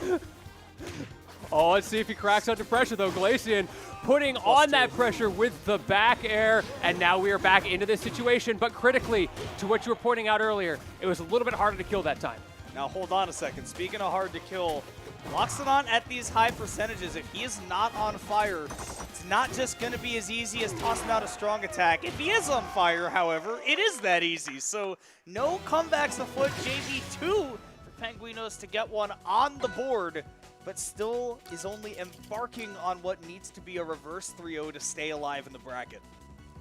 So it looks like we banned 6-7 because we want to make sure we don't have those big blast zones. And that gives interesting counter pick here. Again, we did talk about this earlier when we saw some Zetterburn gameplay. We saw Hyperborean Harbor. We pointed out that this is one of his best stages in the game, provided that your recoveries are on point. And maybe that's the question Glacian is trying to answer right now. What exactly can you do with those recoveries? Yes, maybe you'll get those KOs off the top, but also, I mean, man, even if you get them early, it's not like Glacian's been lacking on those percentages. I'm reading this as confidence from Glacian off stage because neither player has a good recovery. They can both get edge guarded pretty easily with pretty straightforward options. So this is Glacian, I think, believing I can do it harder. I can just better player off stage. And that is what we are getting. Nobody on the planet is ready for that. We are 50 seconds into this game. 45 seconds of it was Penguinos off stage. Yeah, which is, if you're Zetterburn, I think that the word I would use for that is not ideal, which is 2 words. Suboptimal. That's because I don't know if I have a single word. Yeah, suboptimal might be, suboptimal. Wait! Optimal. We're chilling. Calculated. Look at that. We won neutral for that. He looking like Texas Instruments. The way that he is both calculated and producing weapons. That's the TI-84. Oh, he's producing weapons! He's calculating. That's the TI-84! He's got the N-Spire model. That's crazy. He's playing blocks! Oh my god. Wait, okay, we still got up B. We were barely able to make it back, but my goodness, Penguinos almost got back into this one. Okay, up throw to get it started. Come on, Penguinos. Make something happen here. Let's see this. No more JV3s for you. Yeah, a little shine spike, a little F-tilt. Not going to be something Loxodon makes it back, so Glacian says, look, I'm going to go demolish this iceberg. I think I like makes him think about it, like, ooh, I might be coming back. Ooh, ooh. I just saw a fish in the water, and it does not know what's coming. What if I have another side B? You don't know. What if I built up my eruption bit? Die. 58%. And yet I'm scared. Oh. Okay, we're good. Oh, didn't get the Pele, didn't get the back hit of it. My goodness, the movement. Glacian looking like we might be seeing some more elephant in this bracket. I love the elephant. Let's see if he can close this out or if Penguinos can find their answer. Can they find those juicy forward airs yet again? There's a 1. Got nerfed, though, so you only get the 1. Tootsie Pop Owl's got to strike again, though. We got to see a couple more of those carry him over, and not able to get the Gatling on that dash attack either. Platform's just not quite big enough, and now one more hit's going to do it. And we are once again in the Torment Nexus. We are in the do not fly zone with that. Oh! I thought that we were going to see an upstrong there. We see it yeah, now, there you though. go. Hold okay, on. We got one. Now, wait a second. Deep you have press. to outlast the Deep invincibility. Press. Mission accomplished. What's next? We are back in this. Penguinos fighting for the opportunity in a Game 5. Glacian fighting to close it out in 4. The Gatling pressure goes unperturbing for Penguinos. What are we doing? Nobody's learned that lesson! And we do see the back air finally come out, man. Penguinos moving at the speed of light, but Glacian able to toss out that back air in just the right spot to shut down what would have been an electric comeback, but still the elephant will come out on top. It was so close. We saw the deep dip forward air. If that had connected, I think that would have gone the other way. Yeah. I don't think Lox is coming back from that. Ooh, we got some replays at the end here. I'm loving to see some replays because look at what we were cooking up. We saw the Ready damage being built up. Oh, we missed. And I think that was, call me crazy, I think that was supposed to be a down air. Because if we see a down air right there, just follow up with another one, and that game is done. But a little bit of input error, maybe the decision making. Tough. I think if we hadn't seen that down B get punished earlier, we might have seen him go. That would have gone crazy. It's like, I know it didn't work before, but like, trust. Let me cook. This is why we keep watching, because I want to see sets like that, but where the crazy thing comes together at the end. Yep. Oh my gosh. And it will. And it will. It will. You will see it We happen. are so early into this weekend. We're like halfway through day 1 right now. Yeah. There's And, 2 days and of look this. at the energy level. Look at what I'm coming at you. This is an LCQ. Yeah, to get into We're not an even in the main event. invitational, where you get to go into the side room and then play on comfy chairs. Yo, those chairs are so comfy. Those chairs are mad. I took a nap in one earlier. I was stimming so hard, just like rocking back and forth while I was commentating. It was great. I was slumped. I was just. You were passed out. That's because I didn't pass out in the car. Yeah, Like I we yapped. intended. We just talked for We 2.5 yapped hours. for 2.5 hours. Except for when we were at the border. Then we shut Then up we for like 5 closed our minutes. mouths, yes. What are And you then here we were for? like, so don't worry about anyways, it. Canada. It's better than my experience crossing the border back into the U.S. when I was with Beasley. Not that anything dangerous happened to me. It was just that Beasley went in first, and they were like, what were you up here for? Gaming tournament. Oh, how'd you do? It got second. I had to walk right behind him. Same question. How'd you do? 33rd. Can I go home? Like, just. No, I was. He's better than me. Because that's what he said. He was like, oh, so he's a little better than you. I was like, I just had to hold that. I'm like, you're literally at the board. I can't say anything to you. I went through after a Battle of BC. And That's the where that happened to me. Oh, yeah. The Border Patrol they were having a competition between them to see who could get the highest placing person in the tournament through their station. You were like, not helping. Sorry. That's my bad. I'm sorry. I'm just a commentator. I was in top 8, technically. I'm know? following Cube's orders. He told me to stick to what I know. Can't believe that guy. Can't believe I'm going to boycott his tournaments. That's not true. I'll see him in Rivals 8. I'm going to see him literally next week. That's true. Oh, my goodness. And we are going to see some more Rivals of Aether ahead of us here in beautiful Surrey, British Columbia at the Pataka Esports Festival 2026. It is so exciting to be here. We got a nice crowd behind us. How's it going, here. y'all? We got some excitement brewing. We got a man on a laptop over here, too. Yeah, we got He got the Dell out. we're doing the Dell. Bro's got the Dell. Isn't that the person who's saying hello? It's me. Is it you I'm looking I've been for? wondering if it's such a good song. That was Adele that did that song, right? I'm not crazy? Yeah, it Because was. sometimes I mix up Adele and ABBA, and then I look real stupid. Because that's not the same. How do you mix? It's because the names are similar. It's not because the They music both is have similar. an A? Yes! That's the How many only artists start with an A? Anamanaguchi? That's very different. It starts with an A. Must be the same person. Yes, that's what I'm saying. They're both British, right? You know what? You got me there. They're both Checkmate. British. Same person. Every British person is the same person. Adele is like the most prim, proper, posh person I can think of. It's like Adele and Fabs. Downton Abbey. Yeah. Downton Abbey, yeah. Yeah, that's the two ends of the spectrum. This is Adele and Fabs. There's Adele having a spot of tea, and then there's Fabs. That's good scram, that. They're equally posh, but in very different ways. Equally British for sure, but nobody British here. We are only in British Columbia, and that's not the same. It's better. I said it. We're in winners finals. And I'm doubling down on it. Yes, winners finals, Sir Quags versus Dolphin Bricks. Our two favorites at this point in the tournament to take this LCQ spot. And I'll tell you one thing, Sir Quags making a pretty good statement out the gate. Now, listen, that's an impressive combo. It's so cool to watch. Any other character that does this combo uninterrupted for 15 seconds has killed you. Yep. For Rano, 60%. That's so real. You have no jump. That's Pawn Stars. Best I can do is 60%. Yeah, you're gone. Great punish from Dolphin Brick. Very aware that there was no jump to be had, and that's just going to be your stock. This is not Pawn Stars. In this case, it's Prawn Stars because we got two water elementals going at it. Ooh, I did nice have little some scoop. shrimp with my lunch. It was delicious. Some shrimp. Some shrimp. I thought you had crab. It was both. They went crazy. They did both? Yeah, they went with both. You're a shellfish maxing.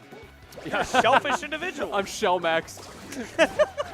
me playing Mario Kart, I guess. I don't know. Ooh, hit with the blue in shell. chat, please, so we can move on. Anyways. No wonder he's got the blue skin, the blue shell coming in. Can I? Okay. I've had people come at me for this, but I just, whenever I'm playing the game, if my character is the same color as the other character, Oh, it's not good. I can't tell what's going on, even if like I'm Rano and my opponent is like Galvin. I am the same way, and it is like 100%. It's not because the game is unclear, it's because I'm stupid. It's because I have a problem, yeah. No, it's because my vision in my left eye is, and I'm not kidding, 140. Holy.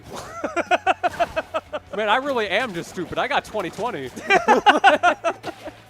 My right eye, it's like 30/20. It's fine. it's a My little left eye, I don't actually think they gave it a number. I think they approximated, but they were like, you don't want to know. Do you find that your head like tilts to one side because one side of your glasses is so much thicker and heavier? No, I don't wear glasses. I had to get specialty contact lenses and they don't work. That's nuts. But you know what is working right now? Dolphin Brick's gameplay. How's that for a segue? 81% is what he's got on that final stock, but man, Sir Quack's keeping on that pressure. It is not over yet. Good awareness around the puddle too, and the Hydro Slide, and Sir Quags is using that noggin. Woo! And we get the up strong. You miss the tech, you die for it. That's the way it goes. And now Sir Quags on the last stock opportunity to bring it back, with Dolphin Brick managing to hold the advantage that they gained off of that invincibility on respawn. Your bubble's all the way on the other side of the stage. No recourse to make it back there. Just got to hold that. So Dolphin Brick, some very, very solid punishes in that game. Just demolishing that Rano every time the frog got touched. Indeed. And now let's see how we counterpick this. Okay, going to Tempest. I love it. Yeah, I like being able to limit. Thank Sir. See, you know, Sir Pikes knows what's up. Pick the stage. 6-7. He looked. I have to point out, looked pained while he was doing it. And that's what I respect. I respect being It's like correct. a tax you got to take. It's like using Bloodletting and Slay the Spire. You get extra damage, but you take health. Yeah. Or like when Christmas season runs around, before you can listen to actual Christmas music, you have to listen to Mariah Carey. You hit your all I want for Christmas Wham. tax, and then you're like, okay, Oh now my let's get some goodness. jingle bells. No thanks. I'll listen to Bing Crosby. Or whoever did White Christmas. That was Bing Crosby. Okay, nice. I'm glad I know something. But this is Yeah, more of a not Blue feel- Christmas oh, right now. goodbye. Ooh! And the Blue Christmas is here. We are opening our presents. Trying to imagine what a blue. Is it just raining? I'll have a blue Christmas. Oh, is that an actual song? Yeah. Oh, okay. It's Elvis. Oh, is it? Whoa, Oh, mama. we gotta get you some new CDs. That sounds like an old one, if I'm being honest. It's pretty old, yeah. Oh, mama, that was It's strong. a classic. Oh my god, the timing from Dolphin Brick right there, dude. I gotta say, I feel like Dolphin Brick pays attention to his opponents the way that like nobody else does, because specifically being able to call out timing like that means that you are adapting. Yes, I've been impressed with both players with those exact things, the timings, the positionings, dealing with their opponent using a burst option and misspacing it and always being ready. Speaking of goodness. misspacing, how dare you misspace a down tilt? Not even that crazy committal of a move, but nonetheless, wherever Dolphin Brick is needed, Dolphin Brick will be. Thought that was going to necessitate the up B on stage, but Orcane's always got a little hop left in him. Bad situation to find yourself in right now if you are Sir Quags. Down a game and down a stock, and you get hit by the ledge get up Dolphin Brick a did I little take bit jump? in your head. No, still held on. This might be it. Yeah, that's jump gone. And no air dodge either, man. 6-7, not the ideal stage pick right now. I got the idea, right, that you wanted to stop the Orcane from being able to go crazy with the movement, but instead got locked down on the platforms. And now Sir Quag says, okay, so you're like doubling your damage per hit on what I'm doing now, right? So how about I double your damage by picking Crack? Yeah. This is tricky, though, because now those bubbles, we immediately saw it on the up throw, are going to be much more of a threat We'll have to see if Turquags is warmed up with the Beetle, if this is going to go the way that it seems to be going right now, because those bubbles are just shutting down the ability to pull out the rock. When your first rock is at 80% literally in the blast zone, I think it speaks to how the neutral's going. Well, and you know what? That's just a part of the Arcane matchup as well. I mean, this character gets in your face so quickly. You don't get time to pull the rock, especially after the recent nerfs where they added on a little bit of extra time, and if you get interrupted, you don't get to keep the rock. That does actually get deleted, so it's not automatically in play the way it was earlier. Yeah, because it was a situation where a lot of times it felt like it was worth it for the Beetle to get hit because you get rocked. Yeah, he's like, sometimes he's like, okay, I'll take 30%, but now my rock is in play. But Yeah, I've got install super. yeah. Level 2. Okay, a little bit of a rinse and repeat right there, but not getting a lot of bang for the buck right there. Canadian dollar does not go as far, and man, this Beetle is getting beat. Oh! He's got the L, that's for sure. The Turquags starting to come back. Okay, not able to space that down tilt. Doesn't matter if it's Rano, if it's Crag, Dolphin Brick is able to space around down tilt. Yeah, the spacing, the awareness of, you know, where the starters for the combos to win the neutral is just been fantastic. We're so deep off stage and ends up not quite taking the stock. Thought that would be a free ledge grab, but Sir Quags had a lot more resources than I guess I thought. Because Sir Quags was able to land just barely on the pillar there, so we had a full restock. However, at 134, I don't care how restocked you are, that's going to kill with a purple. Yeah, that is a strong move. And speaking of strong, is that down strong finding connection, but certainly no stock yet. Drop kick, not yet either. We're setting up a lot of rocks in the corner right now. Not able to get anything off of it. Dolphin Brick was so patient, just found a little crevice to squeeze through.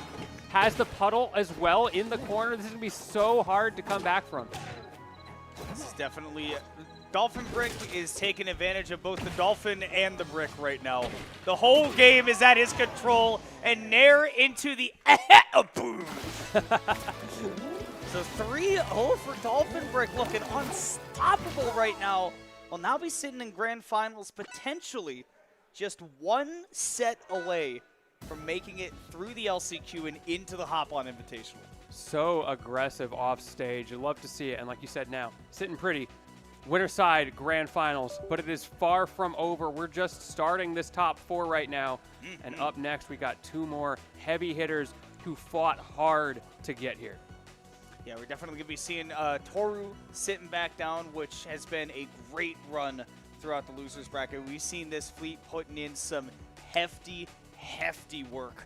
I mean, again, you were talking about it earlier, but the adaptation that this character has been or that this player has been putting out there and being able to use every inch of Fleet's toolkit been really, really impressive. It's been so fun to watch. And up against Glacian, who is really showing us what the Elephant can do in Big 2026, right?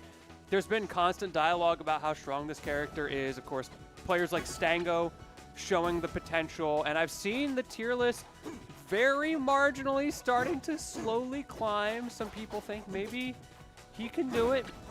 Glacian seems to think so.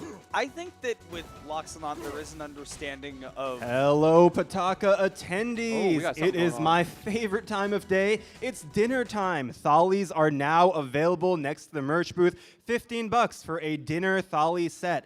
Dinner thali includes naan, butter chicken or shahi paneer, dal makhni, rice, and a salad and a dessert, all for just $15. Head on over there and get your dinner. Limited quantities while supplies last. Thank you. I was not prepared for that. I don't know if you guys are able to hear it, but they just announced that dinner is available. There's butter chicken. I saw like 3 people bolt out of their chairs and run for their wallets. And honestly, if I wasn't here commentating, big mood. That's why you got to come to Pataka in person. After the block, we'll have to get some butter chicken. Butter chicken. Because yeah, that's part of the people maybe don't understand. Pataka is a festival, and Deer is trying to show us here in the uncultured part of the world what a real festival looks like. So there you go. We got the bracket with the fireworks from the festival in the background. We've got the floating lamps. It's a That's live what it's all video. about. It's not.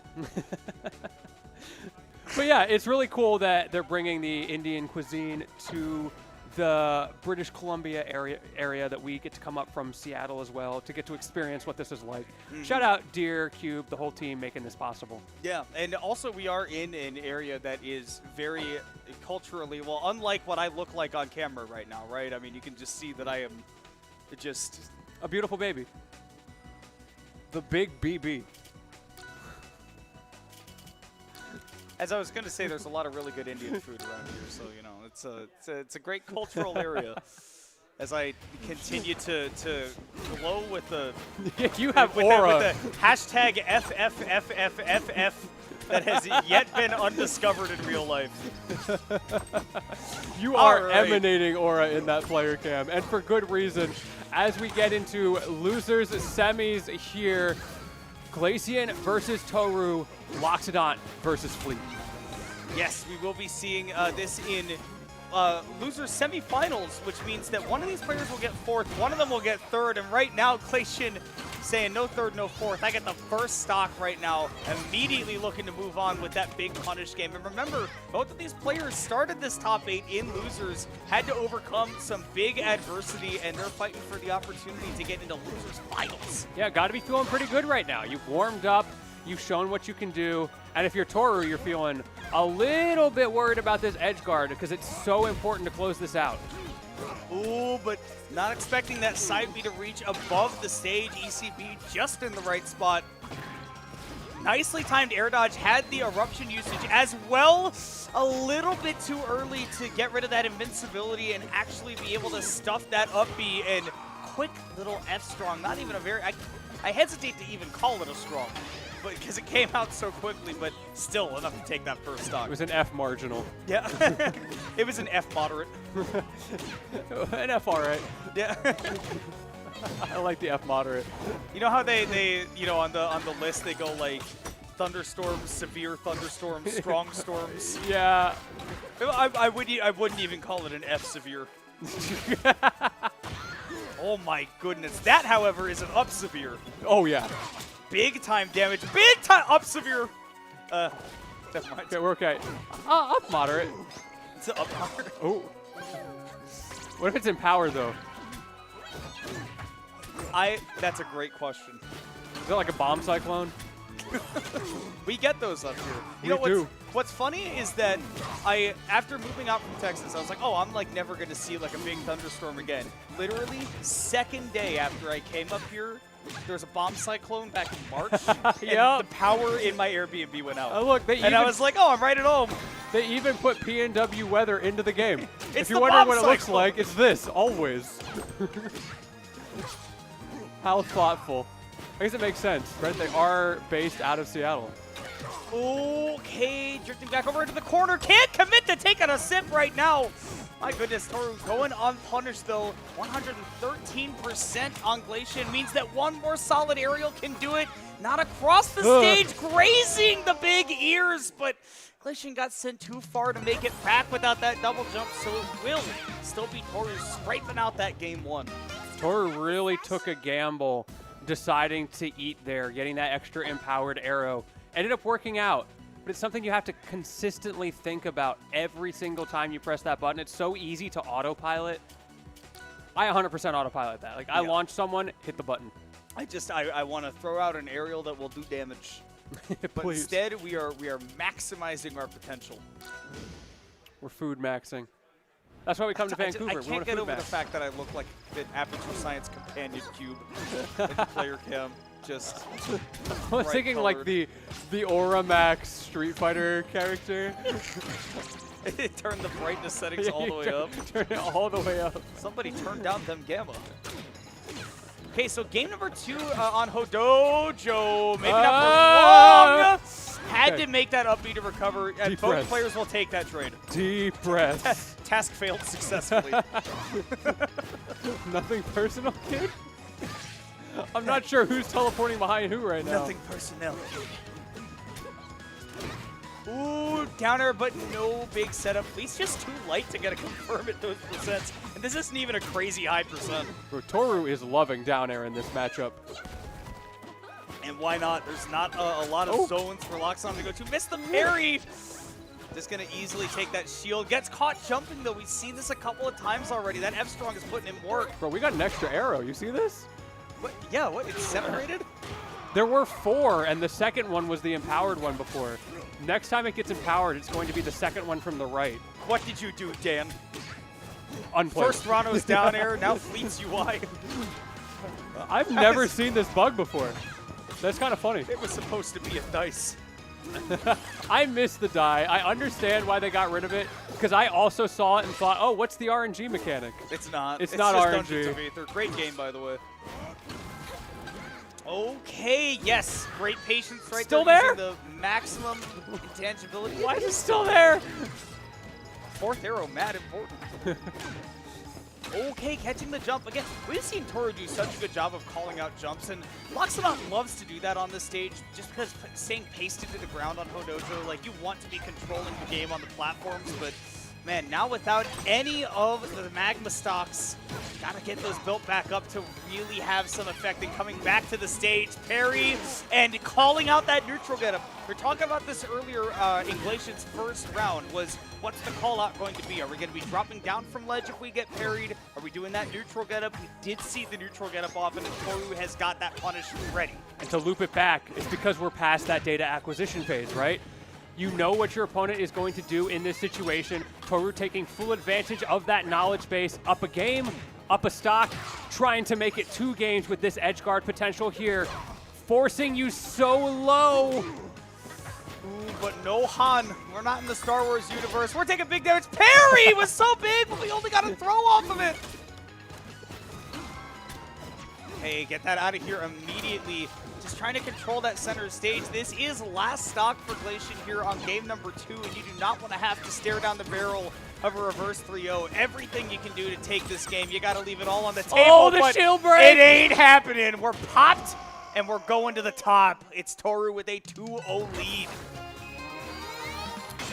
Man, 2 shield breaks in this top 8. And look, the first one was Loxodon. That I understand. That character does that every day. Fleet, on the other hand. Fleet has some scary shield pressure combos.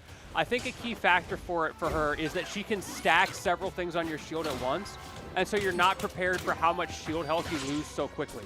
That's one of the reasons that we've seen Toru use a lot of that F-Strong, is saying, okay, even if you shield this, this can come back to bite you later, and that has certainly come afoot there in that game number 2. Now on 3, we are going to be on Fire Capital. I'm just now noticing that that arrow is still lit up. Yeah, it's still there. So I think that's just forever. Yeah, that is the new state of the game. Patch dropped mid-top 8. That's all we changed. We just wanted to confuse Lentini and Kimona, just for fun. Wait, is it on the overhead one as well? Is it? Yes, it is. Yeah, what the It heck? is on the overhead. That's wild. So those must pull from the same spot in the code. That's kind of cool. And we've learned something today. Now we know. The unobfuscated code has been released. We're a step closer to decompiling Rivals of Aether 2. You know, the game where they literally give us the decompiled code in Workshop. And let us just do it. Workshop, by the way, a blast. So sick. Okay, big damage with the empowered down strong. Looking to catch Toru going back, but we did end up getting the wind chime popped on with that down special. Good parry, though, and I like that Glacian is saying, all right, like, you want to dash back and do these F-Strongs, that's fine, but you're going to have to deal with me running up right on top of you if you really want to start popping them off. Still invincible. Yeah, that was scary.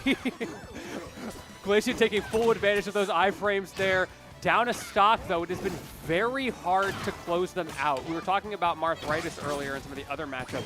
Loxodon is another character who can struggle from that, especially on a stage like this. I am a little bit surprised to see Glacian go here, given that that has been a weakness, and I can only assume it's because Toru has been so oppressive in shutting down the spacing. Yeah, you just really want to be able to have some space to operate with, but it's not going to happen in this matchup. It's certainly not against Toru, who has eyes everywhere. A 3 stock to 1 lead. It seems like this has been the story of a lot of her sets, is that the first game, pretty close. The second one, okay, definitely getting there, and then working on a 3 stock in the next one, and there's still damage afoot. It's her adaptation. It is just on another level from a lot of the people that she's been playing against. She's the kind of player that you're a lot more scared, I think, to play against in a best-of-5 format than a best-of-3, right? Because you can cheese a game and you can win a game, but to do it another time, that's too much. That's tough, and oh my goodness, we're getting carried out again. Big down airs. Loving the text right now, but Glacian is fearless at the moment. Perhaps a bit too much so. Toru with a very intelligent recovery is back to the damage building phase. And messing up the air dodge timing, which gives Toru full stage coverage. Down B gonna get the combo starter as well, forcing super high with the side B. Just the coverage from Toru. Everywhere you go, she is there. Oh, and calling out the deep attempt for the edge guard. A quick and swift back air, fleet of foot character and decision making. Toru bringing it all the way from coming into this top 8 on the loser's side, now advancing to loser's finals with that 3-0 victory. But on the other hand, Glacian also had to make a similar run to get to loser's semifinals there with a very respectable 4th place finish. Indeed. But now Toru is in the gauntlet. You are stuck on this stage for the rest of the tournament. You have to win everything. You are playing through, and listen, she's been capable in every single set that she has been playing that we've seen. She's won every single set on this stage. This could be the good luck charm, but like you said, we're getting into the players that we saw in winners finals, 2 of them that have been dominant throughout this bracket, and I don't know, man. I mean, Quags has been pretty real good. solid. Pretty good. But Toru's here for a reason. Played more sets, ended up in the same place. Yep. And that's just how the brackets work. That's how they play out. You go to loser's bracket, you got to play more matches, and at the end of the day, Toru has been having no problem with that so far, but we will see if Quags ends up being the wall to stop this Miracle Runner, if we will end up seeing this fleet run it all the way to grand finals. Very excited to see how it turns out. Yeah, no matter what, we're in for a good time. And of course, if Rano wins, that proves he's top tier. And if Fleet wins, that proves the nerfs are not a big deal. It's win-win. Either way, I get to bully other people's mains as we go into losers finals. Has ever stopped a Rivals player from doing that in any context. Although I got someone from the crowd was like, yes, when I said that. Somebody's very passionate about one of these 2 characters. We're all on the same page here, and that's what matters. You know what it is? I think part of what makes Rivals players complain so much is because we know the devs listen and care. So we're like, wait, if I complain loud enough, I might be able to get the bans and like the nerfs that I want.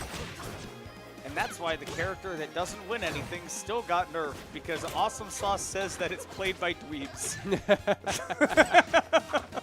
Also, the glitch is gone. Yes, that is true.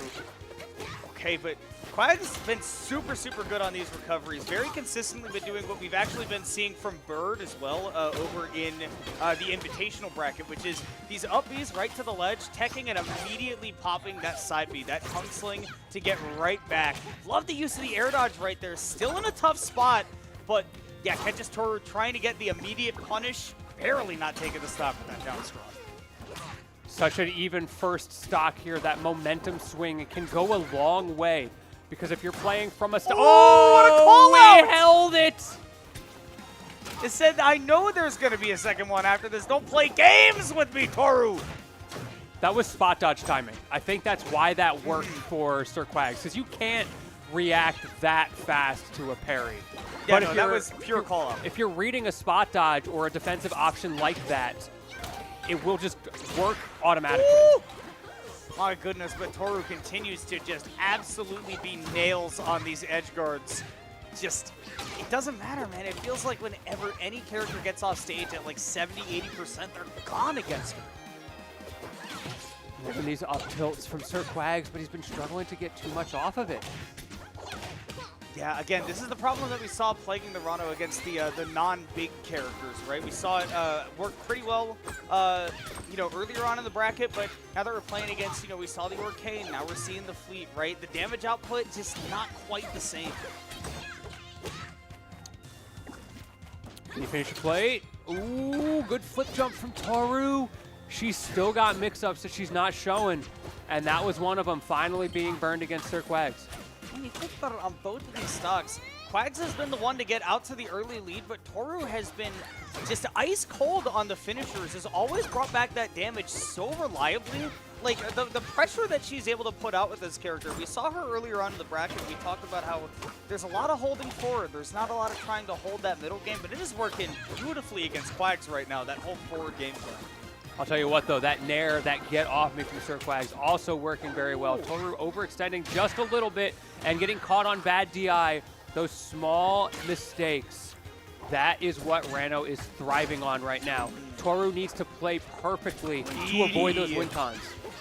Greedy attempt for the pummel right there. What could have been at least a guaranteed 20 there for Quags turns into nothing off of that grab. Great decision making from Toru, but now gets caught with that double jump, and again with that drift in, mixes it up with the timing, but does still ultimately end up drifting in. Quags gets a punish on the same throw sequence twice. Air pressure into the corner, Good gets SDI. past the forward air. Yes, beautiful SDI indeed. Keeping Sir Quags alive. That was probably the game right there because you go forward air nair at worst. Does not get the right hitbox on the up tilt though.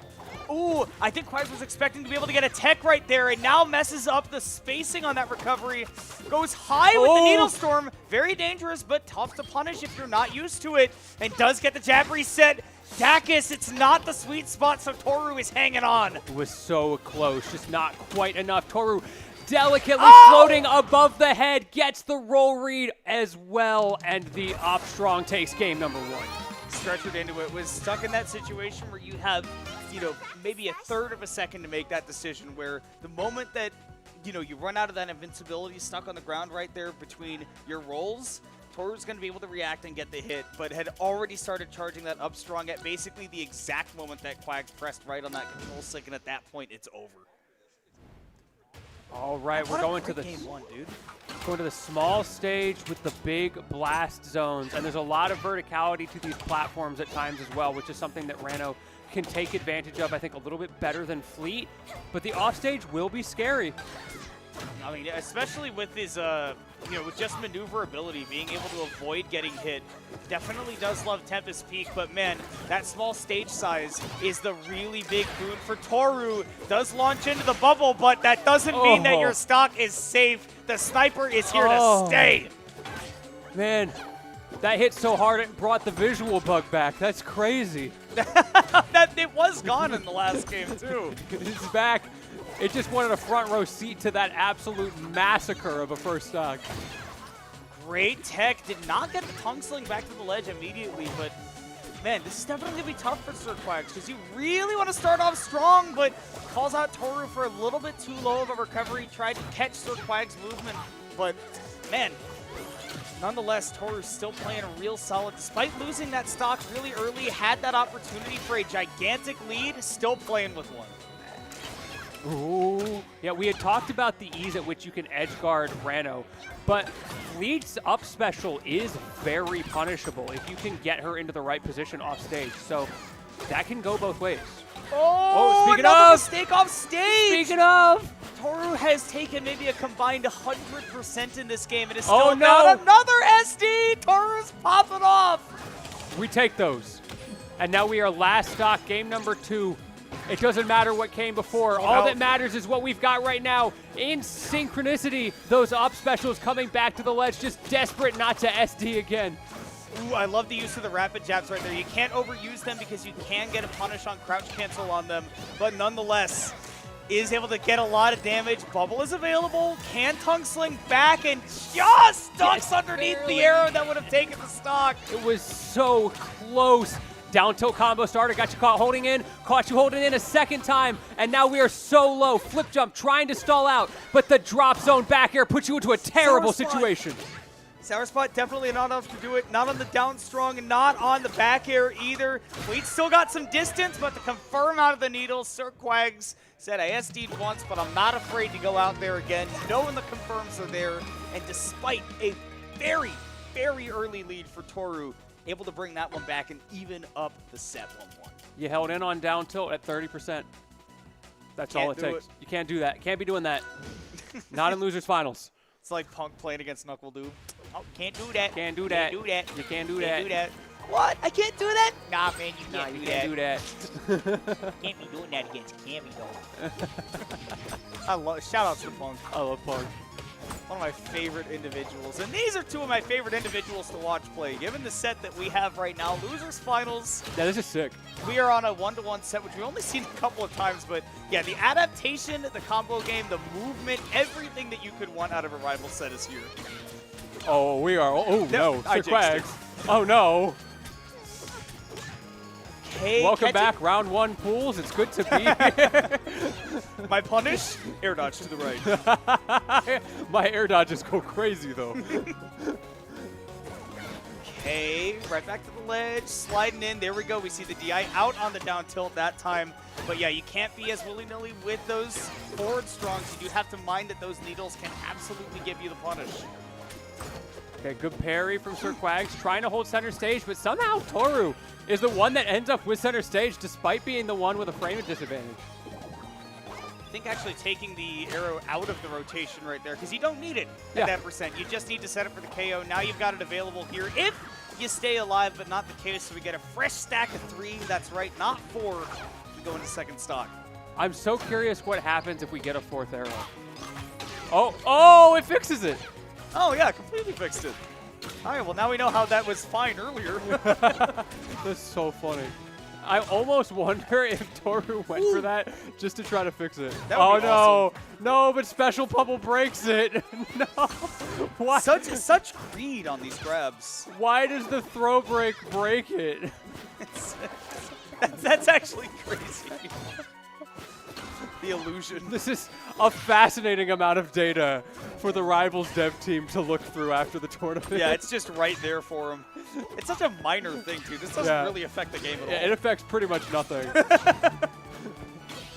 Okay, not able to get the snipe with the soft F strong, but now has to find a way back to stage and does use the tornado to cover her way back, but the min shot still opening things up for her. Down strong, got resources, get up attack means it's going to take a little bit more, but great use of the wall jump, using the B reverse as Sir Quags back on the menu. Great recovery all around from Sir Quags. Did not matter, but great recovery from Sir Quags.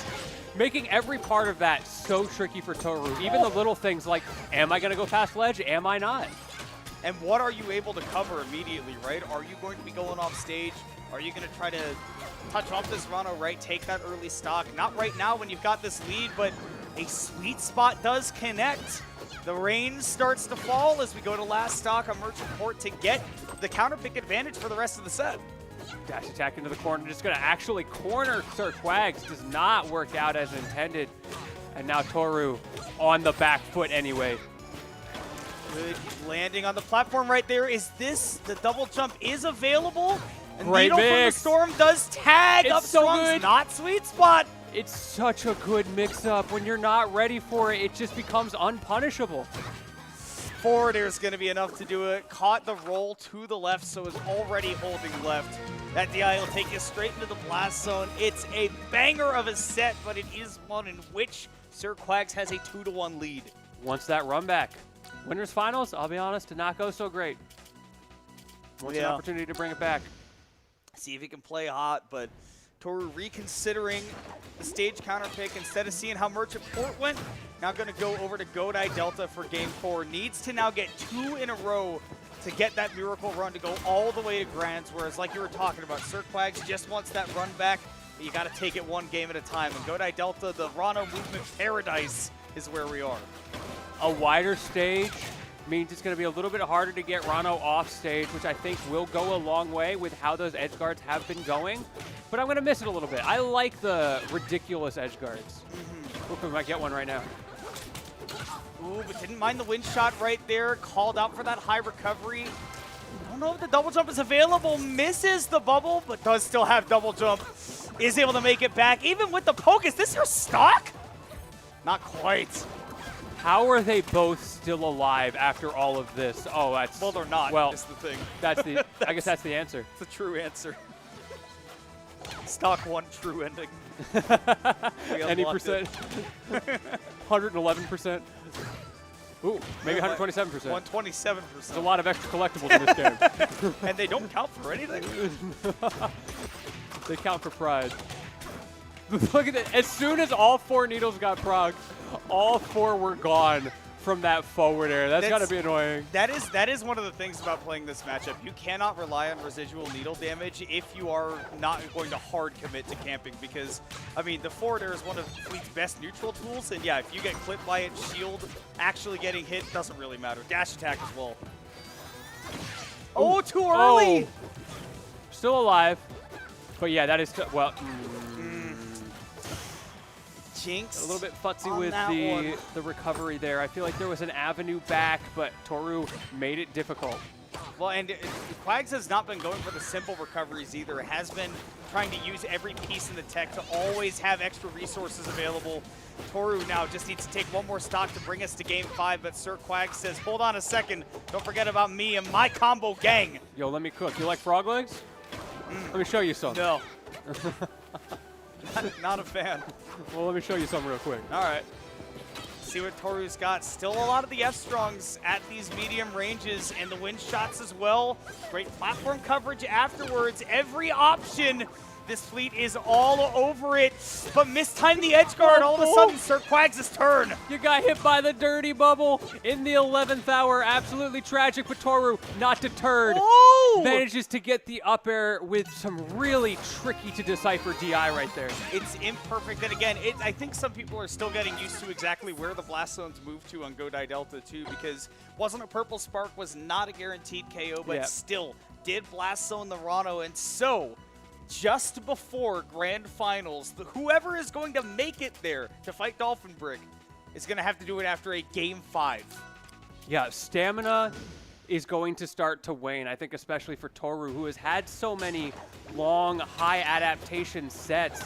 It'll be difficult to keep that mental focus up for this long. And we see Sir Quags maybe just not even devoting any of that energy to thinking about a counter pick. Enjoys Godai Delta well enough as a Rano, but man, right there, we've been seeing this from Toru over the course of the set, but really getting used to those timing mix-ups that are the hallmark of Sir Quags' play. I think that is really the core of what makes his gameplay function, and Toru's finally starting to get some big punishes just off of the timing reads. It's starting off well. You mentioned those timing reads. Strongs are a great way to utilize them, but Sir Quags keeps finding ways back, right? It just feels like Toru is the one who gets the damage first in this tit-for-tat game.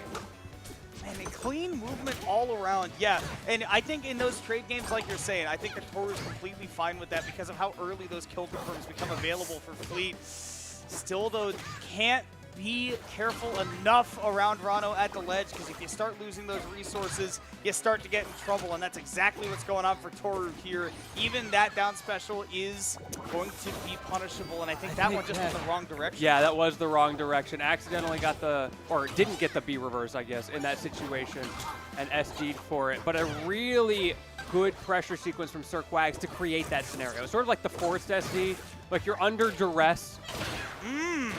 Seen that a couple of times. We've seen Sir Quags try to get that side B just to pick up right on the landing, right on the wake up. But Toru has been ready with that spot dodge. I think 3 times. I think we've seen that in this set. Yeah, it keeps coming up. We got the wind chime. Can you find your parry? Yes, is able to just disengage. Toru isn't in a position to really advance there, and now pays for it dearly. Humongous. Toru not happy about it, but needs to fight through it because this is potentially last stock of the bracket for her. Needs to get this Rano off stage and quick. Sir Quags turned up the octane, I think. Those frog legs coming out that Fryer ready to show and tell. But that Nair, wait. As soon as it comes, it can go. This too shall pass. Okay, calls it out with the wind shot. Final game, final stock to determine who gets into Grand Finals here between these two adaptation monsters, and that is a great start for Toru right there. You see the turbid water pressing up against the sides of the stage here, and both of them are smelling blood in it. And right now it is Toru who has the advantage first. We keep talking about this. Always the first to deal the damage. Can Sir Quags answer back in kind? They are scrapping. Sir Quags has used so many resources. Down strong is enough to do it. And Toru will continue the miracle run, starting off top 8 in losers and getting all the way to Grand ends with that Game 5 win. Bad DI at 80 to a down strong. It ends like this. So many moments throughout that set. You have to play so perfectly, and that last one was no different. My goodness, such a clutch moment right there, and Quag's just a little bit off on that DI. That's the only reason that down strong blast zoned right there. Rano's not a heavy character. Your DI has to be on point, and in the end, does end up being Toru and the Fleet going into grand finals. What an incredible run from her. And Toru, who understandably needs a quick break after that one. I would too. We saw her pop off. She's probably shaking from what just went down. So much stress going into that last stock. But hey, she's a closer. Definitely closes sets out. I mean, that last sequence, that whole stock, definitely beautiful stuff from her. We're getting to see some of the replays from the end of that set, which was, I mean, again, just a really, really beautiful one. I mean, so well played from both of those players, and it was never at any point, I think, that either of us knew who was going to win that set. Right. I mean, we've seen all night that you don't want to take Toru to Game 5, but even still, I looked at that and go, well, maybe there's a chance here. Maybe Sir Quaggas has got it. Especially after the flip jump SD on that last game. Yeah, that could have completely derailed all of the momentum, but the poise was there. Stayed solid, just able to hunker down, lock in, and now in grand finals to take on Dolphin Brick, who is waiting on the purveyor of many of these incredible stocks that you're seeing now. Dolphin Brick has had plenty of time to relax, maybe try to get a little bit of a read on the opponent by watching, maybe go and do some warm-up. There's so many different ways that players will spend their time between sets when they're sitting in grand finals. So I'm curious how he does it.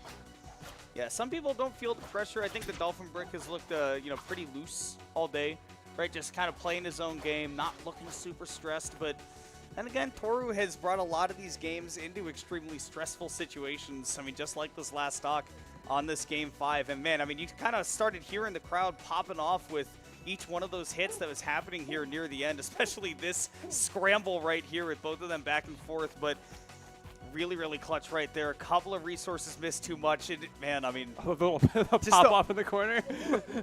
What? Crazy. Such a great set. And we got one more. This is the deciding match for who is going to make it in that LCQ slot for the Invitational. Yeah, only one of Dolphin Brick and Toru can make it. We do have in the Invitational already 1.5 fleets even, and one Orcane in respectively Sawstep, Mystery Soul, and Maya for that 1.5 and 1. But this is how we got here, all the way to grand finals of the LCQ. Dolphin Brick and Sir Quaggs, who we saw in winners finals, both 3-0'd on their way to that winners finals, and Dolphin Brick 3-0'd all the way here. We have not on this stage seen Dolphin Brick drop a game, and meanwhile, you can see Toru's it's either been I'm chilling or I'm grinding. 3 2s and 3 0s the whole way through, and I think it is going to be a question of, is that what we're going to see in grand finals? Is this going to be a slog, or is one of them just going to wipe the floor, right? Slog or slaughter. It's going to be one of the two. The two big S's. The two things that pigs participated. I love my slog. You a big slog gal? I love a slog. A good slog. That's incorrect. I'm actually quite impatient most of the time. As are most of the crowd for that butter chicken. Yeah, I think everybody dispersed when they mentioned the butter chicken. I'm so hungry now. I was gonna do like the Tasty Steve. I was gonna be like, who do you want? You want Dolphin Brick? Do you want Toru? Let's make some noise. Everybody's eating like, butter I want to chicken. eat. Everybody hungry. I want butter chicken. I ate right before this, and now I smell that. I was like, I could go for another dinner. Who wants Let's Go Both Players? Which is what I would imagine most of the crowd wants. Hey! This is, I mean, again, it's such a supportive community in Rivals that I would imagine everybody just wants to see everybody do well. So these are going to be the two. I think that they started and then we're like, wait, should we have started? Yeah, the crowd was yelling so much that they thought something was wrong. No, we're just excited to see both players here in grand finals. Toru coming in from the loser's side with an incredible run thus far. Dolphin Brick on this stage at the Pataka Esports Festival. So far, undefeated both in terms of sets and games. So I'll have to see Toru put in some hefty work to make this one happen. It's going to be tough. The person who got here on winner's side couldn't even hold a candle in that set. Can you do more? Coming from losers, you're warm, you're fresh, but you might be tired. I mean, again, especially after grinding through so many games. I mean, Dolphin Brick has played 6, and Toru's played, I think, 12? It's been a lot. So definitely going to see who can get there. I mean, Toru, off to the hot start right now, actually takes the first stock of Grants. Okay. Oh, we're still going? How are you going to deal with that? Oh. Just easy shield and run away, right? We haven't seen, and I think that that's good data gathering too early on in the set. Hey, if I shield this, what's the punish? Do I get my shield broken? Am I going to take it, 30%? Do I get to escape? I like being able to weigh those options early on, especially when you're coming in from winner's side like Dolphin Brick is. And we just saw a critical thing, I think, from Dolphin Brick. We talked very early on about how good Dolphin Brick's movement is with a character like this. That dash up, quick flicker parry, and keep dashing, like the instant transmission parry, where you don't lose any of your momentum and are able to keep moving forward. Dolphin Brick is immediately showing, I've got those. And that's something that Orkane can absolutely do. I mean, cover so much distance with that. So, yeah, I love having that available as an option. And again, quick escape right there, taking advantage of the fact that, man, I mean, Fleet, she's able to position herself really well with the speed, not necessarily lightning quick. Still, though, pretty quick to get these first stocks. Excellent parry right there from Dolphin Brick to not let that extra credit immediately start climbing. Toru is in the lead, but that might not last for long. It is hard to lock down Fleet off stage, and I will say for the sake of this matchup, Lentini, that most of the time we've been seeing Dolphin Brick take stocks, it has been on those edge guards. Ooh, good catch. Still alive, though, and critically, it was a high launch for Fleet, which means it's a lot easier for her to recover. She's very good recovering high, not so good when she has to recover low.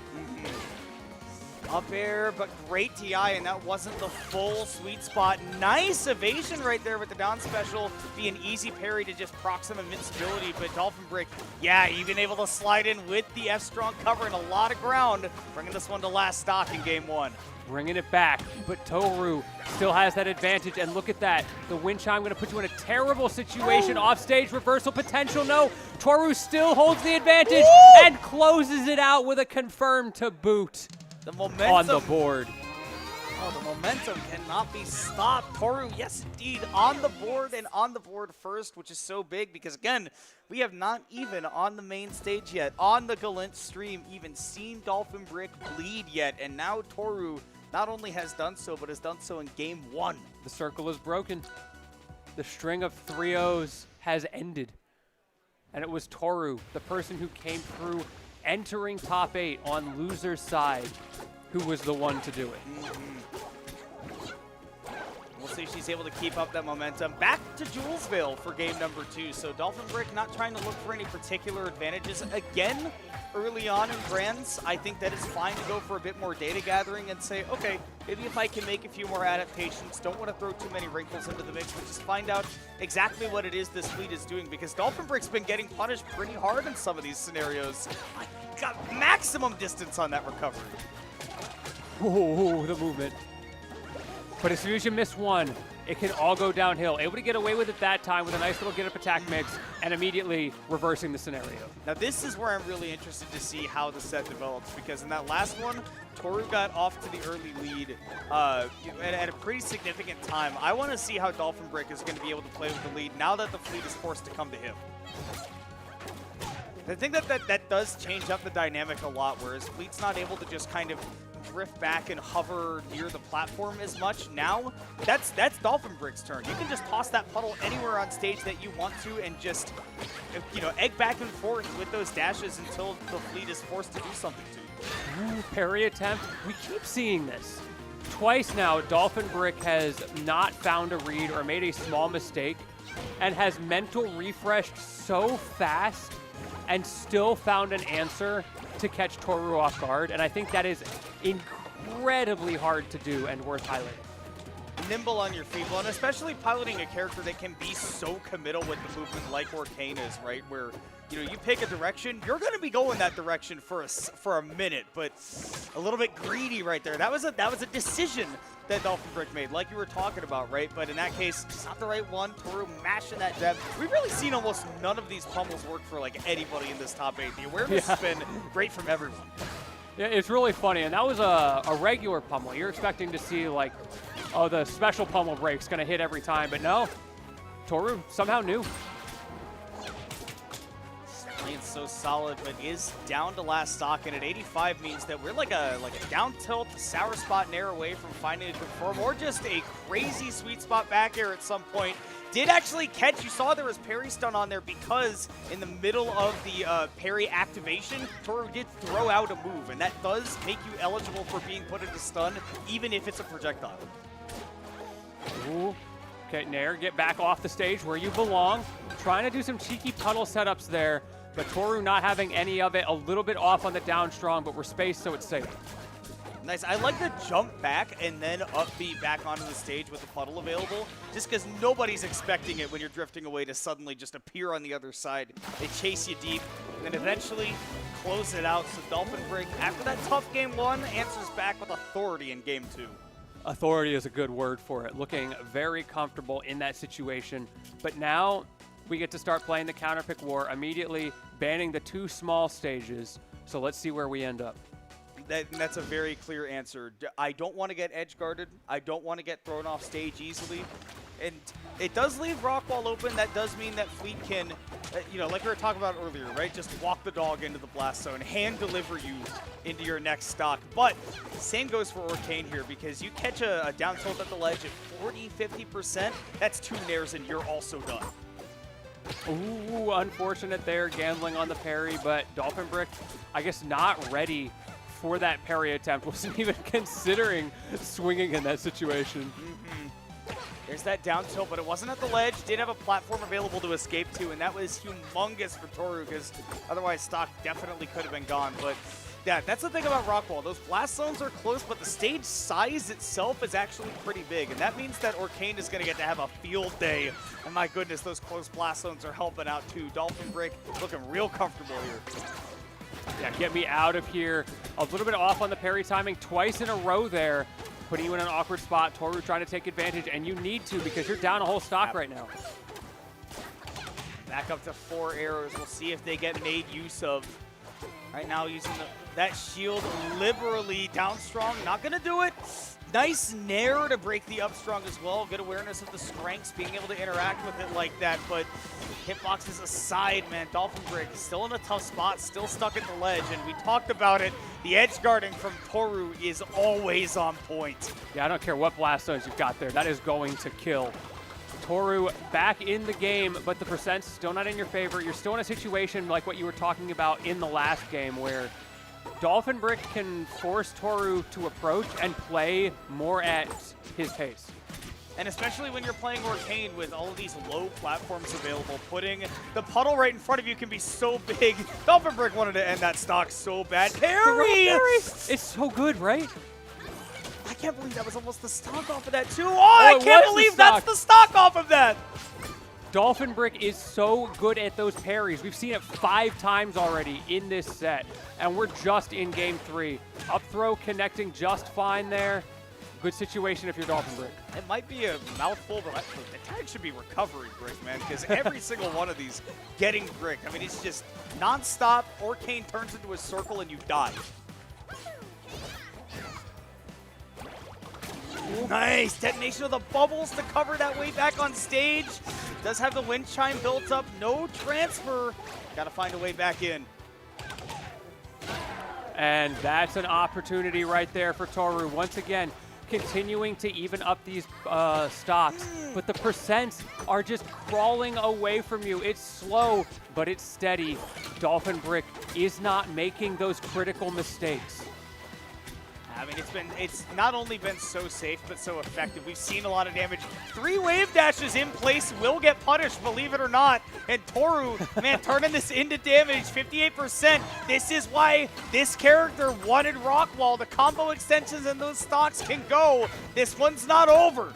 No, it is not. The pressure with the nair, the pressure with the down special, and now the forward air. We're starting to play rotations with these different options, and I don't think Dolphin Brick is ready for them. Parry gonna keep you alive, managing to get back to stage, but the bubbles. And this is a big edge guarding opportunity. Misses the tech and the edge guard right there, and big empowered down strong Dolphin Brick. Barely able to clutch it out once again. Toru building up so much momentum. It's just those situations where she's one hit away from death and can't make a single mistake. I think she's really good at capitalizing on the overextensions from opponents. So when she's at that like 100% range and she's making that comeback and able to get the final hit afterwards has been so good. But at 140 right there, you just don't have the opportunity to create that opening.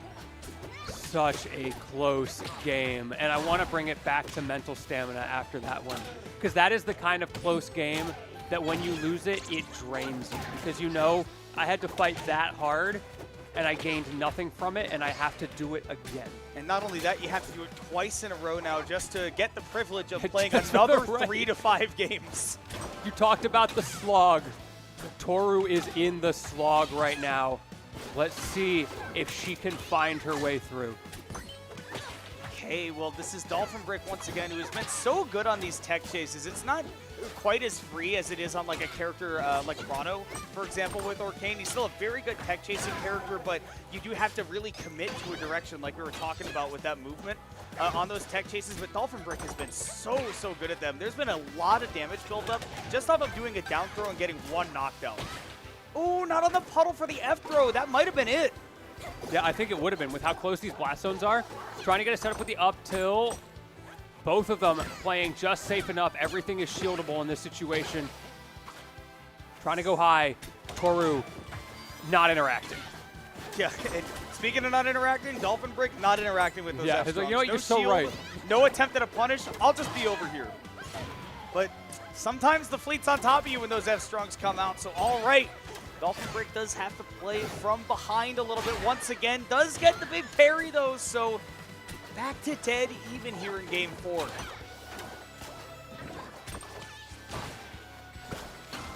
I love that puddle setup in the corner, and that right there is why. You didn't get the read you wanted, but you still get a little bit of damage on Toru. Unfortunately, ended up falling out of the puddle because he was a little on the left, but the idea was there. Oh, I love the ambiguous cross-up right there. Fleet is so good at those, but especially coming off of platforms where she does not have a ton of aerial drift speed, but her acceleration is so crazy that when she's right on top of you, figuring out which side she's going to land on is super hard. And not even Orcane with that easy breezy nair out of shield always knows what to do in that situation. Ooh, speaking of nairs, we got a nair punish there. Toru being a little bit predictable in that situation. Dolphin Brick taking back the tempo, trying to punish with the waveland onto the platform. Doesn't get it. We're back to neutral. Ooh, Dashian gets punished right there. Big up strong, and DI's not going to save right there. So Toru, one more stock to bring it to game number 5, whereas Dolphin Brick, I know he's thinking about dinner. Oh, he hungry. Oh, he hung. He hungry. Well, let's see if he can close out this stock first. You've got 2 you got to work through. There's 1. Can I get another for you? Well, it'll be 1 more to go to dinner, or we go to another game. Either way, we're getting a show. Either way. Man, last stock always so tense in these grand final situations, especially when you're playing for your tournament life. But again, we've seen it already, Lentini. It's not the pressure that gets to Toru. It's just a matter of if the opponent rises to the occasion. And right now, Dolphin Brick is kind of rising to that occasion. Not only took that stock, but has now delivered twice the damage Toru has on this last one. Toru has her last opportunity here. She needs to find a way in. There's that committal tech chase that you saw. Dolphin Brick had to pick a read to go for. Great use of the down B right there. We're not going to see any commitment as the parry comes out. Another tech chase does catch it in, but that down strong, it just does not have enough knockback with that empowerment. Turning Toru's strengths into her weaknesses. That is what Dolphin Brick has been doing all the way through with those empowered arrows. The wind chime is tolling, but it is tolling for thee as Dolphin Brick continues to pile on pressure in the corner. Everything from the bubbles to the ledge hogs and the patience into the strong to confirm to take the tournament. And it is going to be Dolphin Brick who qualifies for the invitational. tomorrow. Man, I can't even talk anymore. So much going on. It's so exciting, but Dolphin Brick, the really, really strong player, we're going to see another Box or Kane in that. These box players. After this LCQ in the Hop On Invitational. These My box goodness. players. And we saw the movement, right? We did. Combo game, everything was on point right there, but got to give it up to Toru for second place. Honestly, you got to give it up to everybody who made it into this top 8 for being able to make this run as far as they did, putting on a great show for us on this stage. But at the end of the day, it will be Dolphin Brick taking the tournament for the LCQ, going to earn that spot in the Hop On Invitational, which, by the way, I will let you know, will later be on the Hop On PNW Twitch channel. You'll want to make sure that you go check that out. As soon as we're done here, definitely head over to Hop On PNW. They're going to keep going. You're going to see some more Kimona, I think, at some point tonight. It's going to be exciting. Really excited for what we've got going on here. I think we're about to do a bit of an award ceremony, if I'm not mistaken. So let's switch over to see what my man Cube has to say. All right, I'm here just to congratulate our rivals top 3. So in third place, we have Sir Quags. Give it up for Sir Quags.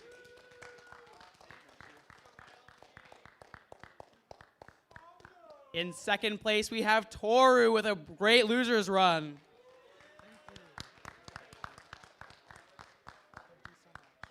And of course, clutching out, we have Dolphin Brick. Give it up for your champion of Rivals 2, top 8, Dolphin Brick. All right, we're going to cut it to a quick winners interview, so make sure you tune in for that, and then we're going to cut to Melee top 8 quickly after that. So I see our production guy running back there. We'll have a quick winners interview, and then we'll cut to a little break.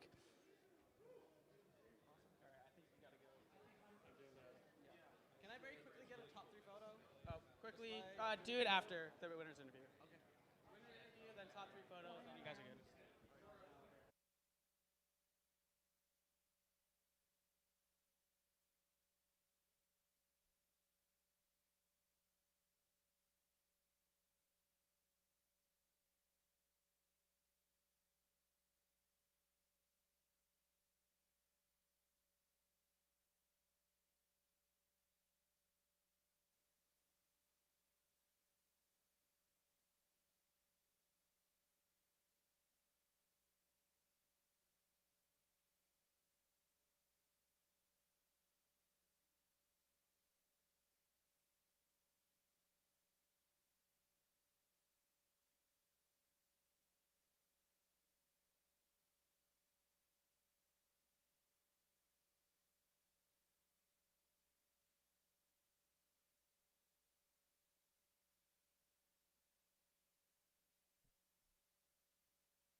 And we are back. I am Latini, joined with Dolphin Brick. It is a pleasure to have you on the mic. First of all, congratulations.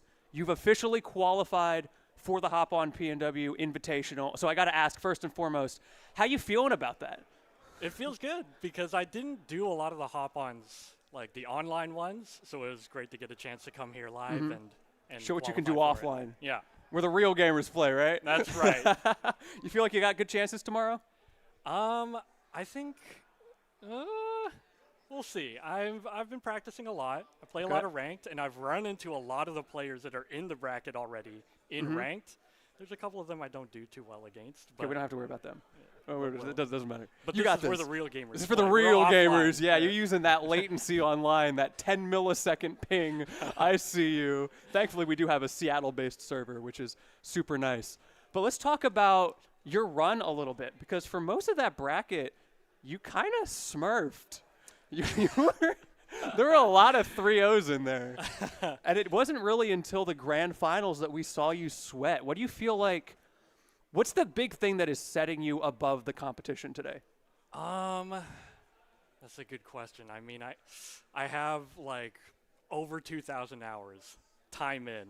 That's a pretty good answer, it's yeah. as simple as that. Time in, results out. It is a zero-sum equation. And a simple output, yeah. But what about that grand finals? How are you feeling when you lost game 1? That was tough. Like, I played Toru a lot in ranked online, and it seemed like usually I win, but just like the other day I ran into her and she beat me. I was like, okay. Oh.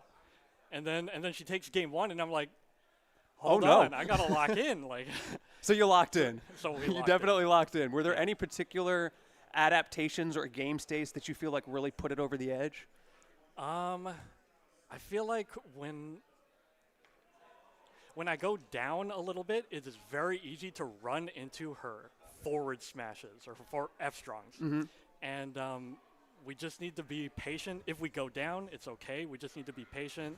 Wait for the F-strong to come out. Just jump over it, and then we hit her. So you get maybe some Guns N' Roses Patience playing on loop in your head. Make that your bracket song. Do you like to listen to music? Do you like game sound? I really prefer game sound. It helps me react to, especially. That's backed by science. Yeah, right. It's faster to react to sound than it is to vision. There's even an old, for any of you Smash players, an old Gimmer video where he tested that with Fox in Smash 4, going for tech chase reads based off of audio cues, where he'd literally close his eyes and using the audio, he had a higher hit rate versus just using the visual. It was really crazy. Yeah, that's wild. So 100% understand. I feel the same way. But one more thing I want to ask you. We've talked about your bracket. We talked about how you feel tomorrow. Let's talk about your origin story, because Rivals 2 is a pretty new game, and there are people from so many different backgrounds coming into it. You mentioned 2,000 hours in this game, but what were you doing before that? Before this, I was a Rivals 1 player, so I've been playing Rivals 1 since it was in beta, and this was probably over 10 years ago. So you've got the full pipeline. I played Smash, but it was very casual. I didn't go to many tournaments, so Rivals 1 was like my main game. I probably have like over 4,000 hours in that. Very nice. That makes a lot of sense. So now you're up to 6,000 hours. Yeah. So that means, 2,000 hours in like a year and change, and 4,000 hours in like 8 years. I'm starting to notice a little bit of a preference here, maybe for the new game. we do like the new game. How do you feel about Orcane in the new game with the current state of the character? Orcane, he's tough right now. He is very easy to floor hug, and so it makes, if people are not ready to floor hug, it's totally fine. But when people are really on their floor hugging, it is very tough for Orcane. Yes. So we see even like up tilt gets floor hugged at like 50%. You're like, come on, what's happening here? Yeah. They're supposed to go up. How are they going down? Yeah, it's a difficult thing to overcome, but you managed to do that. And as we said, you're going to be competing a lot more this weekend. Definitely all check out the Hop on PNW Twitch stream to see my man Dolphin Brick, to see Kimona, who was on here, and all of the other people. Is there anything you would like to plug? You have earned the slot. And you're working on, or a stream that you do before we sign out? Come fight me in ranked. I play on the Seattle server. I'm there all the time. My games take like 20 minutes to match now. I need more players to fight me. Wait, what's your elo? I use the hide elo because I crash out if I lose. Oh, smart. That's smart. So I don't actually know. Good answer. I don't know my elo is such a good answer. Well, thank you so much for the interview. Good luck the rest of this weekend. Thank you. Hope y'all enjoyed this. Don't go anywhere. We've got some Melee coming on after this. And like I said, for you Rivals players, check out Hop on PNW. Both going at the same time. Use your multi-streamers, etc. We're going to throw to another break, and y'all have a good night.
All right, everyone, we are here, and we have finally made it to the Melee Top 8, my favorite event of the day. Can I get a hype for Melee? It's sick. Look at this. Look at this crowd. What a How's it beautiful going, crowd. Mario? It's going good, dear. I'm looking forward. I don't know, what are you most excited for this Top 8? Well, there's 3 current and/or former Bellingham players, which is my current region. So I'm excited to see how they perform. You know, we have Graves, who's not to toot his horn, but he's the projected #1 seed. We have Jen, who's recently came back from Pittsburgh. She's been tearing it up in Bellingham. And then we also have P-Bag, who is an enigma in Many friends, himself. yes, many Many friends. friends, many friends. But we have an amazing match lined up in front of us here right for now, sure, yeah. and we are unfortunately a little bit behind schedule, so we might just head right into that match here. The TO and me slightly panicking, but the Melee gamer in me is so stoked to watch all this Melee action. So what have we got lined up first? We've got Jen versus Fat Shiny. So it's a BC versus Washington battle. Yes, Yep. yes.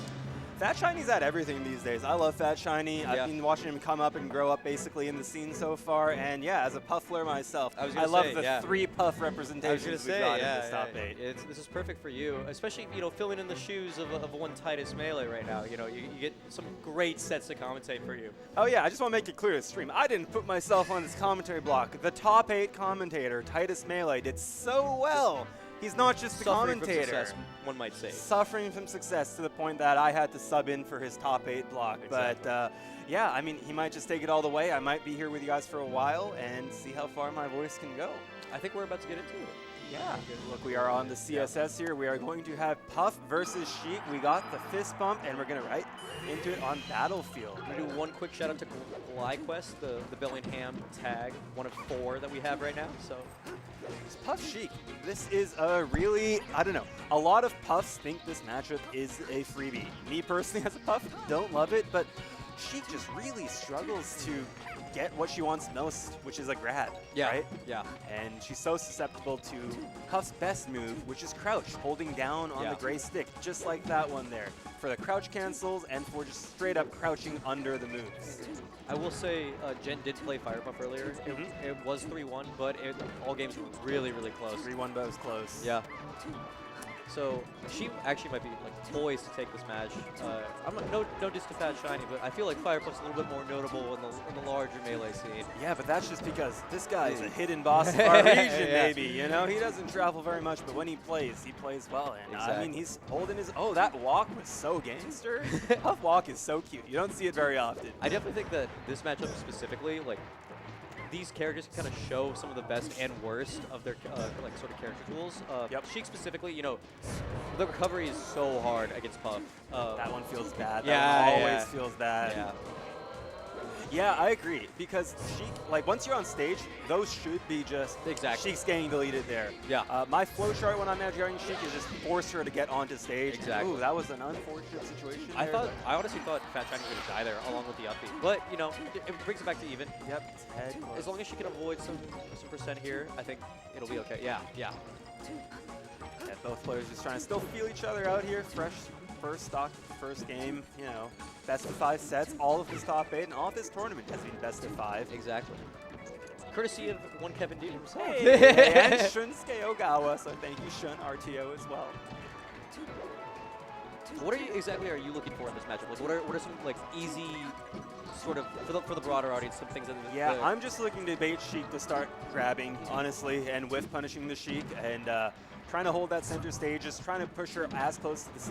I just want to get into that edge guard scenario. Sheik is supposed to be quite easy to edge guard. Once you force her onto stage, as I said, you just back throw her back off or get a rest when she up B's onto stage. She has so much end lag when she lands onto stage after up B. I don't know how sort of in-depth, exactly what you were talking about just now, but I don't know how in-depth you are with the percentage, but at what percent does rest kill on this stage?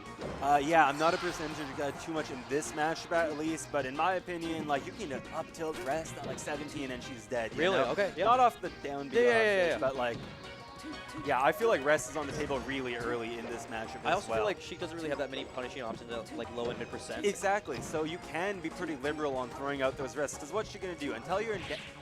But the like benefit is like she does have guaranteed kill confirms on Puff as well, which is rough. Down throw after a certain percent is just pray for your life.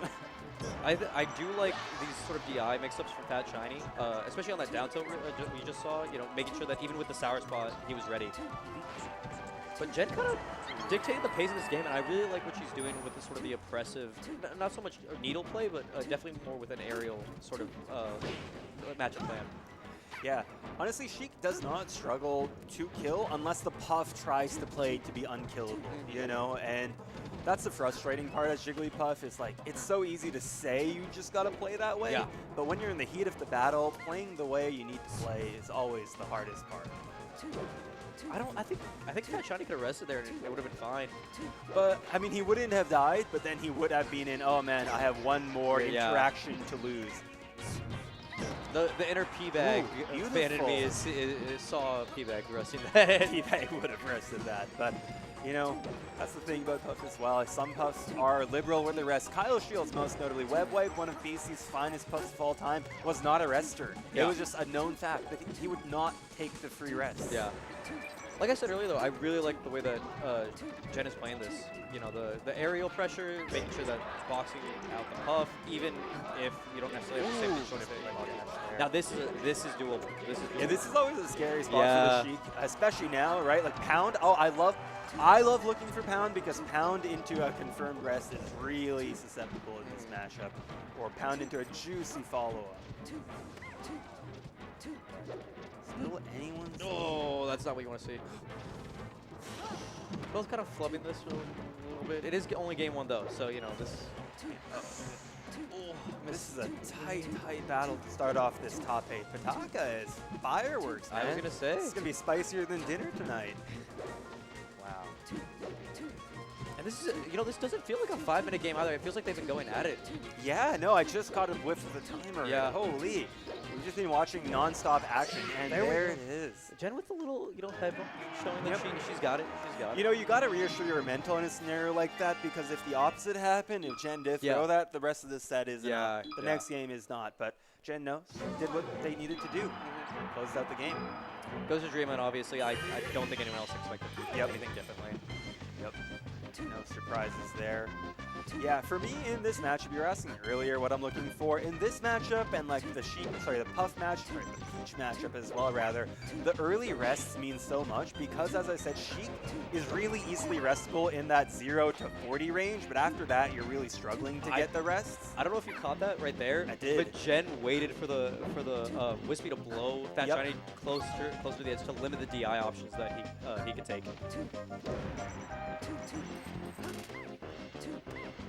Is there anything that changes sort of stage to stage in this matchup? Yeah, for me, I think the stage to stage, what I'm looking for on some of the stages is whether or not I can get tech chase rests on platforms easily. Because on like Stadium and Yoshi's and Battlefield, it's really easy to get the tech chase rests off the down throw, for example. But on Dreamland, this is one of the stages where I find that harder. So that is one of the reasons I don't particularly love this stage here. And then FD, of course, in this matchup, another favorite counter pick for me, just because the angles that Sheik has to be forced to approach you from all suck for her. Yeah. And then the crouch just does so much more. Yeah. Like I said last game, Jen's really been good at sort of boxing out Fat Shiny with these aerials, and she's really kind of dictated the pace. Do you think that there's something that Fat Shiny can do, sort of like even small adjustments right now that could sort of change that? Crazy spot dodge. Fat Shiny's not being afraid to fight at all. Yeah. You know, if the TO in me says don't do this, but if I'm Fat Shiny, I'm slowing it down a little bit more here, because Puff, people love to complain about Puff, but what they complain about is that she has so much control over the pace of the game. Because if she wants to slow things down, if she doesn't want to interact, she really doesn't have to. Yeah. And in this matchup, it does feel like, oh, that was an unfortunate flub there. You know, just closed out that stock. But yeah, Jen has done a great job controlling in this set here. Oh, that would have been crazy done for the little jab to extend it. Yeah, a lot of confirmed kill opportunities. Great tech too. And the, you know, upbeat of flat to make sure that she wasn't going to get back at her. Yeah, that's one of the other strengths of FD as a stage, is she doesn't get the platform mix-ups here. Yeah. I feel like a lot of people, you know, assume that it's always Dreamland with Puff just because of the size, but I always feel like, you know, there's some nuance to it, depending on the character matchup, you know. I'm not a Dreamland defaulter because Dreamland also just means you're in it for the long haul as well, right? like the beauty of this stage for Puff is the survivability you get, right? Oh, kind of a little bit of a miss there from Jen. I'm really enjoying. I'm really liking this trying to fish for these up tilts because that is what Fat Shiny needs to stick in this game right now. Is one of those low percent rests, and as I was saying, those down tilt, up tilt rather rest is what he needs to find. And also, I think something that's not as much sort of noted in this matchup is the platform movement from Sheik has to be on perfect every time. And I feel like Jen's definitely like playing sort of the spacing game with the back airs off flat specifically more than anything else, just to push Fat Shiny towards the middle or towards side flats. Something else I'd like to see a bit more from Fat Shiny is the up airs. Sheik really struggles to get down, right? One of her hardest things against Puff is getting out of being above her. Up air does so much work, and she doesn't have anything she can safely fall with. So that's a great way to rack up a ton of percent, and I don't think I've seen a single up air. And the up air tech chases on platform is also one thing. Yeah. You know, they miss their tech, and then you get that rest. Maybe Fat Shiny's saving it for, last stock. Yep. And I hope he can pull it out here right now, because up air rest at this percent is a confirmable interaction. Sheik should be scared to jump at you. Yeah, I was going to say, oh, yes, there it is, love finally. to see finally, that. Yeah, that is exactly what he needed to stay in this game. What's the punish here? Should be about, good 47. As long as, she plays a little bit more conservative, I think Jen can kind of sort of just continue to back first pound I've seen. Yeah, I'm not going to lie. Which is good. You got to stay disciplined on the pound. Ooh. Oh, really good stuff from Jen there. Recognizing the fact that, even if she rolls in or techs in place, she might be dead there. Great grab. Okay. And a kill. Yeah, that was a tough one there. All right, Jen goes up 2-0. I really like the composure, even though it went last stock. She didn't really get antsy. She definitely more so kept it level-headed, tried to make sure that she just stayed with the game plan that she had the entire game. You just got to accept in this matchup you're just going to explode sometimes, Yeah, right? And yeah. if you let parts of the matchup just tilt you, like, oh man, I got up tilt rested. Yeah. Like, you're done. Yeah. Right? Yeah. And so, mad props to Jen for keeping that strong, and we will go straight back to Dreamline. So let's see if Fat Shiny is able to make use of Dreamline's advantages to their fullest. What do you want to see different from the last game here? Sitting down and crouching more in the center of stage. That's something I'd like to see more of. And then, finding the lead and playing a bit more defensive. Like right now, as I said, they're just being scrapping. It's just been pure scrap. I was going to mention that I'm not used to seeing Puffs, scrap this much, especially on the stage. I feel like, sort of get you pick this stage to slow it down. Yeah, right. And like I've yet to see, a lot of walling back airs, a lot of walling fairs, and like I think fair in this matchup is really not. Really? Fair in this match, I mean, unless they're off stage, of course, Yeah, off yeah, stage yeah. is a different thing. Completely But different, neutral, you get traded on with a fair, with up tilts, with forward tilt, with her own aerials, like, you get grabbed out of fairs as well. Yeah. Like, yeah, I like the shallow bears and then you land. Like, my favorite thing is shallow bear and then land into crouch immediately, right? Because they try and punish the shallow bear, and you're already there on crouch. Ooh, that was some one thing I'm going to note from Jen is her recoveries have been insane. Using Wispy twice now to sort of her advantage, as well as recognizing the fact that Puff doesn't have the same mobility that a Fox or a Falco does. Oh, that was not what you want to see. But like you said earlier, there's not that we punish at this percent. Exactly, got like 16%, whatever. Here we go now, kind of go next. But I think the mental blow from that is a little bit harder than the actual damage. Yeah, I think non-puff means always think rest is such a freebie, but it is that one just like, it's such a small hit. Especially on Dreamland with Wispy, you have to factor in so many other things. Is the DI one way or the other? Yes, nice. And I think there's some great adjustment there. Making sure that not only is Fat trying to get the force smash, but waiting a second just to be sure. Yep. Ooh. See, I love what he was going for there, because that's exactly what you need to go for right what now. you want to see too. Yep. Even down 2-0. Even that pound, like I know that pound was in hopes, I get you off stage, or I get you to miss your tech after, or some conversion. Oh, still going for these aggressive options, and that's what you want to see, whenever you're down this much. Oh, kind of a missed opportunity. Again, up airs are. Yeah. Again, we still haven't seen a single up air in the set. I don't think I've seen a single up air yet so far. And up air does work. I feel like Fat Chinese not been pushing his advantage nearly as much as well, this stock specifically is doing a great job. And Beauty. Can we close out this edge guard? Oh, again. I saw the strong eye Yeah. close there. You know that one. Yeah. That one hurts. But again, we just keep going. There's the update. We just gotta keep it going. You know. Melee is such a game of mental, right? Your mental is everything in this game. And great work. Okay. So Back this to is, even. yeah, I was gonna say almost back to even, and I would honestly say this is a favorite in my opinion. Until you get Puff to about 50 or 60, I feel like, you know, no matter the percent deficit, it doesn't necessarily matter. They're playing such close quarters. Yeah, I don't like that at all. I think, like, I really think, like you were saying earlier, Fat Johnny needs to slow this game down rather than trying to scrap.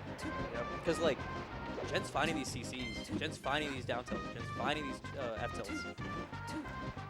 And like at this point, Jen has done a really good job playing around the platforms, right? The platforms feel like Jen's to use to move around and navigate, whereas Patron is just kind of running away from the threats from the platform. I do kind of like Jen recognizing the fact that this tempo is not necessarily going her way right now, and willing to slow it down for a second, only to speed it back up again almost immediately after. We're saying all this, but Fat Shiny's doing a great Yeah, job keeping yeah. neck and neck here. And yeah, just like that. Close out this. Oh, that one is yeah. Close your eyes, take a deep breath. I honestly want to see Fat Shiny just take a little bit longer on Angel Clap before. Yep, just pose for a sec here. Platform. Jen is really making use of this platform. Okay. She's gonna make it back. Yo, good. that was a really clever. Didn't see that. Oh, one. Unfortunate. Unfortunate. But you just need to sneeze on her at this point, and she's going to bless. But I guess this is also kind of where Dreamland works against you. Is that like survivability goes both ways. Okay. That's not gonna kill. That's crazy. Maybe this is why he's there. not It up is. There See? it is. Yeah. Can't land. But all right, let's go Fat Shiny. Keep BC's hope in this tournament. Continuing strong words. Not the last BC representative, thankfully. We've got Metros in winner's side, and we have Dobie and Titus still in here. But yeah, Fat Shiny. Top 8 up Pataka. I'm hoping to keep that run going. I feel like Still alive, still alive. Yeah, I was gonna say I don't think that kills yet. But you know, it's a one more interaction type game at this point here.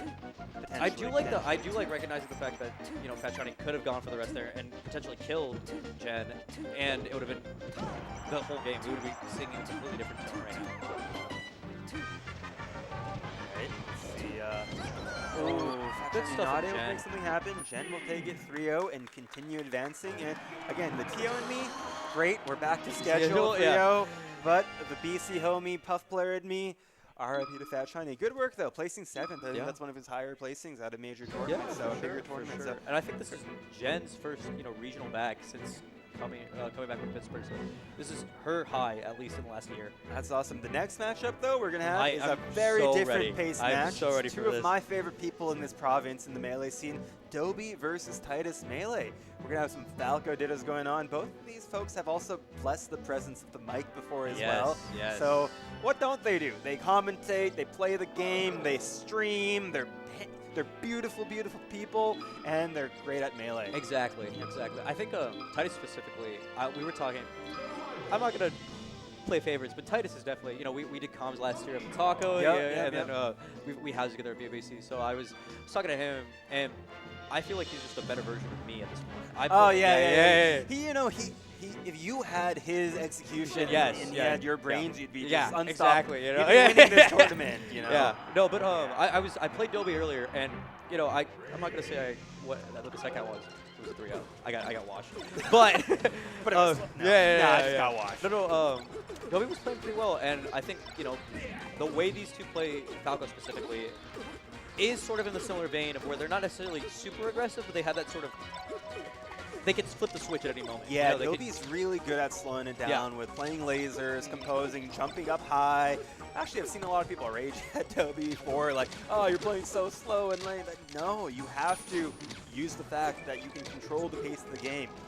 I think specifically too for Falco Dittos, you have to be able to sort of get these smaller interactions in your favor, and it's each small one kind of adds up over time, and so you sort of either get a stock lead, you know, get a game lead, and can dictate the pace a little bit more. BC Falco Ditto in top 8 actually has a lot of historical significance. Once upon a time, BC was a Falco region. I'm talking like 2012 to 2015. Like, we had many Falcos on the PR. I won't even name them all right now, but Blended Object 10 was like the god of BC for many years. He was Falco, legend. Mike Lee, player who shall not be named. There was a bunch of top 10 level Falco players, and so every regional you would have bunch of Falco Dittos, so it's come full circle. We have another BC Falco Ditto in our top 8, and it keeps us on schedule. Keeps us on schedule. I mean, you never know. Let's see how many lasers get shot. But yeah, I'm sad.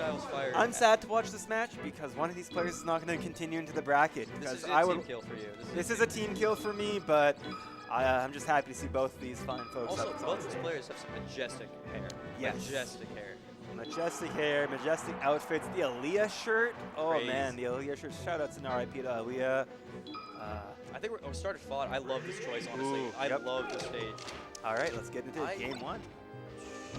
So you're the Falco here among us too. So like, Yeah. what do you feel about Falco Dittos? Okay, there's 2 ways you can play this, and you learn very early on in the set which way it's going to go. You either can play this very laser heavy, where you establish control and positional power, or you just go, you know, both of you running at each other and see which one has a better combo game. From what I see so far, it's definitely more of a, you know, establishing control. And I believe Dobie's red. Yep, exactly. Let's go, B. Yeah, and Titus repping the 107A. That is a reference to the street he grew up on. Titus is a local to Surrey, and we are here in Surrey City Hall. If you guys are just tuning into Pataka, this event is taking place in City Hall. We're literally in the council chambers watching Falco Dittos. I think it's surreal that the spot that Dobie's sitting in right now is where the mayor is going to sit on Monday, but Dobie's sitting there with just 3 stocks after Titus takes the first one. That Wow, I was surprised that killed. Is that Fox? Yeah, yeah. I think from at least from what I see earlier. Okay. See, honestly, I was getting hit. Me and Dobie were trading those upbees with each other the entire set. I don't think they're good if you're sort of waiting for it, but I do think Dobie's counterplay of like at lower percents is good enough to where he can kind of, or they can kind of make it work. One of Dobie's best things that I love what they do is the turnaround back airs. Like, they do a really good job getting these crazy back airs in places you wouldn't expect. And clean stop by Dobie to come back from that early deficit. In our set specifically, they were hitting me with a lot of like, you know, positional up tilts, waiting me out, like exactly right there, and sort of making me come in. Falco Dittos are one of the most beautiful spectacles in Melee to watch because you do just get to watch them just shred each other apart with their combo game. Like, the punish game Falco has on himself. I think something that Titus is doing that I also okay, a little bit of sauce shine there, stage kind spike. of let. I like that tempo. I like the tempo that Dobie's playing. They're really sort of. If I was a betting man, you know, my money would be on Dobie in this matchup here. But, you know, Titus really has been on the grind, on the continued up and up, and this is a huge showing from him so far. You will definitely, I mean, Monday through Friday, you will catch Titus on the wee hours of Twitch.tv. That's the Orca squad, you know? Yep. 69. Yep. all right. I'll control myself a bit here. I'll control myself a little bit here. And Dobie takes the first game. Titus taking off the But no, I really liked what I saw from them. Dobie was playing very, very more like methodical, like understanding the openings that Titus was looking for, and then calling them out almost immediately, like letting Titus get it once and then immediately adjusting. Going and straight I think to Yoshi. something like Yoshi's is definitely more suited for Titus, where I agree. He's trying to play these, you know, quicker trades, and maybe, you know, push the combo game a little bit more. Yeah, give Dobie less time to slow it down. Wow, that little. This is what I needed. This is what I needed. That Randall. Let's go, Titus. You see, they're both kind of just. They're ready to. Oh wow! Wow, the fair edge guard was crazy there from Dobie. You don't see that every day. I love seeing these from both players. Not only because I feel like these two have to play at least a bit online. You know, they've definitely had a couple run-ins with each other, but Dobie these days lives on the island, so you're not always here. So happy to see them as a what a great call out there, recognizing the sort of slower laser and the higher laser too. Wow, that shield pressure, triple shine. I love seeing this from Titus. You know, a great response to game one where it was definitely slow and methodical. Titus was like, let's speed this up, let's speed this up. I'm trying to let you know what I'm about. Titus is here to fight, you know. He's not here to shoot lasers. He's here to shine you in the face and then, you know, throw his feet right into that as well. They're both having some great defensive options, but I just think Titus is edging them out just a little bit more. Two unfortunate tournament winner. Oh, and wow. My favorite sort of chirp there is into nothing, into nothing. Into nothing, into nothing. Oh, great stuff from Titus. Recognizing the Randall trip up immediately and then adjusting his recovery for it. Dobby's still kind of... Still, Okay. it just needs one back air. Yeah, yeah. The Falco Classic, always one back air away from being back in it. That's the thing about Space Dittos is they can just swing so quickly here. Falco dies at 0, right? Every Falco player knows that he spawns at death percent. But, you know, tournament winner is not how you want to start it, though. Yeah, no, not at all.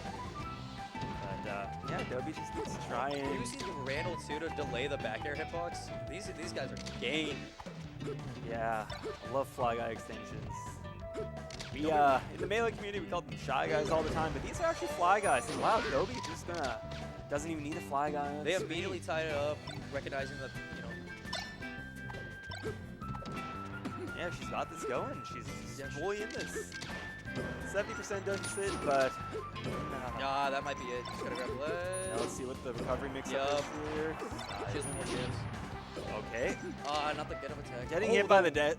Bobby Scar said it best. Get-up attack is one of the best attacks in the game. I hate getting hit by get-up attacks. I'm gonna say it. I think this is one of Falco's scariest spots. Yep. It's the one that's in the lead. Yeah. It's the Falco in the lead here. You're like, I should be winning. I need to do something to close this game out. Oh, and grabbing the ledge is what Titus Melee will do. And I did like here. what Dobby was doing there. You know, she quickly realized that, you know, she needed to pick up the pace a little bit and kind of not give Titus the business, but, you know, like, let him know. Let him know. One game apiece here, and Dobby goes to Pokemon Stadium. What's your favorite transformation, Mario? I'm gonna be honest. I like fire the most, only because it's the most chaotic. Yeah. I love when the tree's there and I get to sauce around on the tree. I agree with you. I kind of like this pick from Dobby a lot, just because of how the last game went. Specifically, I think the top plat gave Titus a lot more movement options.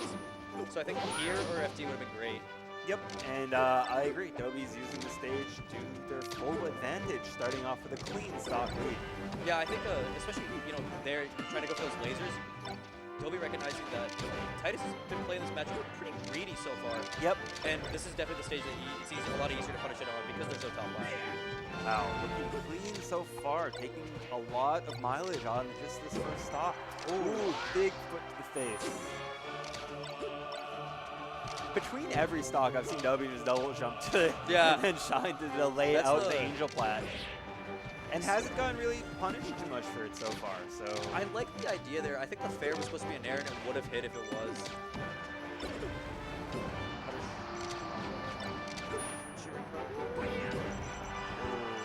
But it's the 16% from the Firebird trade. Kind of a reverse of last game, you know. Titus not out of it just yet. Still doable. Again, Spacey Dittos, man. It's just Especially on this they're just beating each other up. Yeah. I feel like all the transformations are decently good for Falco. Simply just because all the extra like weird platform heights allow for so many more movement options. Yep. I agree. Yeah, the combo routes that you unlock. Oh! You know, we take those. I'm sad to see that one, but hey, 100% esting your stock is much nicer than doing it at 0. Yeah, so let's keep it going. Head in the game. That's a Mario angle right there. Wow. Yeah, and that's exactly what happened to me earlier too. I love that conversion there, just to close out with a nair. Ginger did a whole spiel on why Falco should nair more, and I'm happy to see that nair coming out. This is what I. Wow. Yeah, these they're firing their lasers. These Falco's game. Yep. I think. Oh, okay. Great call out there, but I don't see any follow up. Attacks. Not spacing properly yet. Oh, well, that's short. Great short. Scary situation. Ooh, a turnaround shine back here. A little bit, yeah. Titus kind of flubbing here and there, and I think it's definitely, like I said earlier, you know, these small little things here and there really add up in the Ditto. Yeah, because you both have the same tools, right? Yeah, so exactly. every little thing matters so much. And like going for the same like full hop in aerial roll back, it doesn't show me the confidence that Titus has, or it doesn't show me like Titus has any confidence right now. And that's not what you want to see either. The double roll. Titus definitely played a little bit more nervous. The windmill Yeah. is here. The windmill is here. Titus on his last legs here of this stock and this game. Oh, and just can't find any sort of big kill or big kill. Wow, that back air not getting at 164. I feel like. Oh, but the wow, that was a great. So you're telling me there's a chance? You're telling me there's a chance? I mean, as I said, Falco does spawn at death. Great. I love that. Exit the stage. Up tilt. Transformation actually reduces the ceiling height. yeah. So, you know, I feel like that actually has something to do there because he didn't initially scream. And then he died. Yeah.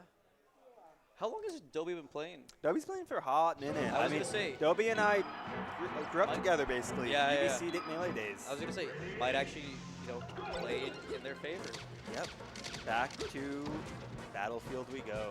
Actually, we haven't played on Battlefield this match. We started on FOD, so here we are on Battlefield. I think this stage, in my opinion, is the worst for the Ditto, just because it has the it has the most shenanigans for edge guard options, because you can die at 15 here. Yeah, and it's one of Battlefielded. Yeah, and it's one of 2 stages where it actually happens. Yep. 6 down. This and I would say Yoshi's only because you can die at an early downer very, very early on. Yeah, I feel like Battlefield is just made for Falco to combo other species. The combo routes on this stage are tough to escape, even though you have all those platforms.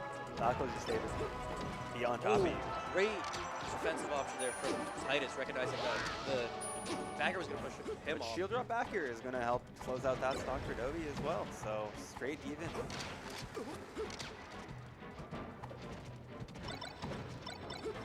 Shining, grind. Oh, yep. Yeah. Unfortunate. But, that's how it goes in the Ditto. Oh, went for something crazy there. Mid-stage. I feel like that was intended to be a laser, not that. Thankfully, he's not. Great wow, recognition. Great recognition there. A lot of people don't realize about Falco's up tilt having such a low hitbox. Yeah, well, especially on Battlefield 2, because they can't necessarily sweet spot it as easily. Yep. It makes it so much easier for those sort of edge guard options. Right, because you know if they're not perfect, you get that free up tilt. Yeah. I'm going to steal that, actually. I'm going to write that on my note. yeah, to edge guard with the up tilt there. That's what I meant earlier, these sort of 2 play styles you have. You can either play the laser positional game. I love that. Some great recovery from Titus. This is a dead even game. Both of these players are really fighting for their life out here in the Pataka top 8, but a kick to the face. Nobody saw that force smash coming, including Titus. Titus has got it for a lot of these. They're finding things that I yet to see in this bracket. And the shortest distance. Oh wow, that Great was a shine really bear fast attitude. shine bear. Especially at the percent, you have to be quick on the sticks for that one. Oh, that was a free shine if I've ever seen it, Titus. This is those last stock nerves right here. Yeah, both of them. Hey, this is the time to slow it down. This is the time to shoot some lasers. Potentially last stock of the tournament for Titus Melee. But he certainly doesn't want that to be the case. Yeah. He's still playing pretty aggressive. And Dobie recognizing that, just kind of chill. Yeah, Dobie knows in the driver's seat. Wow, that might be it. Oh, that should have been F smash. Scary, Go straight down. situation. I would have gone straight down. Oh, yeah, straight up was crazy business there, but it worked. Oh, and suddenly oh. Titus. Oh! Let's go, Titus! Titus is crazy. Look at that. Even Dobie popped up. Crazy one there Crazy for Titus end of game Melee. 4. Crazy end of game 4. They're doing a fist bump into game 5. Yeah, this is what I love to see. If 2 of my homies are going to have to scrap it out, at least let it go to game 5. I'm not going to lie. I think Dobie should have gone FD. I think we saw in the stadium game, what the difference that a top plat can make, and I think it favors Titus more than anything. Well, Dobie has their reasons for choosing the stages they choose, and I am going to see if they're able to make it happen here. But yeah, hyped to see a game 5. Titus, that was a clean scenario and combo sequence to end it out. Oh, great recognition there on the shield drop. Kind of waiting for that nair to fully end its hitbox. As we were saying, mental composure is everything in Melee. Yep. And getting clutched on, it hurts. It hurts, especially when you know that was all you needed. One more down air, one more back air, end it. So let's see if Dobie's able to hold their own. Great grab. Whoa. Cheese? I love what they went for. Oh. Both these players are playing out of their board. Yeah, I'm loving the level of gameplay we're seeing. Dobby hyping themselves up. Love to see it. Love to see it. Oh, the Power power shield, shield. 1%. Just for the fans. Just for the fans. Gangster laser. Oh, this is big. That's the thing. As soon as you make a mistake in a Falco Ditto, you are taken down. Oh, and great weight on that just to make sure that the down smash wouldn't cover and the sweet spot to back. Yep. Perfectly executed Titus Melee. All those hours on the stream and ranked are paying off. But I haven't given up hope in W at all whatsoever here. At this game. We've seen how many 1-stock, 2-stock comebacks already? Almost every game here has ended neck to neck. So, neck and neck. Oh, great jab down to the smash. Love to see that from Dobby. All right. We got ourselves a little bit of a game here. Yeah, this is a great set. Oh, wow. I love FGC. Oh, wow. That was homie. That was the power of friendship. That was BC. That was, I got you, Falco. Don't side me off stage. I want to take this stock fair and square. Dobby saw the Shine Bear that Titus hit earlier and said, I got to hit one of these myself. Game 5. What a game 5. Questionable, but Great. nice. Is Dobby gonna? See, like we were saying earlier, you know, on something where like Dreamland, that up tilt's not going to work nearly as much as the one that on Battlefield. And we're back to even. This is crazy. Halftime. All right. Last 2 stocks, game 5. Not last stock just quite yet here. Dead even. These birds, 2 birds with a feather playing on Dreamland here. They're both insane. Yeah, I love that they're all, like, we talked about slowing it down. Neither of these players have slowed down. No, they want let me combo you, let me combo you. They said this is not only for pride, this is for the, you know, for top 6 at Pataka. Yep. And I'm going to show you my best. I love when the lasers get synced like that. Ooh, Dobby. Little 3P. Oh, and the call out, and the call out, and the Dobby call here. out. All right, Titus Melee on his game 5 last stock. I wish we had a laser counter. I know. Oh, good recognition. Tournament We winner. got ourselves. Last stock, game 5. Ladies and gentlemen in the crowd, let's hear you say it. Who's got Dobby? And who's got Titus? All right, both crowds very loud here, and I am on the edge of my seat. I think each opening is so big right now. They're so scared, and both players are so Every shine scared. matters, every up tilt matters. Who will can opener each other first? All right. Oh, huge forward smash. Oh, doesn't get the right angle, but doesn't matter here. It's a terrifying situation. Crowd is screaming on clenching. Oh! Everyone. Cheeky forward. Huge forward smash. Gotta get the edge guard. Gotta get the edge guard. Ah! Oh! Slow get up. Titus pops off on stage. Titus with the pop-up. Hometown pop-off here in Surrey. I am not leaving y'all just yet here. Titus Melee continues his run. And he's going Dobby crazy. Out at 7th. Definitely awesome to top 8 at Pataka. Oh, yeah, for sure. Great Dobby on great that. run from Dobby, too. No, I mean, what a game 5. This What a top game 8 5. has started off with 2 heater Huge. sets. Wow. Firepuff coming up to congratulate his homeboy. Yep. Love to see it. Love to see it. Love to see what we got going on here. Now we're going to head on over right away into the winner's side of the tournament. We're going to have Graves versus Fire. Graves versus Fire. So, you know, this match is an American matchup here. Yeah. What can you tell us about this American matchup here? Funny story, actually. I don't know if you knew this, but Graves' brother Iron is from California. I didn't realize Iron and Graves are brothers. No, they're brothers. It's Aiden and Eli Graves. Oh, I did not know that. Yes. So so these two, despite that, Firepuff and Eli have yet to play. Okay. However, the last I guess no, we're doing P-Bag and Metrox. We're doing P-Bag. Nix everything I just said. I just got baited. I totally thought that we're playing the other Nix set here. I'm not just sure what's said. happening. I thought we're playing the other set here because we go top down. Yeah. But, you know, P-Bag, of course, a cult following in Washington. And all of the PNW. Gotta pivot. We gotta pivot. All right, yeah. P-Bag is friends with. How is P-Bag friends with so many people, man? Everybody rocks the P-Bag's friends It's a tag. cult. It's a cult. He has and I'm part of it. You're telling me this guy's a cult following? No, he's the leader of a cult that the friends created. Okay, so he's their deity. Yes, they've gathered around yes, T-Bag. He wasn't a exactly. self-proclaimed, you are all my friend. Yes. It's, we are all your friend. Exactly, Okay, love exactly, to see it. exactly. Metrox also has many a friend in the scene here. Metrox has been playing for a long time as well. Started back in the day when we were playing at UBC and has just never stopped. I feel like they've also been, in sort of in the same vein as Titus. I always see them grinding online. Yes. I always see I them. run into Metrox online, and I know it's going to be a tough time because Metrox is a tough destroyer. Metrox just makes this matchup feel miserable at Jigglypuff. He does not get greedy with the grabs. He knows how to get the kill confirms. He knows how to space and what to punish. With punishing the Puff is so important as Sheik because you can't let her swing on you for free, and this guy knows when he's able to punish. Yeah. I'm curious to see the difference between this game and the game we saw straight earlier. into it here on Battlefield, by the way, ladies and gents. So we're going to get on over to the game screen because no hand warnings. We are playing. We are gaming on action here. There we go. There we go. We are straight into gaming here. We get to see. I also love that Chris has been rocking the Ryu bandana. He also plays Street Fighter, so new era here.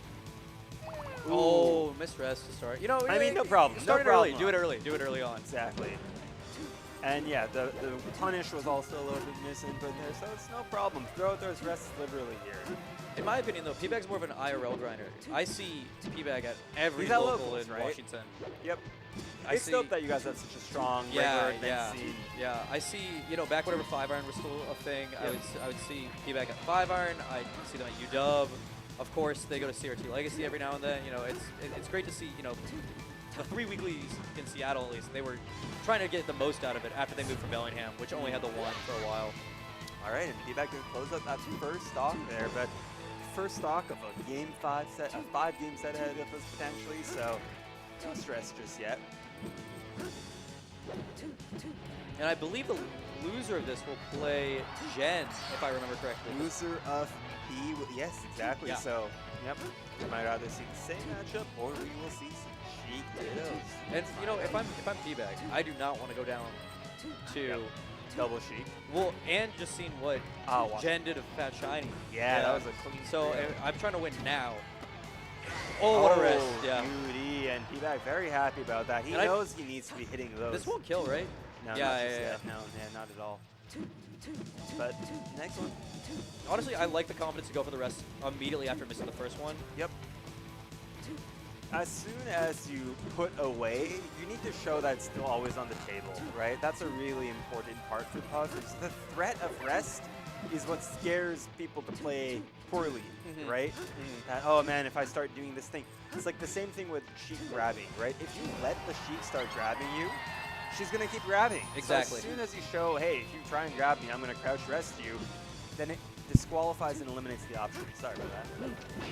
I also think one of the big things for Peter specifically, Mr. Bag, Peter Bag. Mr. of Bag Peter, is the way he plays a little bit more heavily towards the risk, like the risk on the risk reward chart, definitely gets a lot more leeway in these slower matchups. Whereas in sort of the spacey ones, there's way more punish there for like Fox, Falcon.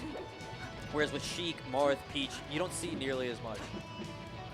Both of these players have locked-in game phases. Oh, they yeah. are both gaming. I love how Melee really does just suck you into the game. Like, during the game stuff, like, well, the room can be on fire, but if you're locked in on a Melee set, nothing you're matters. in the game. Yeah. My favorite is still the, I think it's the Fight Pit, like 4 or 5. Oh, where the fire alarms? Yeah, and these headphones in, still playing. Everyone else is out of the venue. Yeah, not a care in the world. All that matters is the 4 stocks they have on the screen.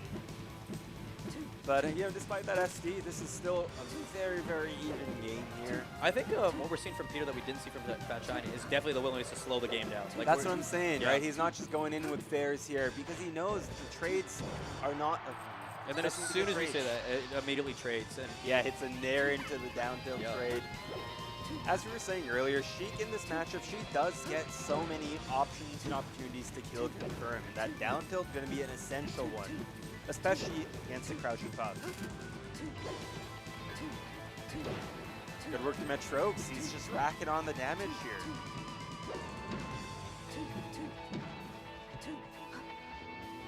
Melee speak for itself for a second here as we play out this dance.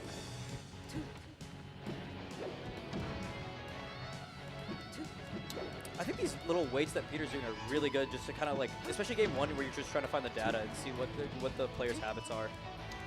And as a G-League buff, you really do have to pay attention to your rhythm, because as soon as you start playing with a rhythm that they can read, they will know when you're trying to drift in with a back air, when you're trying to drift out. So playing arrhythmically is important. Mixing it up with some weights. I also think, you know, something that Metrox and Gen both are doing well is this needle platform movement is netting them huge dividends. Because just going to take it just like that. So Metrox, despite that SD off that wave dash, is going to take game 1 here. And a thumbs up as we likely change over to either Dreamland, Fountain, or FD. I'm on Dreamland. Yeah, I was going to say, I think Peter's willing to do the Dream. Oh, FD. No, Oh, okay, yeah. Kind of so, following the rhetoric you were doing.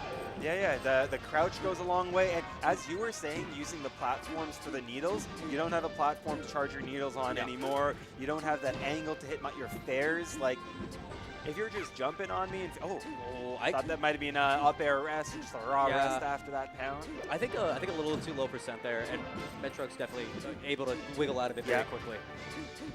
Metrox no stranger to Puffs trying to cheese rests off him. Really good tomahawk there. That was a great one. He knew that. Metrox was just expecting another aerial on shield. And these mix-ups too, instead of going for the grab there, going for the down air just in case Metrox spot dodge instead of going for the just hold shield. The levels, dear. There's so many, like, Melee's a beautiful game, and I love to see what we're seeing here. Deep breaths from both players, honestly. I do like Peter sort of taking the time, not only to reset for his opponent, but also resetting for himself. Yep. Players still deeply locked in here. Metrox winner side top 8 of Pataka Esports Festival. He was a last-minute entrant. He saw, hey, no BCPR players here. Let me see how far a run I can make. And exactly. He's committed, and he wants to keep it going. Love to see him keep it going. You know, of course, I'm going to be biased towards my Peter bag. As a friend of P-Bag myself, I don't make a pull up jersey, but you know, we all love Peter Bag. Yeah, I really like this neutral from both of them, though. They're both kind of not letting the other person bite too hard. They're playing patient, they're playing discipline. They know. Oh, Peter kind of bad with that one. You know, that was Peter did the right thing there. Yeah. At 184 too. Like, you can't be mad. You can't be mad. And now he's just looking for. All right, are you gonna grab again? I saw you grab me that time. Let's see. Metrox showing discipline here, not being too greedy, overzealous with his grabs. So far, Metrox doing a good job adapting to the lack of platforms. It doesn't look like he's too, lost in how to get in on P-Bag here. Whenever I read P-Bag, I think of punching bag, and Metrox wants to make him a punching bag here. Still going for that. They're both kind of flubbing here. Grab, I think, I actually did like that adaptation there. Metrox going for the dash attack rather than the grab. But I was going to say, I'm not sure how I feel about either of these players not necessarily adapting well on this stage compared to what we saw last game. And maybe it's the two-dimensional aspect of FD where you don't really have the platforms that you can kind of sort of mix up your options, falling from flat and whatnot. You're forced to sort of take these larger gambles.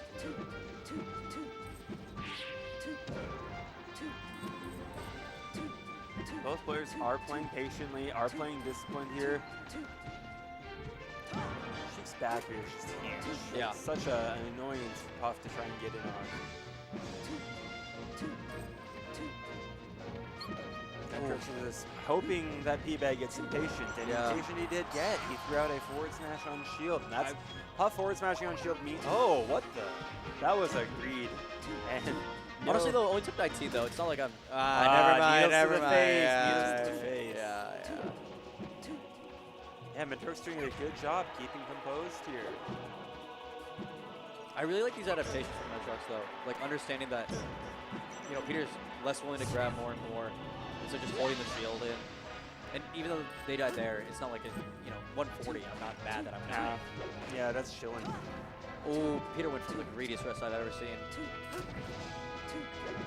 And yeah, we're starting to see those up tilts coming out because the up tilt rest is exactly what P-Bag wants there. And not quite going to hit it. But good nair, yeah. You know, the book isn't closed yet. This game isn't over just yet, but it's a tough one to overcome because at this point, one interaction of a down tilt, a forward tilt, a grab is curtains for the Jigglypuff stock. That balloon is going to get popped potentially. Puff from a deficit. Okay. So bad sometimes. There's a chance. But there's a chance. Again, against Jigglypuff, everybody is susceptible to just dying, to just exploding. You know, if he hit some of the Fire Puff 12 is what I was just seeing coming in. Oh, that killed? That's crazy. Yeah, that was going to be a little bit kind of sus to the eye, yeah, I was going to say, like, I think Peter was getting caught holding it out, trying to drift back, and then Metrox recognized that from previous interactions, and more than willing to just flick down on C-Stick. Yeah, I think he was going to try and like drift way back here or something, and his stick was already there, but then ran it straight, no pause, no nothing, just go straight back to FD. Oh, I meant to turn How do you around. feel? Do you think that he should have considered trying to streamline pick? No, I think, if I'm being honest, it's either here or Battlefield. Yeah, I feel pretty similarly. I mean, I find that, again, this is one of the matchups. We saw Gen Fat Shiny run into this problem is that Sheik also just doesn't die. Yeah. She survived at 180 at one point. Just a little slow to the draw there. Maybe hesitated for the dismissal. Yeah. But it's kind of, you know, like we were saying earlier in the Falco duel, these things start to add up. But you know, if you're missing a lot of your inputs, it just feels like you feel slow. Once you lose the confidence that you can do the thing, you stop trying to do the thing, and that's just rough. Suddenly, the game has turned around.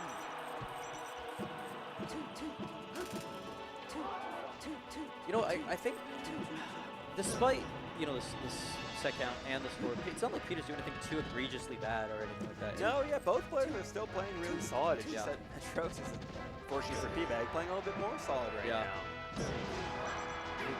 Honestly, I love that. You know, that was a really well executed. Good work to P-Bag for finding that. It can be really difficult to not get hit by the poof there, so really had to time that back air. Well, and also still showing the confidence that you're willing to go out there and you're not just willing to, you know, hold ledge and hoping that you get the rest of the up And well executed. He's got the sauce. He knows how to space. And this is what I was expecting last game. You know, these slower, methodical, you know. And I knew exactly what he's looking for there. That up air that I was hoping Fat Shiny would start throwing out there is that up air that guarantees the DRS around this percent here. A little bit, getting a little bit. But you know, when you're at this point, 136, anything here is huge extra credit. So if you can, why not start going for a kill? I think, and then there again, you know, missing another rest setup, it just feels like Peter's just not as confident as he was for the rest of the set, the rest of the bracket. Oh, I say that as I say that. Silence is the hater. Stock lead. Yeah. Is this what's going to stop Metrox from throwing out grab? Let's find out if we'll see many more grabs. And like, Metrox has been willing to play the aerial game more and more as the set has gone on. I think that Peter really needs to start kind of sharking these high full ops into aerials. And you know, he's throwing out pounds, he's throwing out these nairs, but you know, like you were saying with the up air with Fat Shiny, I wish I would see more of that. P-Bag doing a good job as well, maintaining the lead. There it is. Pushing the lead. Oh, missed the turnaround. Yeah, turnaround, yeah. Love the attempt there. It's exactly what you need to continue to do as Jigglypuff. Pushing that lead. Metrox also not just holding W and running in either, so which is good to see. Closes it up there.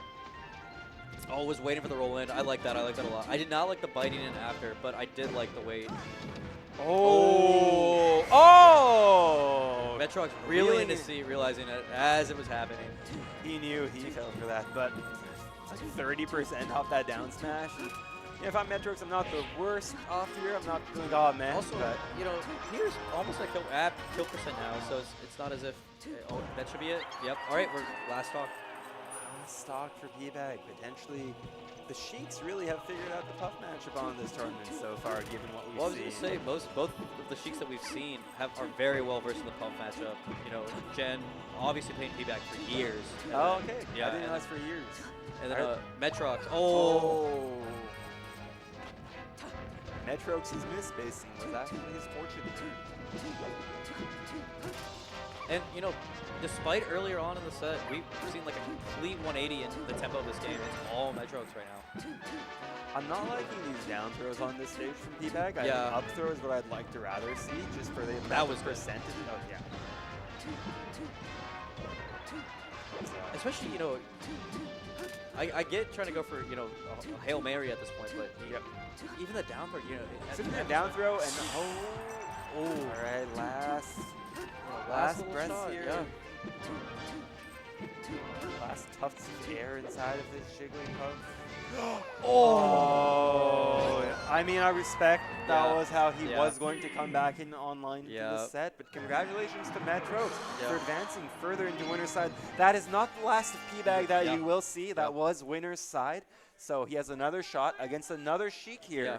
Plays Gen and losers, who, you know, off the back of a 3-0 against Fat Shiny is looking rather, you know, daunting for P-Bag. Definitely. P-Bag's Fred versus P-Bag. Oh, in losers. wow. That's tough. If you were P-Bag's friend and you had to fight P-Bag, would you throw the match? I have, but not on DQ'd, purpose. DQ'd, Not on purpose. allowed. Not on purpose. That is not allowed. on That's purpose. Not on purpose. Not allowed. I just, you know. You just threw because he beat you. Yeah. But in your head, it was Yeah, it was a throw. But Yeah, actually, you were just getting arrested 4 times. Exactly. Whoa. It was 3 times. It was 3 times. times. Okay, that one time you had Mystery Lunch Dash. Exactly. Yeah. You know, I was hungry. I hadn't eaten that day. You know. Yeah. The sun was in your eyes. Speaking of the sun was in my eyes a lot of the day. We got beautiful weather. It was Last great. year's Pataka poured rain. Yeah, it was the whole torrential weekend. downpour. And then this weekend, beautiful sunny skies. We got to skate today. I don't know if you went Oh, ice did you skating. do ice Yeah, skating? it was Okay, great. yeah. It was great. The venue today has been sick. I love this venue. I love it. Once again, shout out to the city of Surrey. Again, it's surreal to me still that we're playing fighting games in City Hall. Exactly. And it is such a beautiful venue here. Massive ceilings, natural light, delicious food. I had the delicious. Did you eat dinner here? I had some, you know, I had some scraps. I had some I've scraps. been eaten and I have been well fed and yeah. And also, like, the location's great, you know, right off the SkyTrain. Right next to the If train. you want to go to downtown Vancouver, you can. If you want to go, you know, up to Burnaby, if you're coming in from the city, coming in from the suburbs, there's a way to Quick find. plug, the way that this happened is because of Sports Surrey and Discover Surrey support. So shout out to Discover Surrey and Sports Surrey, as well as the Downtown Surrey Business Improvement Association. Surrey, over the years, back in the day, people weren't the most respectful about Surrey, but Surrey has year over year continued to grow, improve, and develop, and it's awesome here. I've been absolutely loving my time in Surrey, and I hope that every attendee in the building has had a great time so far at the Pataka Esports Festival. As someone who's frequent Surrey, you know, to go to Vancouver and just to hang out here, I love it here now. You know, me and my roommate Chris, we've been coming up here at least once a month for the last year. It's been super nice. It's super nice. But not only, you know, shout outs to Surrey, but shout outs to our sponsor, Gallant Gaming. Yeah. Mr. Kevin Deere himself on the mic. I'm just so happy to see this tournament coming back. Pataka 2024 is one of my favorite tournaments I've so ever good. hosted. It was so good. Period. I mean, you did win dubs. You did win. Yeah. And I would have won it here You too, too, exactly. if I entered. But I wanted to give another team. Yeah. You had a, you don't want to hog it too much. I didn't. Can't win all my tournaments. Exactly. People started getting mad at me if I keep winning my own You tournaments. but- didn't want any accusations thrown out. You know. But speaking of potential tournament winners, Graves and Firepuff 12 is what we've got here. Honestly, I could see this might be a Philly to Grants. I think this might be a Firepuff 12 wins Pataka Esports Festival. That's going down in the books. That would be crazy. We will see many a TikTok about that, many an Instagram about that. Shout out to I'll see the YouTube reels, the reposts. Yeah. You know, it's crazy. No shit. I love both these players. You know, Eli, of course. Prince of Bellingham, now King of Seattle. My goat. So he's no longer a Beham No, guy. he's been down in Seattle. He's #1 in Washington. Nope. Former #1 in Bellingham. Firepuff has been on the come up for years. Yep. I mean, we Took have a game off soon, say. exactly 13th in the world. Yeah. It's been crazy. And last year, he had a pretty good showing too. I'm pretty sure he got 9th at the top last year. Yeah. Yep. Yeah, and you know, we're going straight to already better than last year. But you know, Graves very well versed in this matchup with Chango. So it'll be interesting to see the differences between the matchup here and the matchup versus someone like Chango or Peter, or like P-Bag. Yeah, every Puff plays so differently, so I'm curious about how this playstyle will work. Exactly. I do like, Graves showing early on that he's willing to go for those double shines, just to, kind of keep it in the back of Firepuff's mind, that you have to DI out every time. as you said here, though, Braves, one of the best in his entire state. He wins tournaments. He's no slouch. He knows what it's like to be in the seat he's in right now, and he knows just how to beat up a Puff. Exactly. You know, and I'm not tooting my own horn, but you know, this looks like Kevin Deere versus. Whoa, the Fire Puff 12! Woo! Oh, and misses the up smash. No punish either. Let's go, Akil. Let's go. Crazy. But all I'm saying is, you know, this looks like a Mario versus Deer at home. Oh, yeah, we got Mario Deer at home. But yeah, Graves going to clean that up. He knows he's going to get rested. You're the bird. You're going to get rested. You are going to get edge guarded early. You are going to get Fire Puff 12, but you just got to respond with combos of your own. I really like the confidence still from Graves right after that, too. More than willing just to kind of extend the combo with some rather off-kilter moves. Going for these, you know, high dares, these low back airs, these late airs. And he's, you know, Eli's playing in Akil's face. More than willing to just fight over and over again. Does it get a kill?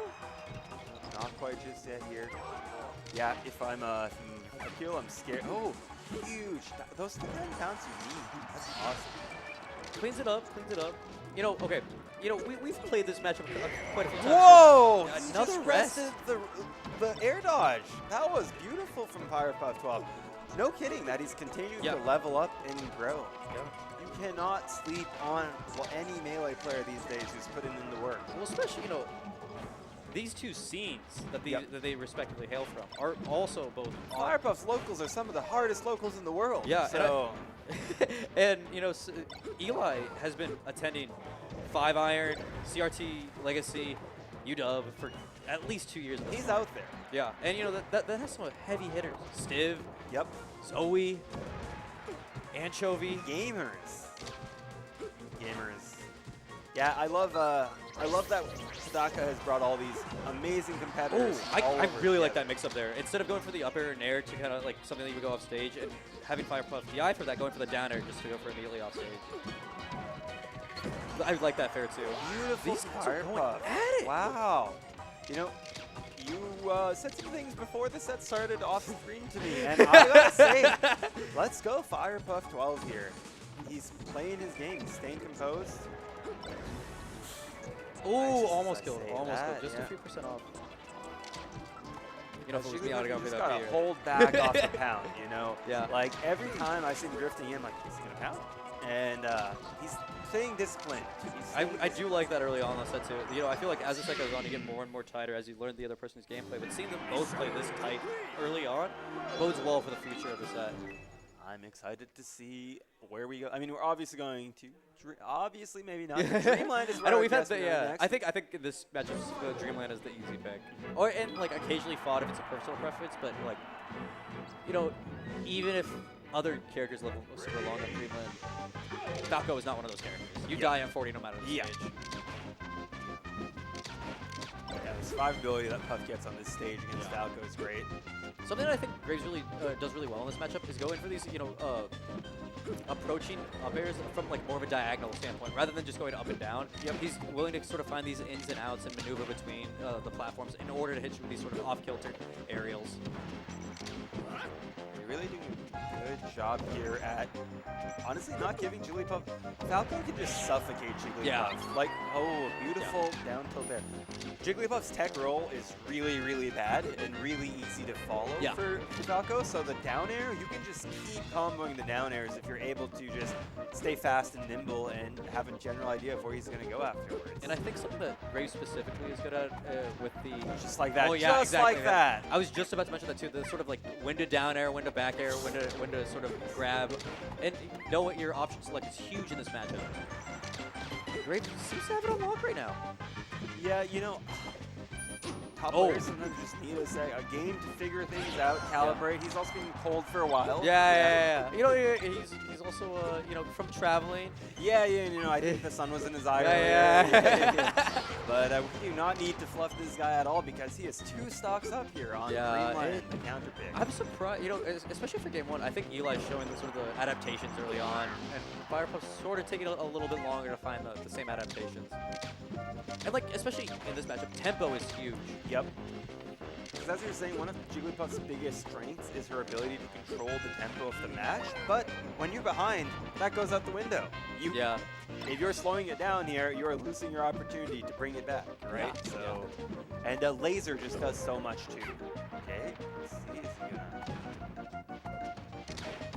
I also think that laser is not only as a tempo control, but also as a sort of offensive tool is very underrated in this matchup. Like I think a lot of people use laser for sort of defensive retreating options or just like for positional play.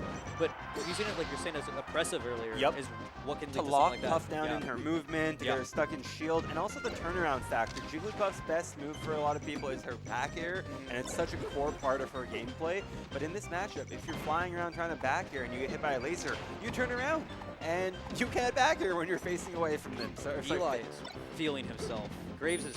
oh! I like the. Oh, that is going my to be gosh. there. So Graves found his footing in the set Yeah. for sure there. Yeah. But Firepuff, as we said, let's see if he's able to dig deep here, find the spirit of Pataka inside of him. Exactly. Yeah, I know. I would love to see a game 4 or 5, especially with how quick these games have been going. Putting us back on schedule. Yeah, You know, for you. Yeah, 7:15 here, and we're about to finish off the first 4 sets. Potentially. I kind of like this pick too, especially Eli showing maybe I I spoke like to you, maybe, it, but see, the thing of like, a lot of Falcos actually start me on FOD. I've had that happen. Oh, let's go up I am throw Falcos. rest. I am A lot of Falcos. Falcos start on FOD, and it's because of how small it is. You don't have anywhere to run away from those combos, right? You can't really mix it up, but even game. I also think that, especially, something, it's either this or Battlefield in my opinion. Yep. And this versus Battlefield, for me, I at least have a little bit higher chance of recovery against Puff, whereas on Battlefield, it's like I have to go ledge or die. Yep. Oh. Wow, the triple down air. That is brutal. Let's see if Akil's going to mix it up. Oh, wow.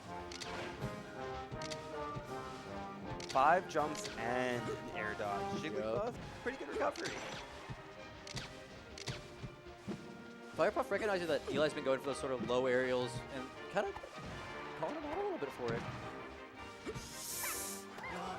Okay, made it back.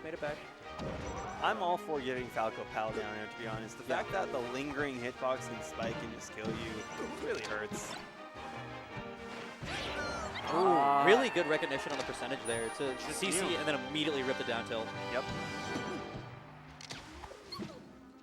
Yeah, a little bit of floor hug action. Showed at the Rivals 2 bracket earlier. Ooh. I feel like Eli's been finding the openings a lot more, but Firepuff's been converting off the openings much more efficiently. It is so scary as Puff when you're off stage against Falco just because of what downers can do. I said that earlier, and then Eli was like, oh yeah, let me show you a 20 to 81% combo. What is he going for? He's doing his own stunts. I don't know, Graves getting ready to dig his grave here on this last stock of winner's side for Firepuff 12. See if he's able to dig deep. SoCal versus Washington. This is essentially a SoCal versus NorCal match too, with Aiden, the spirit of Aiden here. Yeah, by extension. If you really, maybe it's SoCal versus. Yeah, I'm just gonna stop. You know what it is winners semifinals. And winners semifinals. And winner was playing Metrox. Oh, that could have been really scary for Eli. All right. 3-0 and a fist bump. Graves is going to advance on to winners finals against Metrox. And we will have Titus Melee versus Firepuff in losers and P-Bag versus Jen. So 2 Puffs survive still in this top 8. Yeah. Titus versus Firepuff is a homie kill as I know, well. Both of those dudes love one another. And this is also a Bellingham. This is a P-Bag's friend kill. You know, when you're this deep in the bracket, it's hard not to run into your homies. Yeah. And, P-Bag versus P-Bag's friend. So these two play often then? They used to. Back whenever Jen was living in Bellingham, P-Bag was on his way out. So they've played a ton. I know at one point these were like 5 and 6, 4 and 5 on the Bellingham PR, like trading back and forth constantly. But yeah, no, they both have stellar, I would say options. And I think we saw earlier, Jen's matchup knowledge in this, and Peter not as much against Metrox, but I think here we'll really see sort of the familiarity come to. Yeah, it's clear to me from that set against Fat Shiny earlier that Jen knows what she's doing in this matchup. And Jen has definitely been playing a ton recently. I don't know specifically against Puff, but against a lot of the Bellingham scene. P-Bag off to a great start here. Yeah. Honestly, I feel like they're both just kind of feeling out what they want to go for. What their neutral options are. Oh, unlucky. It's fun to me that we went from double red character to double blue character. Yeah, I know. Yeah. Ooh, great work. There was the rest that we weren't seeing last game. I'm glad to see people kind of like showing up and being like, yeah, no, I'm going for this. I'm gonna hit these every time. Because if you're not punishing the things that are what win you the matchup, then your character suddenly starts not being the one winning the matchup. Yeah. That's the thing. A lot of people talk about these kind of things. They're like, oh my god, this matchup is just so free. But it's only free if you take advantage of why it's free. Exactly. But clearly not free here as Jen continues to put up a fight.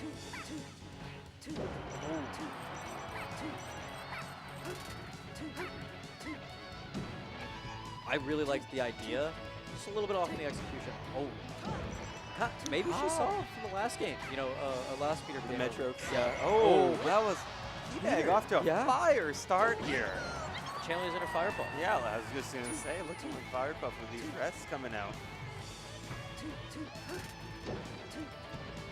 But Jen, of course, more than willing to sort of scrap back and finding these openings very quickly to build up a solid percentage.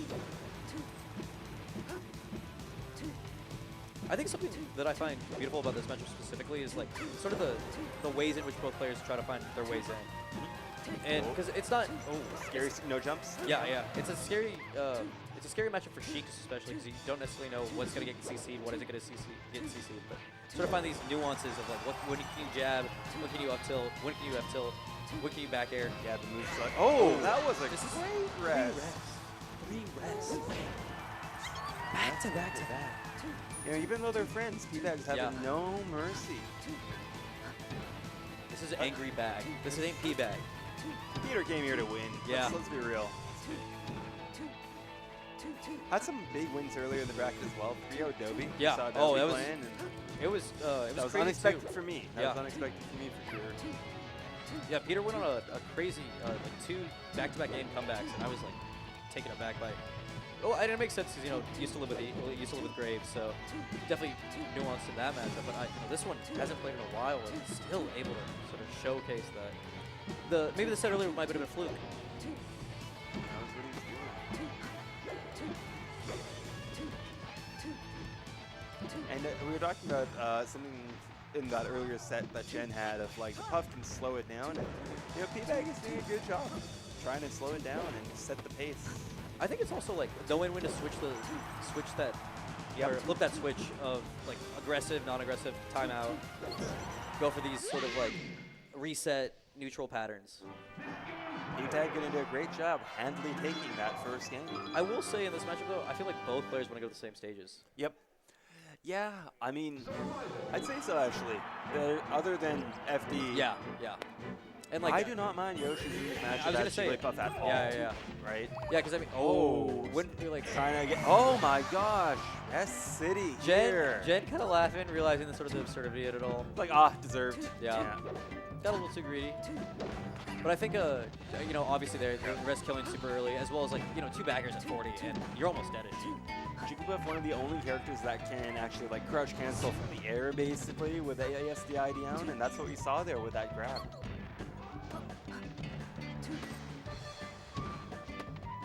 P-Bag playing with confidence, playing with pizzazz.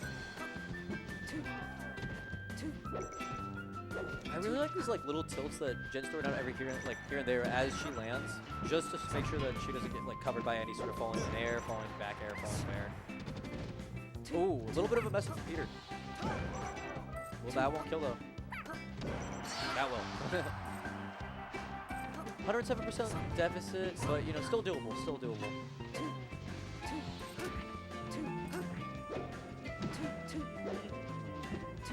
Yeah, I was saying earlier, but some of the things that Puff gets on this stage, one is just the edge guarding becomes quite easy, relative, because it's just so much smaller. 2 is that the down throw tech chases overall. 3 is that the crouch, especially with the slants, crouching on the slant, broken against she, right? Like, she really cannot do much against you if you're crouching on the slants. Oh my That's the second time we've seen that this set too. Really starting to pick up on those habits. Oh. Still got it, still got it. It's just instilling the fear of the Sheik, so now she's going to stop grabbing as much, but...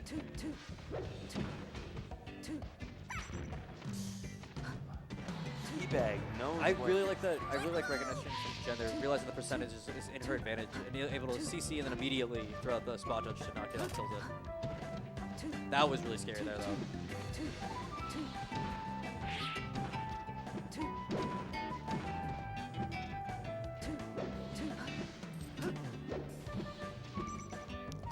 Still going for these like feeler aerials, and I think Jen at this point needs to start playing a little bit more on the aggressive. You also don't have much room to run away and charge needles here, because you're always one short, like, air jump back air away. So, you know, depending on how the rest of this game goes, I'm curious to see where Jen might take us next. Oh, but as I say that, gonna kill. It's unfortunate. It just like we were saying earlier in the Falco duel, but even this matchup, like, small things, missing one back air, missing a kill here, really leads up. Wow. 4 rests in 1 match. Teabag got a lot of rest this set so far. He's on fire. What is it, 5th rest of the set? Yep. Yeah. I think the first game was 3 rests, and yeah, that second was 2. Yep. Crazy. GQ Jen. Back to Yoshi's right away. I like the confidence. I like the confidence. Yeah. Even if it didn't like pan out exactly, but you kind of adjust. And it's like, yeah, Peter can go FD, but at the same time, that's sort of good for you just with a low kill threshold. Pretty fake gameplay so far by Teabag, I'm seeing. I think unlike what we were seeing earlier, unlike what we were seeing in the Metro set, Peter is dictating the pace of this one as opposed to the last one. Yeah. And part of that's just because he does keep getting the lead ahead, and it's hard to dictate the pace from behind. But wow, these rests. 6th rest of the set. At one point, that one was just like, yeah. I couldn't even tell you what that one was off of. Yeah. Oh my goodness gracious, Teabag! She's your friend! That's your homie! Just getting Oh my bad. Excuse me. My bad. But yeah, really, tough to see. No, yeah. Crouch cancel there. Into the no rest. Yeah. A little too low of a percent there to go for the rest, but she's, you know, getting sharked out by a lot of these, you know, rest options, and even if Peter's not hitting every single one, every now and then it does a lot of damage to your right mental. Good crouch cancel forward smash. Oh, a little bit misspaced there, a little bit too far to the right. It was definitely doable, but just Great percentage though. Keeping it like somewhat. It's so hard to not hold W as buff, and like you hold W and you just take 2 hits to the face in the smash up. And, you know, similarly, so hard not to go for grab there.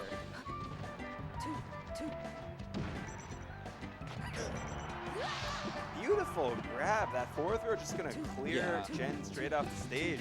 And suddenly, Jen, on her last life of the tournament, I believe that we forgot to update the game count. Yeah. And as I say that, wow! 3-0. Teabag making that look. That was crazy. Notice how there's no let's go P-Bags? They're both P-Bags.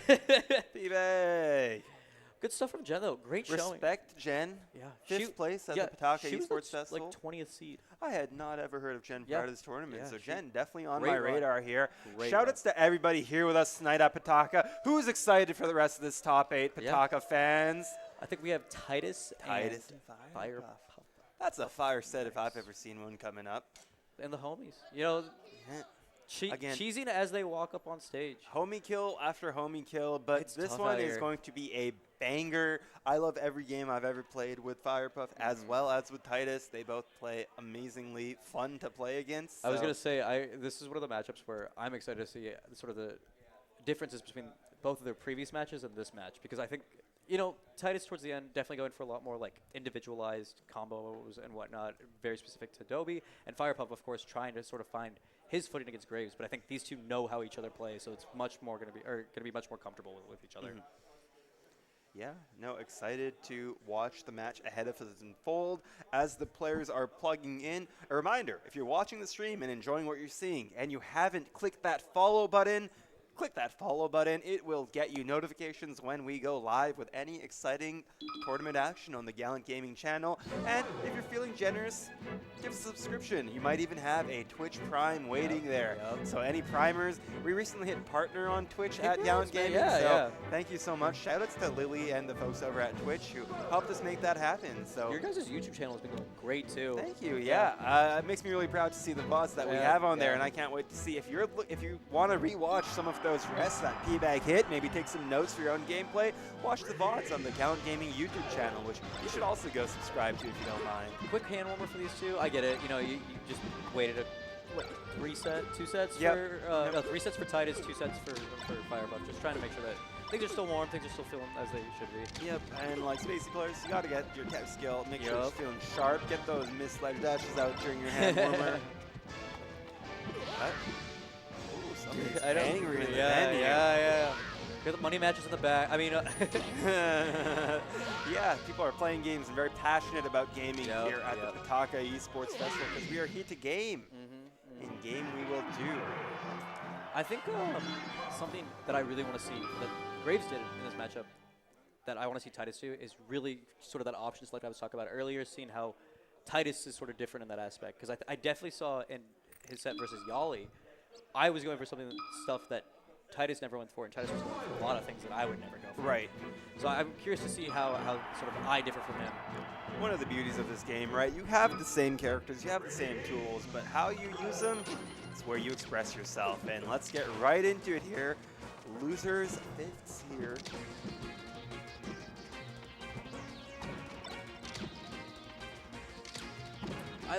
I kind of expected this very early on, just to kind of feel each other out. Titus going for a little bit of extra sauce there, and I'm not sure how I feel about it. You know, you gotta send a message early in a matchup like this. Make that Jigglypuff scared of you, and scared I would be after taking a back here to the face. And Exhale looking clean as well.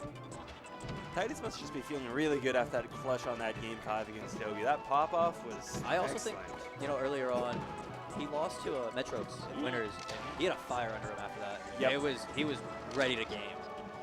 Sometimes losers, it's a different animal comes out in losers. Oh, what? Especially as a Falco, you sort of feel like you're not only on the back foot, but you want to just go full force in your next opponent. Yeah. It's used to see Falcos and losers just go crazy. So much less to lose, right? Yeah. Like you already lost one. Like it's the worst that could happen. But also so much more to lose by not playing Swag. Ooh, beautiful edge guard, the tippy toes on that forward air. I think a lot of what great stuff. Like we were talking about, we were using laser as a shield pressure mechanic rather than just as a sort of force for positional play. Yeah, in this matchup, Falco loves the laser because you will just, like, you lock the Puff down. That's what you're saying. It locks her down for movement, and if she's on the ground there, locked down, what do? You down tilt to kill her, and down tilt to shield stab so easily. Titus' defensive options this game as well have been really good. Going Great for these, attempt. Like, early CCs, recognizing when he can and when he can't CC. And how to act out of that, too. You know, wave dashing out, shining, going for a trade or something like that. Beautiful Nair forward smash. I think this one was... that's tough. Yeah, were you expecting a stronger Yeah, punish? yeah. I was like, you thought he might get a big forward smash. Or even just like a jab back air or something. Yep. Something to push it a little bit. Like as I was just saying. Jab As back I was air just saying. kills Yep. it. I've been loving the jab conversions that I've been seeing. That's something huge in this matchup. Tries to go for the Firepuff 12. Oh! And the shield pressure to back. Wow. That is homie gameplay. And let's see if he's gonna regret being so friendly. Look at that smile. Look at that smile. Oh! And up the top. Wow. Titus throws his hand in the air. Maybe he shouldn't have given that one away, you know? But we shall see. Anyone's game at this point. Also, I think Firepuff really starting to figure out the tempo that Titus is playing at and finding these sort of like drift backs, avoiding a lot of these bigger hits. And not at the point where he's countering it, but as I say that, I think he could have killed either back air, like a forward approaching back air into up tilt or anything. Oh, this is huge. Oh. Okay, stay center stage. They're both nervous. I'm They're scared. both Okay. That was don't give that one away. Don't give that one away. You gave him one. Don't give him two. Yep. Both players take a sip of their water. Hydration, homies. If you're watching at home and you haven't had water in the last whoever knows how long, take a sip of water. Drink your water. Drink your water. After this game, if you don't have water in front of you, go get some water. I'm almost out of water here, depending on how far Titus continues to go in this tournament. I might need some more water. Wonder if there's any other commentators in the building. I'm not gonna lie.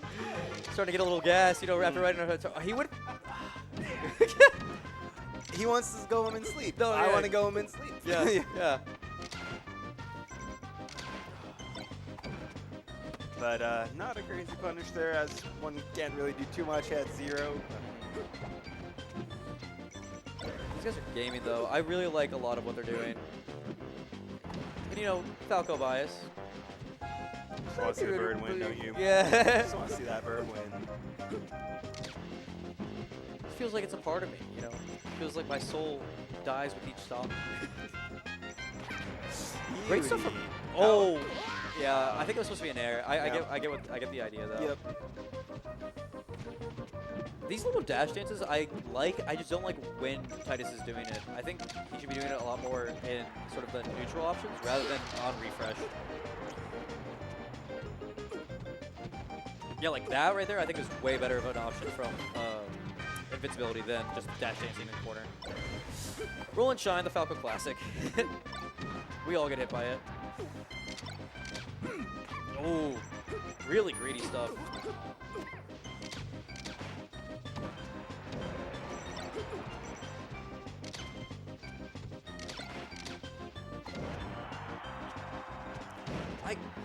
I like the ideas that Titus is going for. I just think he could push the advantage a little bit more off these like down air into knockdowns. Firepuff has been rolling away a lot or like DIing out a lot. I think it's pretty easy to punish, especially, you know, like we were saying earlier, Puff roll is really easy to track as Falco. Yeah. Oh my. All right, I mean, if you don't get punished for it, it works. Yeah. You know? There's a reason why they're on top 8, and I'm not. Yeah. How did you do in this tournament? I got 13th. Okay, respect. Thank you. Cheers. The production coming in clutch with the waters. Oh, and with the trade. You know what? All right. We'll take it. Halftime. These boys are Or gaming. even invented halftime. I can't even remember. But halftime, both players 2 stocks, 0%. 2 stock games in this match 4 action.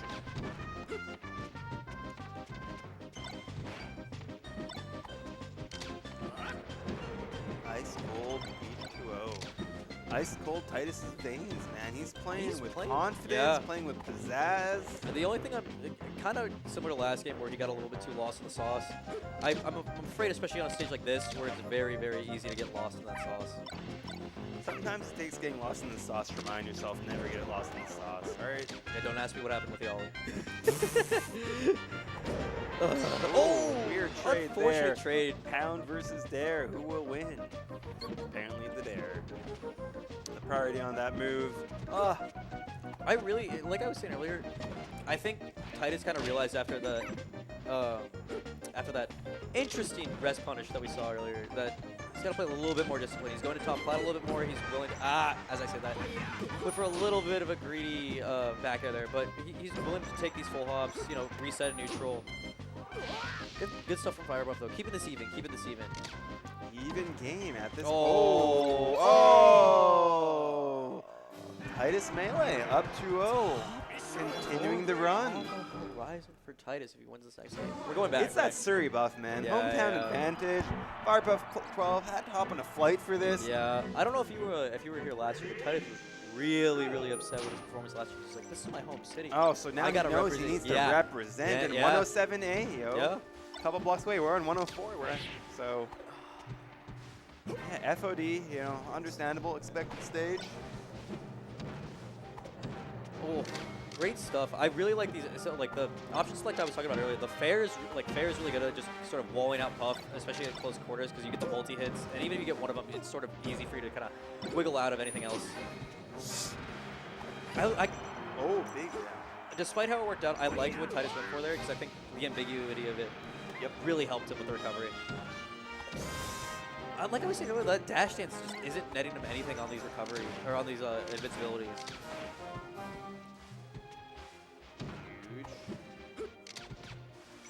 All right.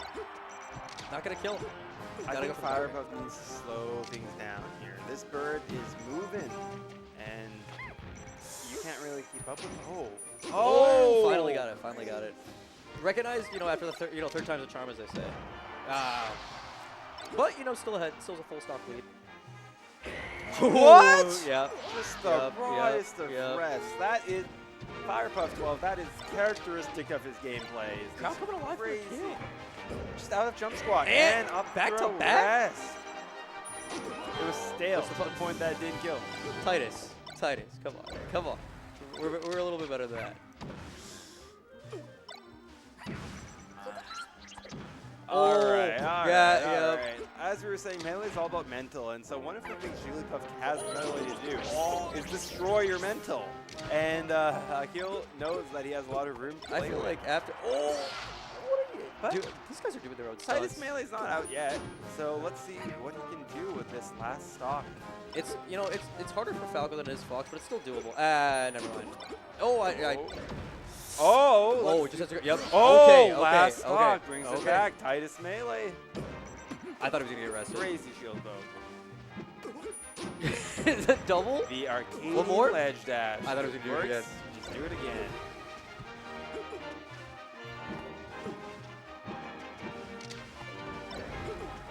Oh no. Wow. Tournament winner? Double laser. It's safe if they don't get punished. Another Arcadian ledge dash. That's gotta kill. That's gotta kill. Firepuff 12 on the board. I will say, What up? Firepuff 12 has already had one reverse 3-0 today. In his winners round 1, he reversed 3-0 Emily Mayfly. Shoutouts to Sheik. But still, could happen again. Could happen Yeah, again. I heard him talking about that. Yeah. And I mean, you're never. He's down, but he's not out. Yeah. Never count out the kid is what they used to Oh, say. for This sure. kid, big fan of the kid, and he knows out and never be out. Plays with pizzazz, plays with style, plays with rests. Love to see the rests he's been hitting. Let's see if he'll close out any more rests against Titus Melee on Yoshi's story. Honestly, I don't agree with this pick. Yeah? I think where you'd go? Where would you go? FD, Pokemon? I would go with Pokemon, especially with the transformation. It's so much better. Yeah, for Falco, transform yeah. Pokemon as opposed to nothing else. But yeah. I think. Oh, slow on the draw there. I think while you kill early, you also get killed like 20 sometimes. And I think somewhere like Stadium where there isn't as much variance. Oh, for me, I just really hate when a Falco is good at the multi-shine off the top. Like, it hurts so much to get multi-shined off the top. Or the uppies. Or the uppie, yeah.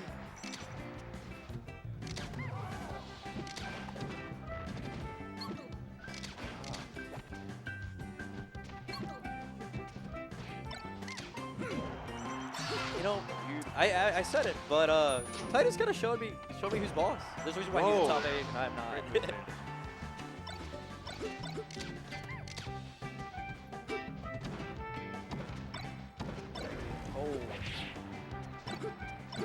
Crazy with it. Oh, that was the greediest up smash, and he might die for it. Oh, good light shield there. Really good light shield. Yeah. Awareness. He knew that he was looking for something. Whoa. Another instance. I was saying Firepuff earlier does that have to be conservative on the rest here. Yeah. Oh, up tilt. I was saying earlier that Titus' defensive options. Titus' shield game rather impressed with this matchup. I don't know who he practices with, but the power shields, the light shields, the out of shield movement, and aerial option select. I'm loving what I'm seeing from Titus, and I think, yeah, it really is that Surrey hometown pride, wanting to... The PC drop? He wants to let the people know who's the #1 representative from Surrey. It's me. That's what he's trying to say. Can't rip the rest there. Yeah, it's hard at this percent, and you know, this far behind, you have to kind of like play a completely different playstyle than you normally would.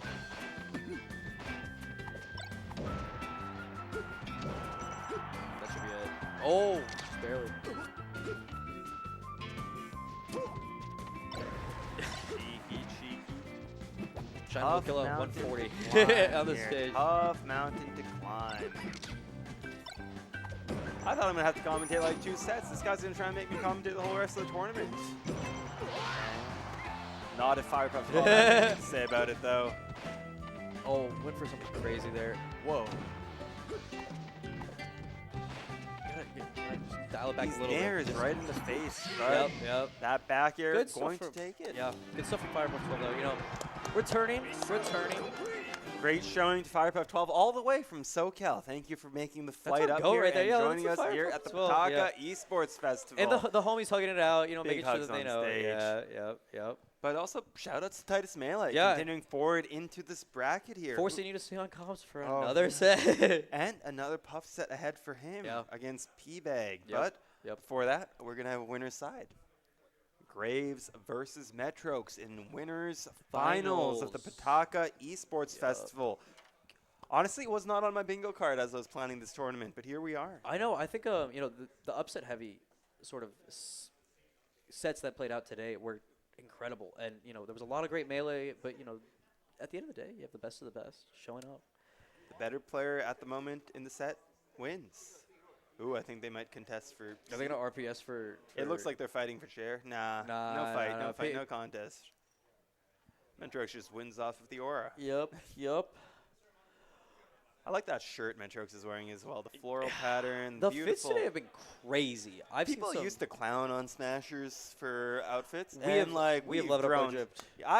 I gotta say, I'm so proud of the Smash scene in general for improving hygiene. First off, this venue has smelled awesome. The Indian food especially. Oh yeah, great. for sure. But you know, everybody was fitted up, showed up on time. Nobody was complaining. Like, shout outs to the melee scene for the mature. I do like the sort of the not direct war, but definitely the proxy war of the fits that I've seen recently. Yeah, no, we're all just adults at this point. And I feel like Unk sometimes almost pushing. We're pushing. I was gonna say we're both. I'm pushing 30. Yeah, but still playing my favorite game in the world, Super Smash Bros. Melee. I've been playing for 5 years. My hand, I'm a late to the party. I started whenever I was 18, but took like 4 years off, and then came back whenever I was 22. I first started playing competitively seriously in the 11th grade, so that was like 2013, 14. Half my life playing this game. I'm a post-doc kid. You know, even I wouldn't say a doc kid. Or slipping it. I'm like kind of in that in-between era. 2017, 2018 is whenever I started, and then but these guys. Such a different change of pace on I was going to say immediately, yeah. Graves is so fast with it. This dude shoots the gun, and then runs. Something I think that's changed a lot in his gameplay in the last 2 years is definitely the speed, but also his willingness to go in and scrap. Yeah, I was going to say, he doesn't run away necessarily after the gun. He runs at you with that laser and uses that laser as his tag team. I think especially, you know, after playing a lot of the floaties for so long, he knows the tempo that he can play at and still be comfortable with it, rather than just defaulting to one play style or another. And of course, Metrox's Washington counterpart, Zavara, also lives with Graves.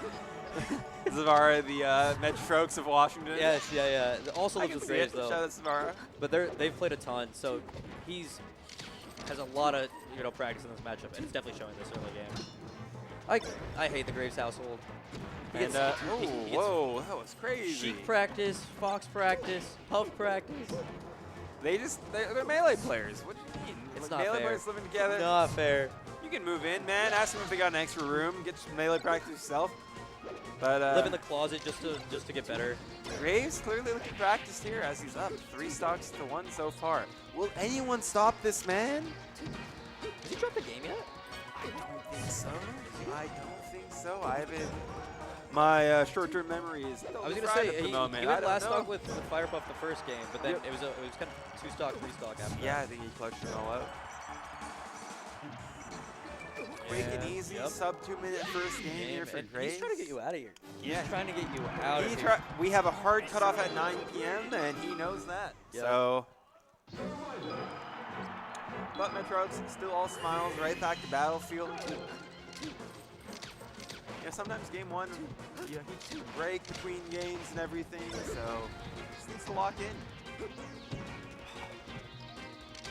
Quick 57. The Falcons today have looked great, honestly. I am more than happy to see sort of 3 Falcos, 3 Yeah. Puffs, 2 Sheiks. Yeah. No Foxes in this top 8. Love to see that. I feel like this last year we've definitely seen sort of a resurgence of Falco. You know, Magi, Joey Donuts, Ginger, and even on a sort of regional level. We have the Weapon, Yep. Elliot. Shouts to Weapon. Had work today, sadly. Yep. And then, you know, Graves, of course. Yeah, no, I love watching the bird. I love fighting the bird. I love watching the bird. I'm just glad Melee's character, you know, diversity. A lot of people who don't understand Melee complain about the lack of diversity. I love how diverse these matchups all feel. Oh, I think that's sort of a thing in the past. You know, it used to be the meme of the 9 Foxes in top 12. Yeah, now Fox only final destination is a yeah, thing of the now, past. Yeah, now it feels like every single top 8 has like a slew of characters. Yeah, we had Donkey Kong up until earlier this year, right? So shout out to Junebug. I hope he has a great retirement. Well, the thing is, it's one of those retirements where he'll still play in region, Yeah. can't travel. You know, he'll make top 8 at He'll Super be Number there. now and then. But speaking of being there, Graves is there with a downer. He Yep. blows out that stock. Continues to look like the #1 in. He's top 5 PN dubs. For Well, sure, it's right? it's the big 3 right now is Aura, or sorry, Salt, Aura, Graves, Stiv. True, Salt is PN dub as well now. Yep. Yeah, and then of course our resident sleeper Daki, who Yep. shows up every now and then. Yeah, Daki knowers know. Daki is good. Daki should have set off Salt recently. Really? Yeah, at 2 Big 2 Dog. One winners finals, I got 6-1 in grands. Love that tournament name, 2 Big 2 Dog. Yup. But yeah, I mean, the scene is competitive as ever. And we are definitely one of the big 5 scenes at this point. Yeah, no, Washington has just been so consistent, right?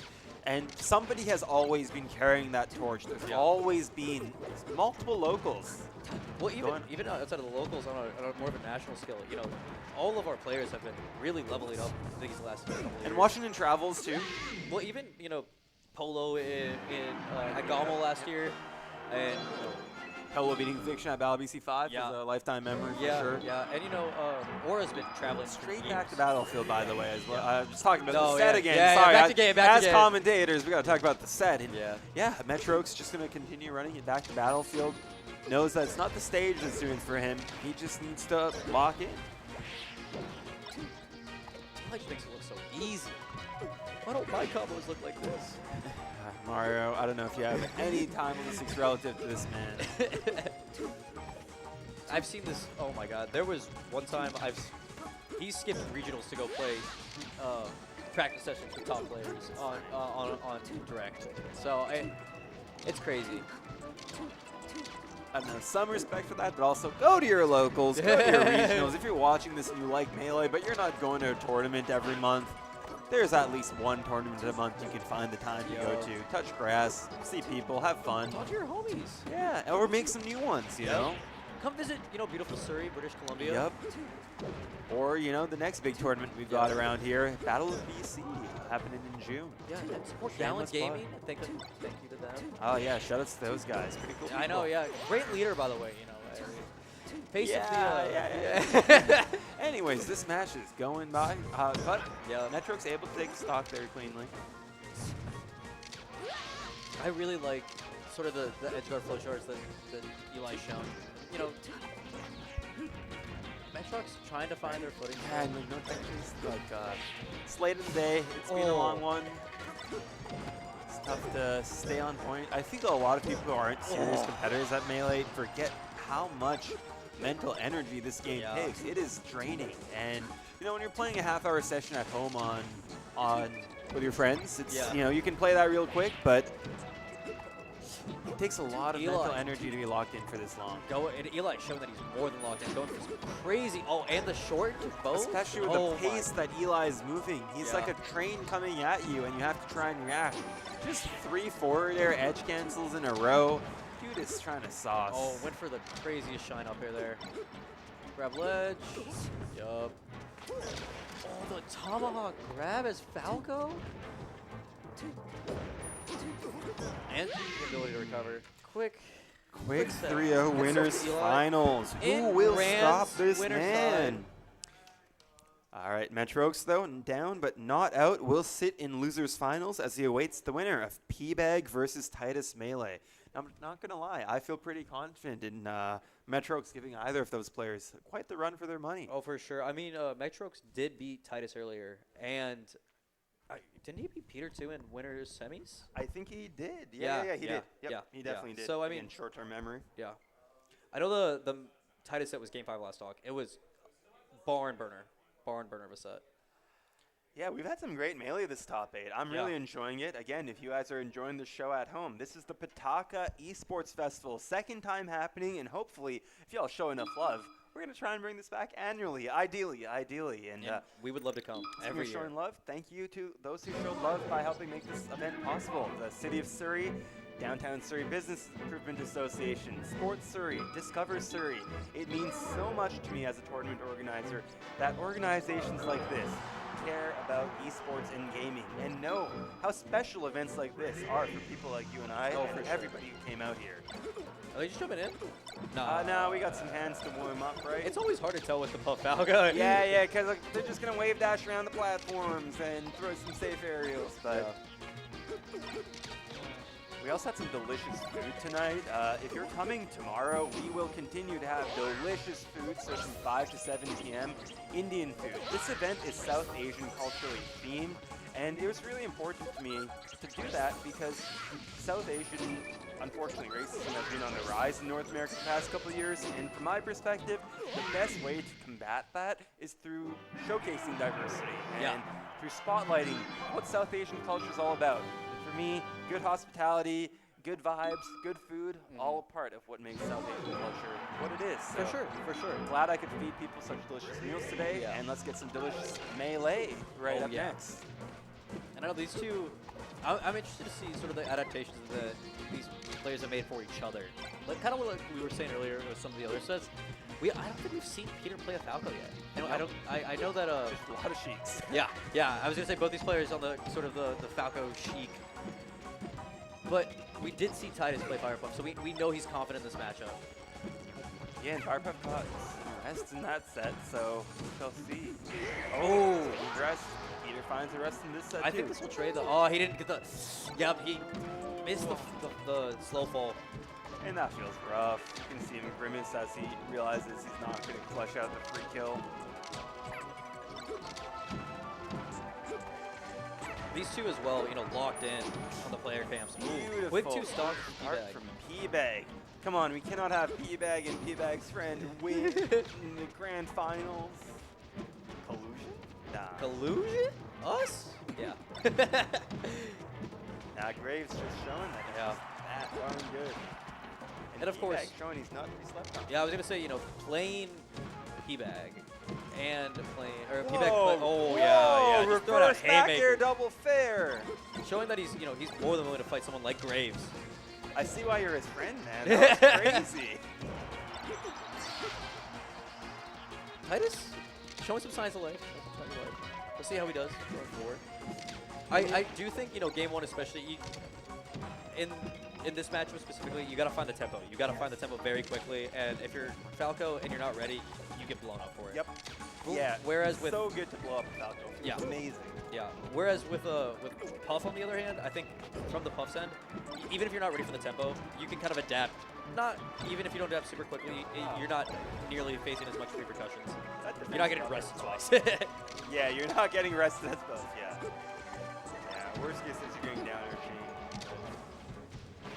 far. Firepuff doing a great job. Not Firepuff, sorry. No, yeah, Titus. Kind of working his way back. And then, yeah, Peter's like, yeah, I can wait forever. I got 2 stocks to work with. I can figure this out. Great 3-stock to start off. Produces finals here. Produces semifinals here, rather. I don't like the Yoshi's pick. You know, for the way that Titus has been playing, yeah, I'm fine with it. Oh, the Slight DI. Slight DI is so Oh, I like the crazy Yoshi's pick. I love the Yoshi's pick. Right And everything I said. This is the right place to go. This is why Titus is better than me. That's why he's there and you're not, man. Yup. No offense. No. I'll hold my L. Oh. That's the homie. We'll see him at the Chinese spot right after that. What you mean? Oh, I think he could have gone the out of there. Fair grab. Oh, fair yep, grab tech chase rest. Who is this okay, man? What's the punish?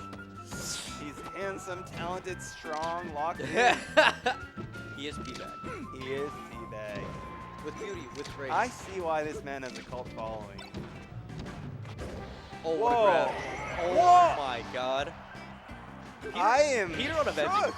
Peter on a vengeance. On a warpath, some might say. Oh, Titus with a little sauce? Yeah, no. That looks like Bobby Big Balls-esque. Chicken Man 4000. See, if it was me, I would throw it. That's how it is.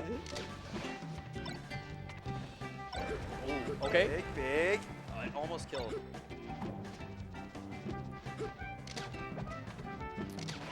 Titus still playing pretty confident. I really like that from him.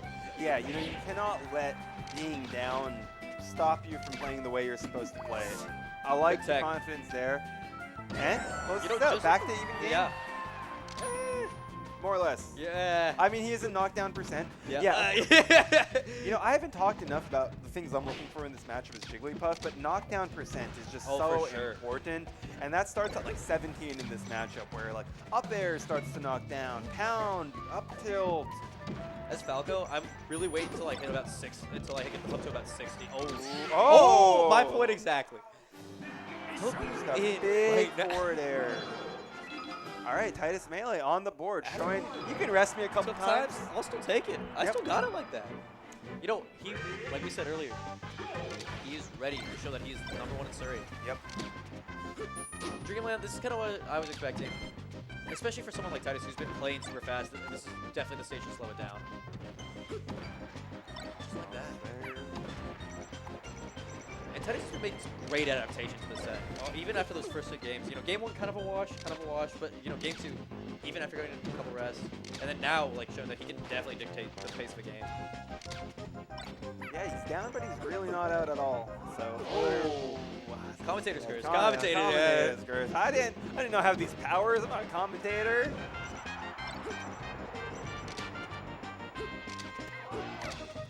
Oh, my eyes just got a lot. I know. I was gonna say I was like. My eyes just got a lot comfier as I get to watch.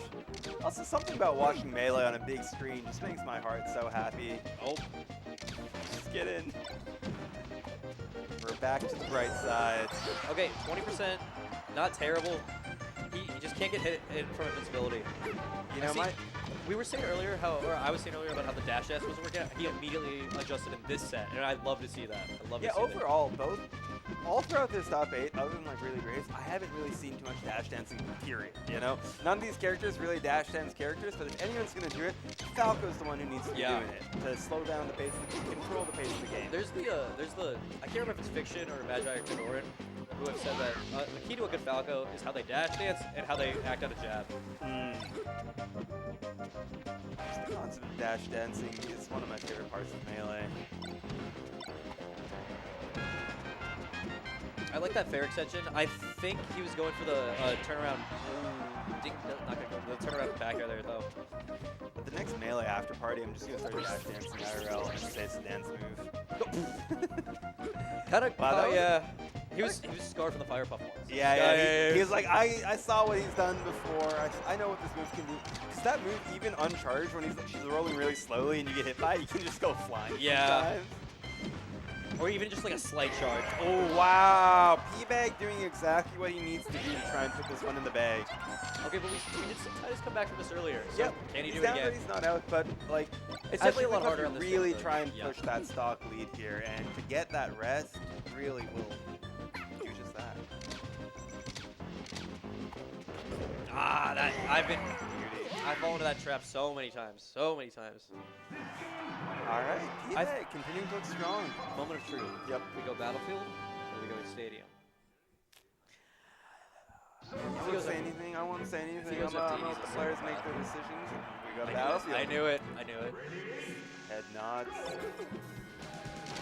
The shenanigans on Stadium can be to your detriment, right? Yeah. And the combo flowchart patterns on this stage are really, really strong, especially with the down air loops. And I think earlier we saw what a tri-platform stage like Yoshi's was good for, and just a little bit less space for Puff to sort of wiggle out of these combos. And, you know, as I say that, huge. Yeah, Titus has shown exactly why he chose the stage. Titus is saying, I want you to commentate the rest of this tournament here. P-Bag. Right back. Oh, I did not like that. Yeah. Oh, he charged that a little bit more. Good recognition to know to go away. I wonder if... Oh. I mean, I like the attempt. Honestly, though, okay, I think if Titus tech there, he would have gotten rested. So, Yep, he would have. Yeah. Good recognition from Titus, too. Realizing sort of the options that Peter could go for. Ooh, up throw. Fair, Didn't matter. fair. Oh, nasty. You know, since the last time I played P-Bag, it really does look like he's been leveling up. So shoutouts to P-Bag. Yeah. I love to see the grind. He's pushing for, I think, like top 10 in walking. Whoa, yeah, and these Texas rests, that's top 10 material if I've seen it. He's been regularly placing like top 3 at the UWs, you know, doing pretty well at the CRT Legacies as well. Him, Lula, Stude have all been on that sort of cusp. Yo, shoutouts to Lula. The GOAT. Love Lula. Miguelito. Good melee. I'm just happy we've got some good ass melee on the screen. Titus on the stop. After making you commentate. Entirety of top 8. That's All right, P-Bag gonna close it out. And I think that does it for our good pal Dude. Yeah, hopefully Titus has it in him to hop right onto commentary because yeah. I need off of this in a second here. But shoutouts to Titus Melee for placing in the top 4 You know, at the representing Pataka Surrey Esports himself. Festival. Round of applause for Titus Melee here. And Surrey's own. Out of 4th? 4th, yeah. Yeah, Titus gonna take a quick break here, just a quick breather before he hops on this commentary. Are we gonna take a collective break then? I think we can take maybe just I'm a gonna minute run to the breather. bathroom. Yeah, a quick minute breather, but don't go away. We're gonna be right back here with losers finals. Yeah. And it's going Thanks to for be staying. Metros versus. You know, thanks for filling it. I know it's hard last minute, but we appreciate it. Hey, I love watching Melee. I love talking about Melee, and I love getting to experience that with my good buddy Mario. So thanks so much for having me on the mic alongside you. And thanks everybody for watching. Don't go away. We've got some great Melee ahead. Once again, if you want to support Gallant Gaming in this event, our merch shop, !merch or start.gg/Pataka/shop. We've got t-shirts. Come to the event tomorrow. If you're at home and you're watching this, there's still Melee tomorrow to be We got the played. redemption flag. It's going to be a good time. It's crazy. It's going to be a good time. And shout out to Discover Surrey, Sports Surrey, Downtown Surrey BIA, and everybody who helped make this event possible. So, yeah, I will BRB. We're going to go to... Before you leave, I do want to give a round of applause to Deer for hosting the event. Thank you. I appreciate it. Thank you so much, everyone. It means so much to me that we can keep Melee going strong in the Big 26. And here's to so much good Melee to be played. Yeah. Thanks, everyone. I will be back. Or, I won't be back. We'll be right back. We'll be right back.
Welcome back to Pataka. I'm joined by 4th place finisher himself, Titus Melee, best in Surrey, hometown hero, my goat. That's right, you hear the cheers in the back? That's my goat. That's my Hello, goat. everybody. Welcome to Surrey, British Columbia, Canada. It's my hometown. We're in City Hall right now. It's kind of crazy. I have to go to court for a totally nonviolent crime here, so we'll see that. We got the mayor on stage Monday. Yeah. But for right real. now we have on stage is P-Bag and this is not. It's supposed to be Metrox, not Titus Melee, but Oh, they put me up there. They oh, they just flubbed haven't it. switched It's from the all last good. one. It's all good. Titus or Yeah. it'll be fine. P-Bag versus Metrox. Yeah. Two demons of mine. There's both the people that actually knocked me out. You look good against Peter though. You look good. Yeah, it was cool. It was fun. What do you? Okay, so based upon what you just have, what are you looking from Peter that kind of worked against you and He's might sneaky, bro. Yeah, He's yeah. the sneakiest. All of a sudden you're rested and you're like, how did that even happen? Like, where am I? Metrox is more, he's pretty like, he has a good structure. Like, Yeah. he has a game plan that he really sticks to. But it can be effective for sure. I mean, it got me earlier, so. Yeah. I think also Metrox plays definitely more of a as it's Fat Shiny, but it's soul to the devil, and is definitely willing just to like wait it out and kind of reset neutral 5 or 6 times before. Yeah, he doesn't care, bro. He's unfazed, is how I would put Metrox. See, whatever we play, Yeah. completely. We're sending it because that's all we know. Yeah. Okay, a little dash attack there. Actually, a little lead for P-Bag here. Peter. I kind of like. Bagowitz. Okay, see, Peter's been going for these like off-kilter like aerials. I kind of like it. Because like I think it really makes the opponent think of like how should I DI, what should I go for? Like am I gonna get counter hit from this? Oh, easy. I don't know what it is about P-Bag, bro. He's like cerebral. Like I feel like he has 1,000 IQ sometimes. Like I think he read the encyclopedia for fun as a kid. And I'm gonna be real with you. He lived with Eli for 2 years Oh, in so Bellingham, the so you were set up to fail. You were set up. Word. And of course, the Push Money also practices against P-Bag. That's my goat. Let's go. Shout out Bellingham, man. I mean, they're like honorary BC at this point. I No, feel like it's we see great. each other We so much. love you guys, man. Yeah. You know, I mean, if it's like my boy George, like, my ice climbers, I might have to cheer for some P-Bag. You know what I mean? I'm Like, gonna I be gotta real. cheer Bellingham George over helped me some out. BC. George helped me out. Yeah, there you go. He gave me some lessons. I was struggling before I met. Anyways, but no, back to match. You know, I do like what Peter's doing here. I think this is.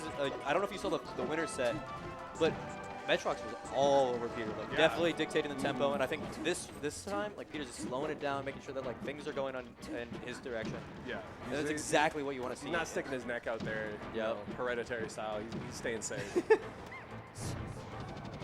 Man, I've missed commentating with you, brother. It's been I a know, minute. dude, last Pataka. Okay, I was we gonna did say, doubles. yeah, it was crazy. And we were completely sober. It was Yeah. I loved it. No, it was great. But, you know, tonight, keeping a little bit more buttoned down, trying to, seeing our boys play, seeing everyone. I'm grown now, you know. Yeah, that was 2 years ago. Yeah. It's just me and Jesus, bro. Yeah, What are you talking it's actually just me and Pataka.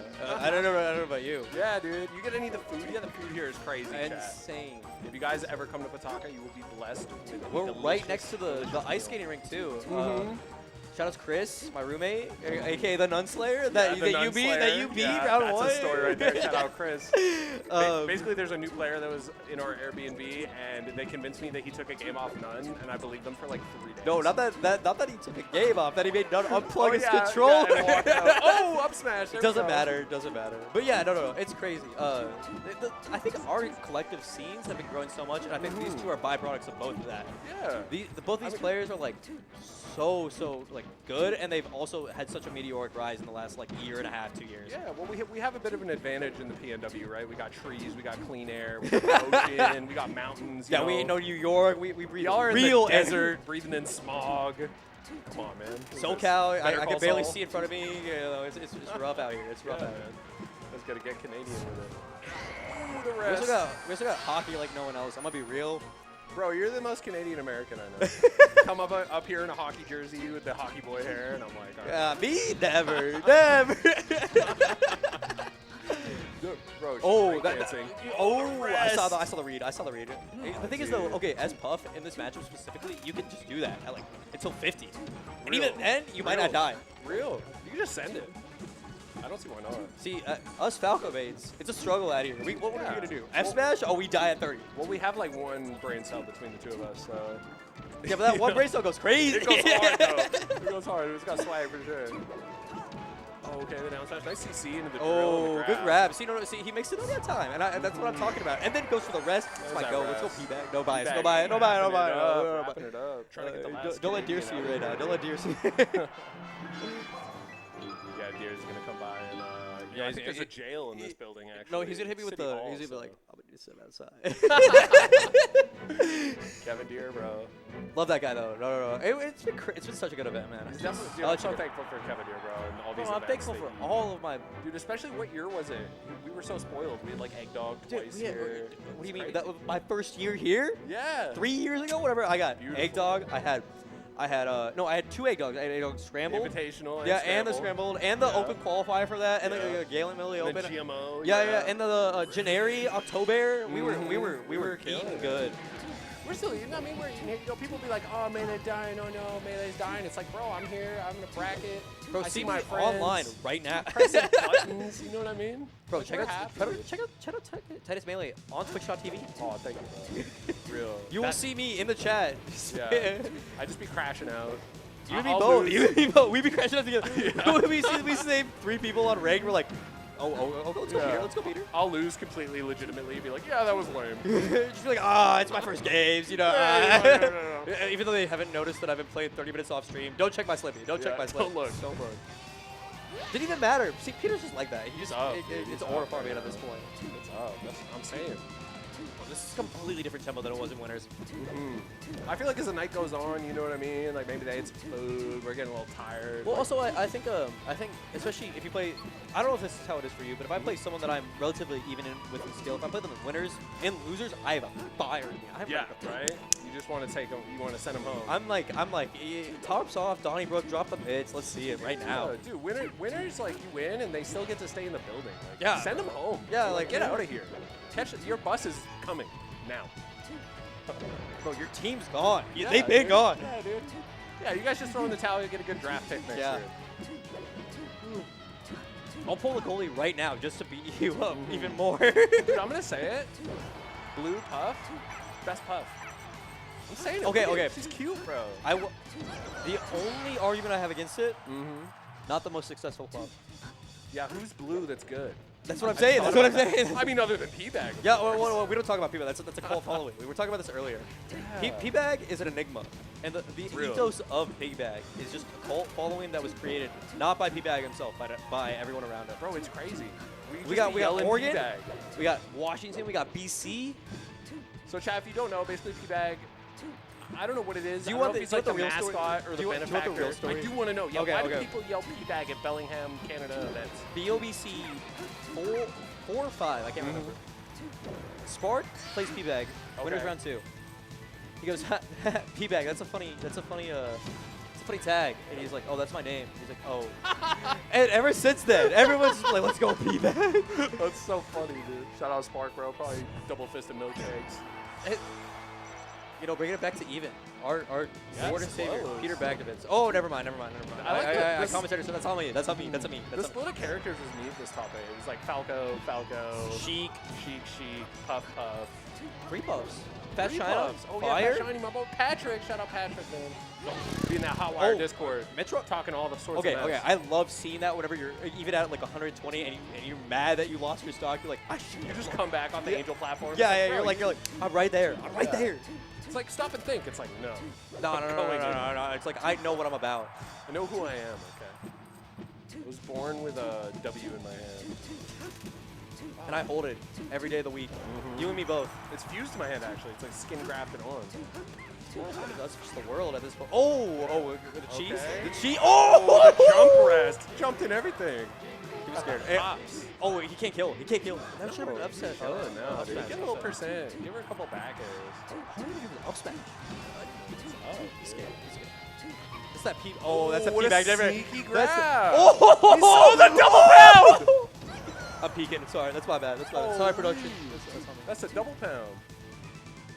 Oh, dude, P-Bag's scared. He's like menacing. No, I'm telling you, he exists in an ethos beyond the metaphysical world. He just like walks up to you and you start tripping. You get scared. It's like Lovecraftian horror, you know what I mean? Like you see Cthulhu and your brain just explodes. That's what happened to me. I'm gonna act like we both know what that means right now. But yes. Oh! Another. Hit him with it. Hit him with it. Hit him with it. Dude, they're doing their own stunts. Dude, that's like a full drop kick. When Puff Your fared, set versus Fire Puff, you guys were going full stun, did not care, Oh, full W. And that's the melee I like to see. It's such This a melee, weird set. this is the sweatiest thing you'll see all day. Yeah, this is sweaty for sure. They're in. Oh, it's they within arm's reach. Let's go, P-Bag. Metrox It's really within arm's reach. I mean, these guys could win. They just Yeah. have to win this in 2 more sets, right?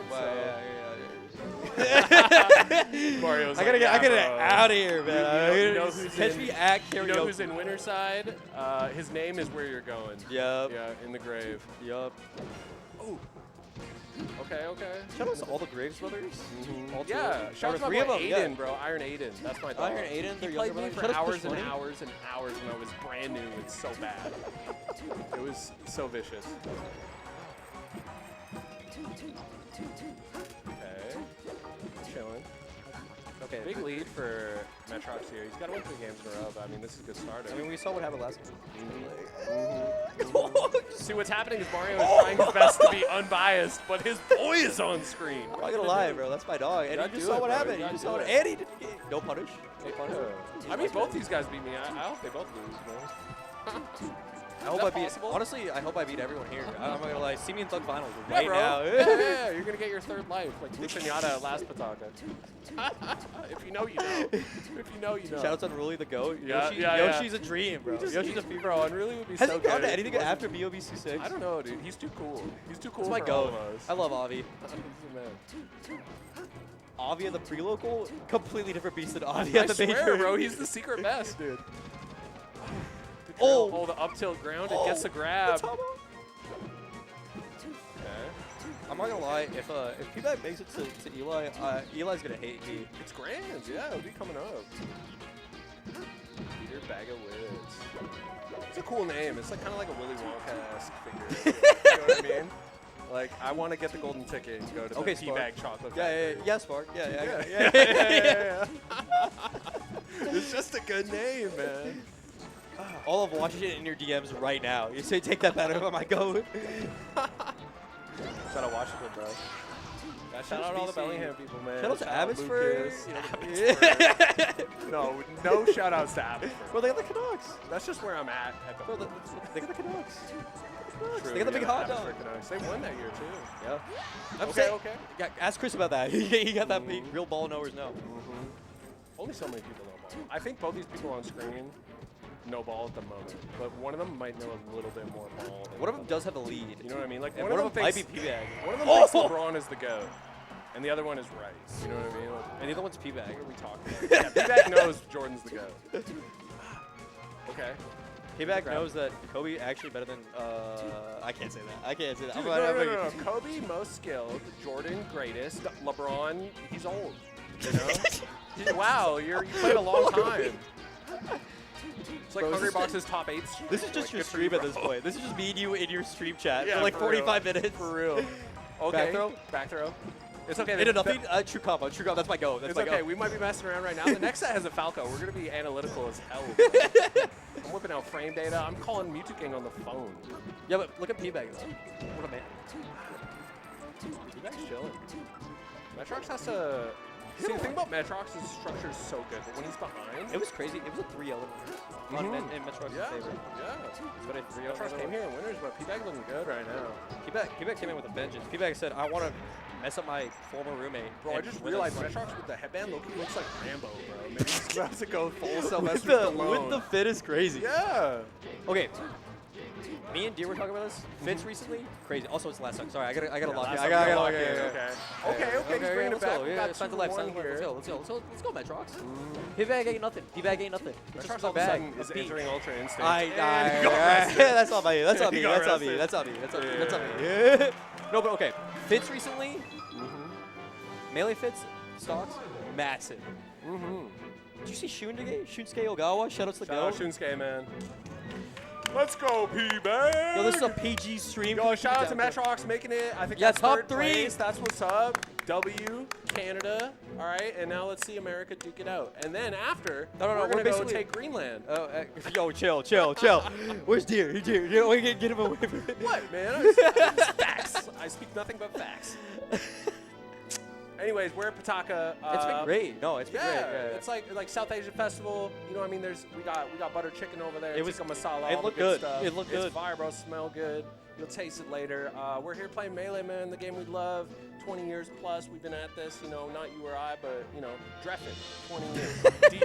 40 years old now. Still winning. Still top 100, man. OG kid. 2 OG years in kid. it. 6 years old. Out here. Wizzy's still somehow 19. Crapping on. Yeah, Wizzy Wizzy doesn't still- age, bro. doesn't he found age. the fountain of youth. It's like none. It's like none. When no one knows his real age. Oh, none? You mean he's 19, bro. He just turned 19. Yeah, yeah. That's why Chris beat him. That's why Chris yeah. beat him. That's Yeah, why 'cause Chris he's beat him. 19, dude. He lives in Canada because you can go to the bar in Canada when you're Yeah, 19. exactly. Soon He, as he he might have a turns kid that 21. is like 12, but it's fine. Yeah, It's yeah. fine. I heard, he just got his black belt. Actually, his kid's learning how to drive. If you feel old yet? Feel old yet? I feel old. Bro, I'm pushing 30. I am 30, bro. That's why I said I'm pushing. That's why I said I'm pushing. Let's go, man. But this is an old man's game, bro. There's some young bucks out there. If you guys are new and you're watching, And they're not commentating, and that's why we are. Yeah, say you tuned in and you play Ultimate and you're like, oh, you know, I love Ultimate. Let's check out Melee. That's what happened to me. I was watching Smash 4, and then I stayed and I watched Melee, and all of a sudden, that game is way better, dude. And here we are, and I'm so much happy. I'm gonna find him. What are we pointing at? The Kevin Deere.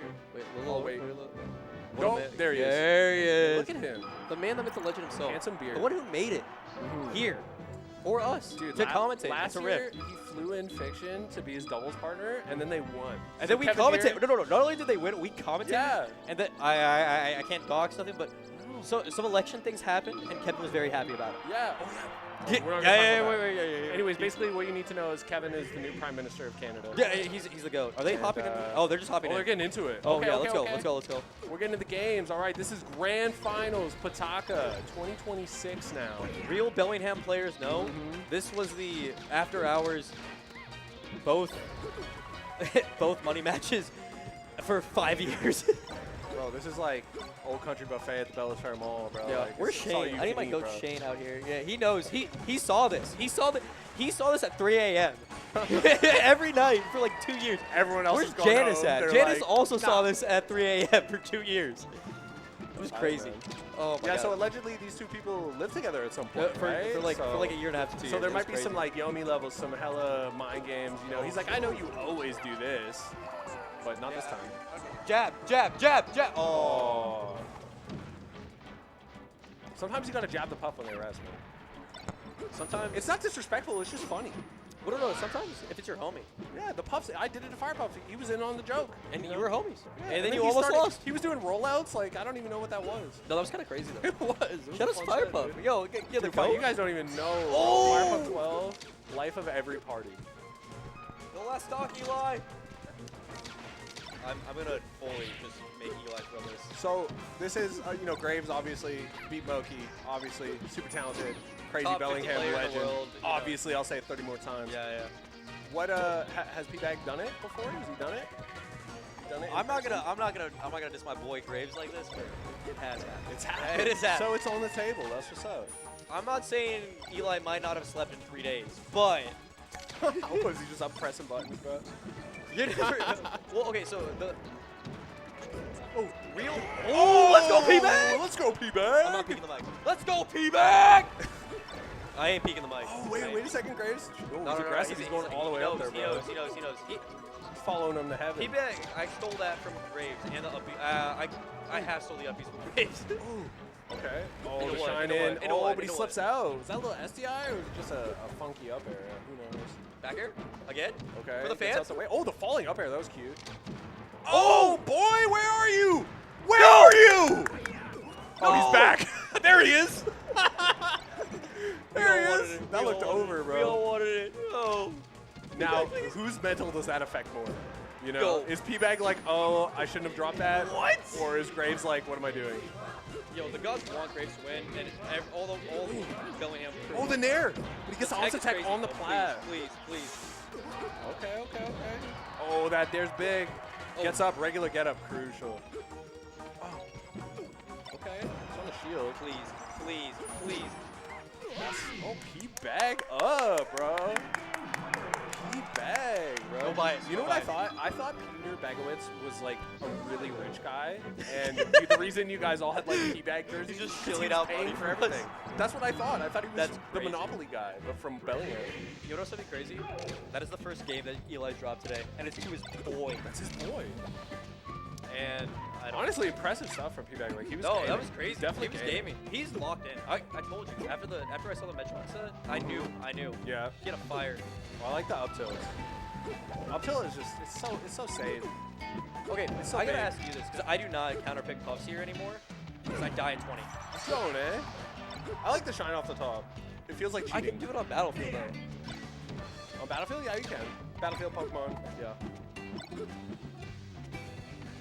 I don't know. I think this specifically, this matchup is like, to me, so polarized. I've also played P-Bag way too many times. I went game 5 with him 9 times in a row, did not win a single one. Ooh, the pound sends him in the other direction.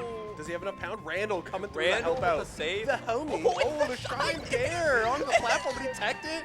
Shines off the top. Look at this smile. He's ready. dancing, bro. He's ready. He's ready. Dancing. No rest? Okay, knocks him off the flat.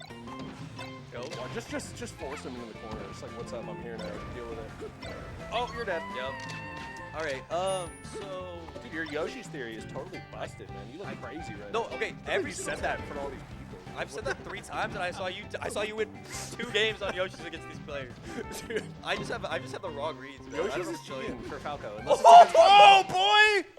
Yo, put Wall me to jump bed. dare. Put me to bed. Put me to bed. Get me out of here. Where's jump Chris? there. I'm going to karaoke. Catch me at the after. Story all about how Graves wall jumped and dared him. I'm gonna be real. Oh, that. This stage. Dude, Fountain. My might be the favorite secret stage best in this stage. It might be the best stage of the game. I used to hate it. Thank you. I used to hate it. It's so chill. Real Falco players know. It's so neat. It's cool too. Like if you go on a first date, you gotta take her to I Fountain. saw Yali take you to Maud, and I knew it was over. Oh, I she knew. was- I knew it was over. Dude, you know why I won that set? Because I watched you play it, and you played like you were on stimulants, and I played like I was a scared little baby boy in the corner. And it Yeah, but worked. you know what? I went last dog 2 out of 3 games. We won that together. Yeah, honestly, no. I walked so you could drive. Exactly. Ooh, I like the down throw at the edge, but Okay, I think if you would have gone for F tilt instead of down smash, it would have worked. Or like down adapt. Sorry, downward angle. Graves got the lead here, but you know, one rest and we're chilling. Especially get the start. Oh, I like that. Okay, we were talking about this. Graves' aggression has gotten so much better in recent years. Back. There we go. Okay, well, let's see the rest punish. What are we doing? Dare. Oh, dare grab. That's cool. What, I saw a 34? I'll take it. I'll take it. But yeah, Oh, that up tilt on the roll. Graves' aggression has gotten so much better than the press. Like, Yeah, I actually low-key used to hear people say like, Graves, oh, he lasers a lot, but it didn't. I never really seen him. Yeah, I mean, you see him once a year, like that's a fiction why. type Falco. You didn't see him every week. Farming no, the he's wall. gaming, bro. He's pulling up. And now he's like, he's on it. He's wave dashing in. He's Pulling up. Oh, go for it. Go for it. Okay, I would. jump. Yeah. Oh, he went the That's way the out there, bruh. I'm stealing that. All right, Graves. I'm taking 1 10%. game away. 1 game away from winning this whole tournament. Oh, dude, do you want to sip of this water? Yeah. Let's go. Pataka 2026, potentially ending after 1 more game unless P-Bag can hold it together, can bring it back, and bring us to a game 5. You know, I feel like no matter who I want to win, I always want to see a game 5.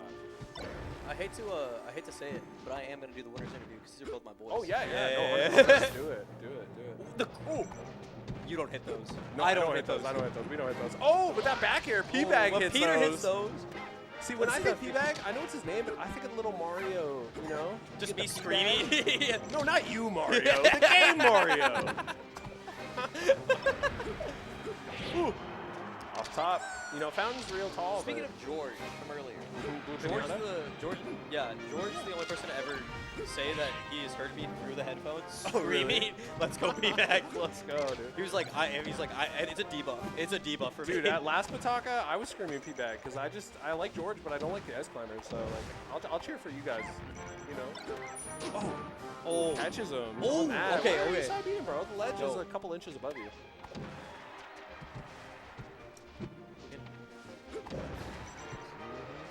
Where are we at? well, no, just time-wise. We're trying to get out of here. Yeah. All Graves looking good, but out of shield. But Graves No can punish, live. no punish. Down tilt right there. I thought he was gonna get the ledge lip. See, why is Falcon's down tilt so strong? Has he got a little knife in there? What's going on? No, it's like the so tail feathers. You see what happens with Peach's dress? Yeah. We have that, but just in our tail. Okay, word. Yeah. I'm down. Oh, yo, that yeah, looked the like read. the mango right Yeah. there. A little roll read rest. You mean the fire Everybody puff? loves that. You mean the fire puff? My goat? Okay. Oh, that's it. Flat shit. Oh. P-Bag smoked him way Oh. up top. Off the skyscraper. Hold up. Said, I don't care about your top 5. No. I'm P-Bag. Oh, invisible! It's Oh. invisible! Fantastic Four, invisible woman. It's Graves. Okay. Hang on a second. Dude, one aerial, Graves off stage. Another aerial, Graves dead. Oh. Look at that. Or grab. Oh, you're dead. And it's Didn't last even matter. stock, Let's baby. go. Let's go. Come on, let's see what Peter's happens, tournament bro. life. Let's see it. Let's see the rest. Let's see the rest. I want to see a game 5 so badly. I would love it. I would love it. Okay. I would know nothing more than a game 5 between two icons of the game. Top 50 player Graves and top 15 our hearts, Peter Bagdovitz. Top 50, Forbes top 50. Right? Forbes top 50. 30 under 30, Peter Bag. Peter the Bagowitz. Hold on. He's way off stage, but you know, he's Jigglypuff. He's chilling. He's got time.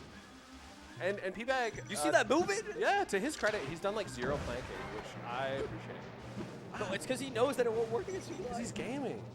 You've seen the Oh, the pound! You gotta be ready for that. Oh, no! The grab was a little shy. He was a little too far away. Your grab now. Oh, he gets away. Too high of a percent for that down. Hang down on.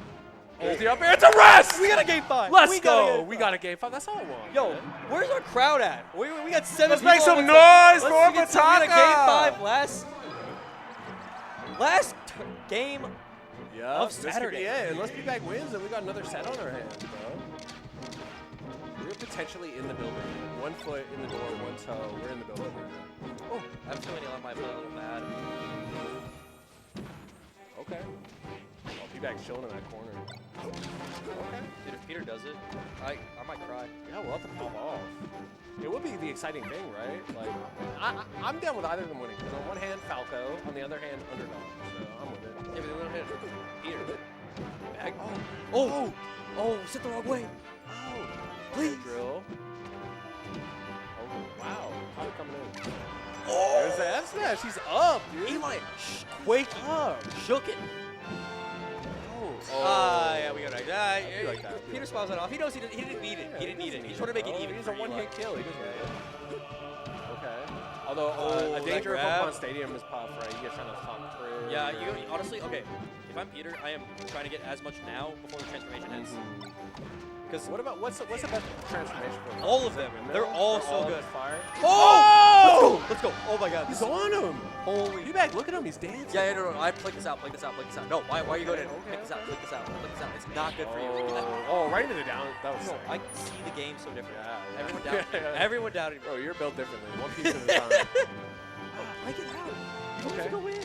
Okay. Please. Back chilling. A little nair. That's not the fire No puff. rest. It's too low. No rest, yeah. There, no rest. You gotta get him to another 10%. Dude, when you get nair rested by Fire Puff and Bracket, it's like, No, it hits now, different. now It I'm hits the different. me. It's Yeah. different. See, I get nair rested by Kevin Deere all the time, and I'm just like, oh, that's another day in the office. But against Fire Puff? All right, Peter, potentially on this Here tournament. we go. This could be tournament stock for Peter Bagowitz. P-Bag. Graves. The Looking P-Bag. to win the tournament. Oh As the number 1 seed, projected to win, Oh! but... He called it. Oh, I like that. Ooh, slipped out. There's a chance. There's a chance. There's a Yeah. chance. Please. So is it going to be business as usual, or are we going to have a hype set to? Oh, off the top, not quite done. He's living. That's Honestly, I think stock it would have here, shined. It would have killed. though. Can't really even rest here at this point. Well, unless you're guaranteed off the top. If you get a... Yeah, you need that star KO. Oh! Oh! Look Yeah, like just me do it out 3 there. times. Why not? The no mix-up. Okay, and floating back in the ledge, safely. Oh, no. Oh, grab, you're done. Oh, my God! Oh my How did God. you get away from that? No! It's so instant. Oh! Okay, there's a way off chance. stage. Gotta go How back. does he edge guard? Oh, he didn't lets him roll to up. ledge. Didn't But matter. it doesn't matter. Oh, a little. He definitely didn't want to land on the platform there. Oh. The tech? Oh, Take wait a hit. second. Hang tight, hang tight, hang tight. Yeah, Graves playing smart, just doing a couple dash dances, but P-Bag advancing before you can do anything out of those You're dash chomping at the dances. mid for us to leave. But I'm here for the long haul. Oh, hang on, there's the dare, and oh, windmill! Windmill! I hear the windmill is killing the whales. That's what they say, dude. That's what they say, so we The gotta... orcas? Yeah, yeah. No, not the orcas, bro. GG's, that was a good With the tournament, pop-off, dude. Eli Little Graves. hop, popping off on his boy. Honestly, no. All memes aside, great showing from Peter. Dude, that was sick. and Wow, Oh my that God, was they a missed. They powerful just high-fived high and smoked each other in the face, bro. We're gonna turn it over. This is not slapboxing. We're gonna you turn it over guys. to Kevin Deere first. Yeah, I'm out of here.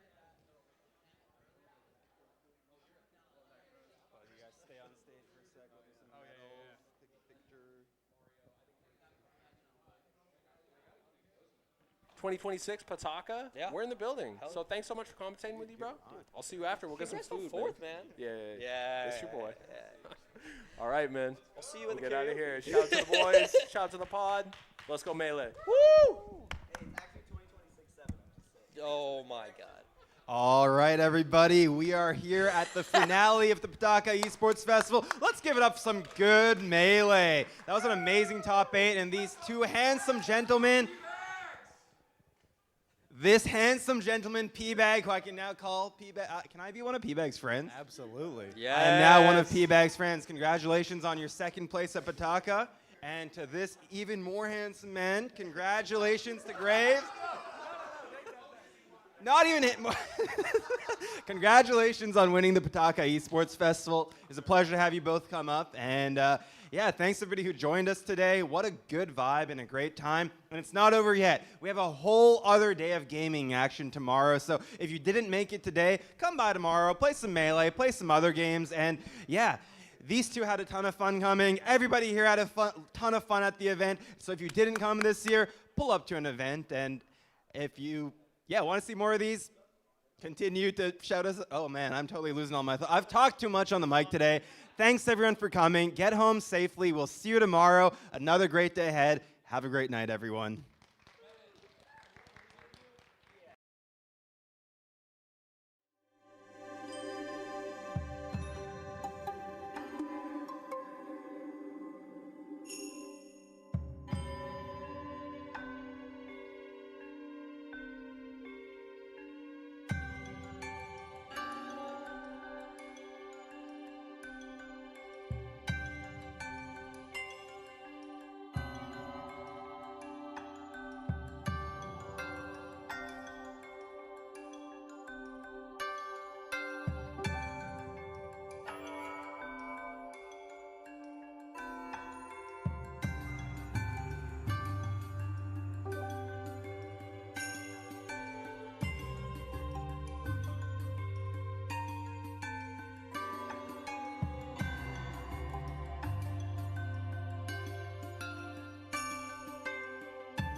There's not much.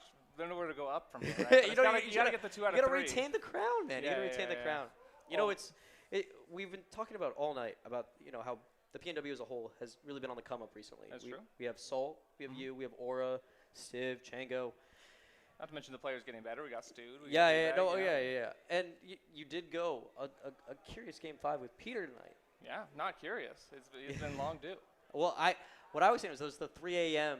back room, your apartment of the days of old. It's true, yeah. There's some truth to having your practice partner be your greatest enemy. You know. No, but yeah, it was great to see both of you, and I'm sure you were happy to see your friend in Grands. Absolutely. Yeah. There's nothing I would want to see more. And there's something I would want to see more than for you to go to more events. I go to as many events No, as I know. possibly I'm can. just kidding. Yeah. But yeah, no. What's in the future now? Next thing is Genesis. Nice. So, Yeah. You gonna stay with your brother? Yeah. Nice. Yeah. Yeah. Shout out Iron. Shout out Iron. The people were having some Iron talk the whole Dude, tournament. you don't understand. I got real ball numbers. Real ball numbers. But yeah, no. It was great seeing you here. I'm glad you won. No bias, but Bellingham's own. From great us being to you, thank you for staying here for Pataka. We appreciate all of you guys tuning in. And shout out to Graves for winning another event. Shout out to the viewers for making it possible. All right. Take it easy, brother. Thank you very much. Take care of yourself.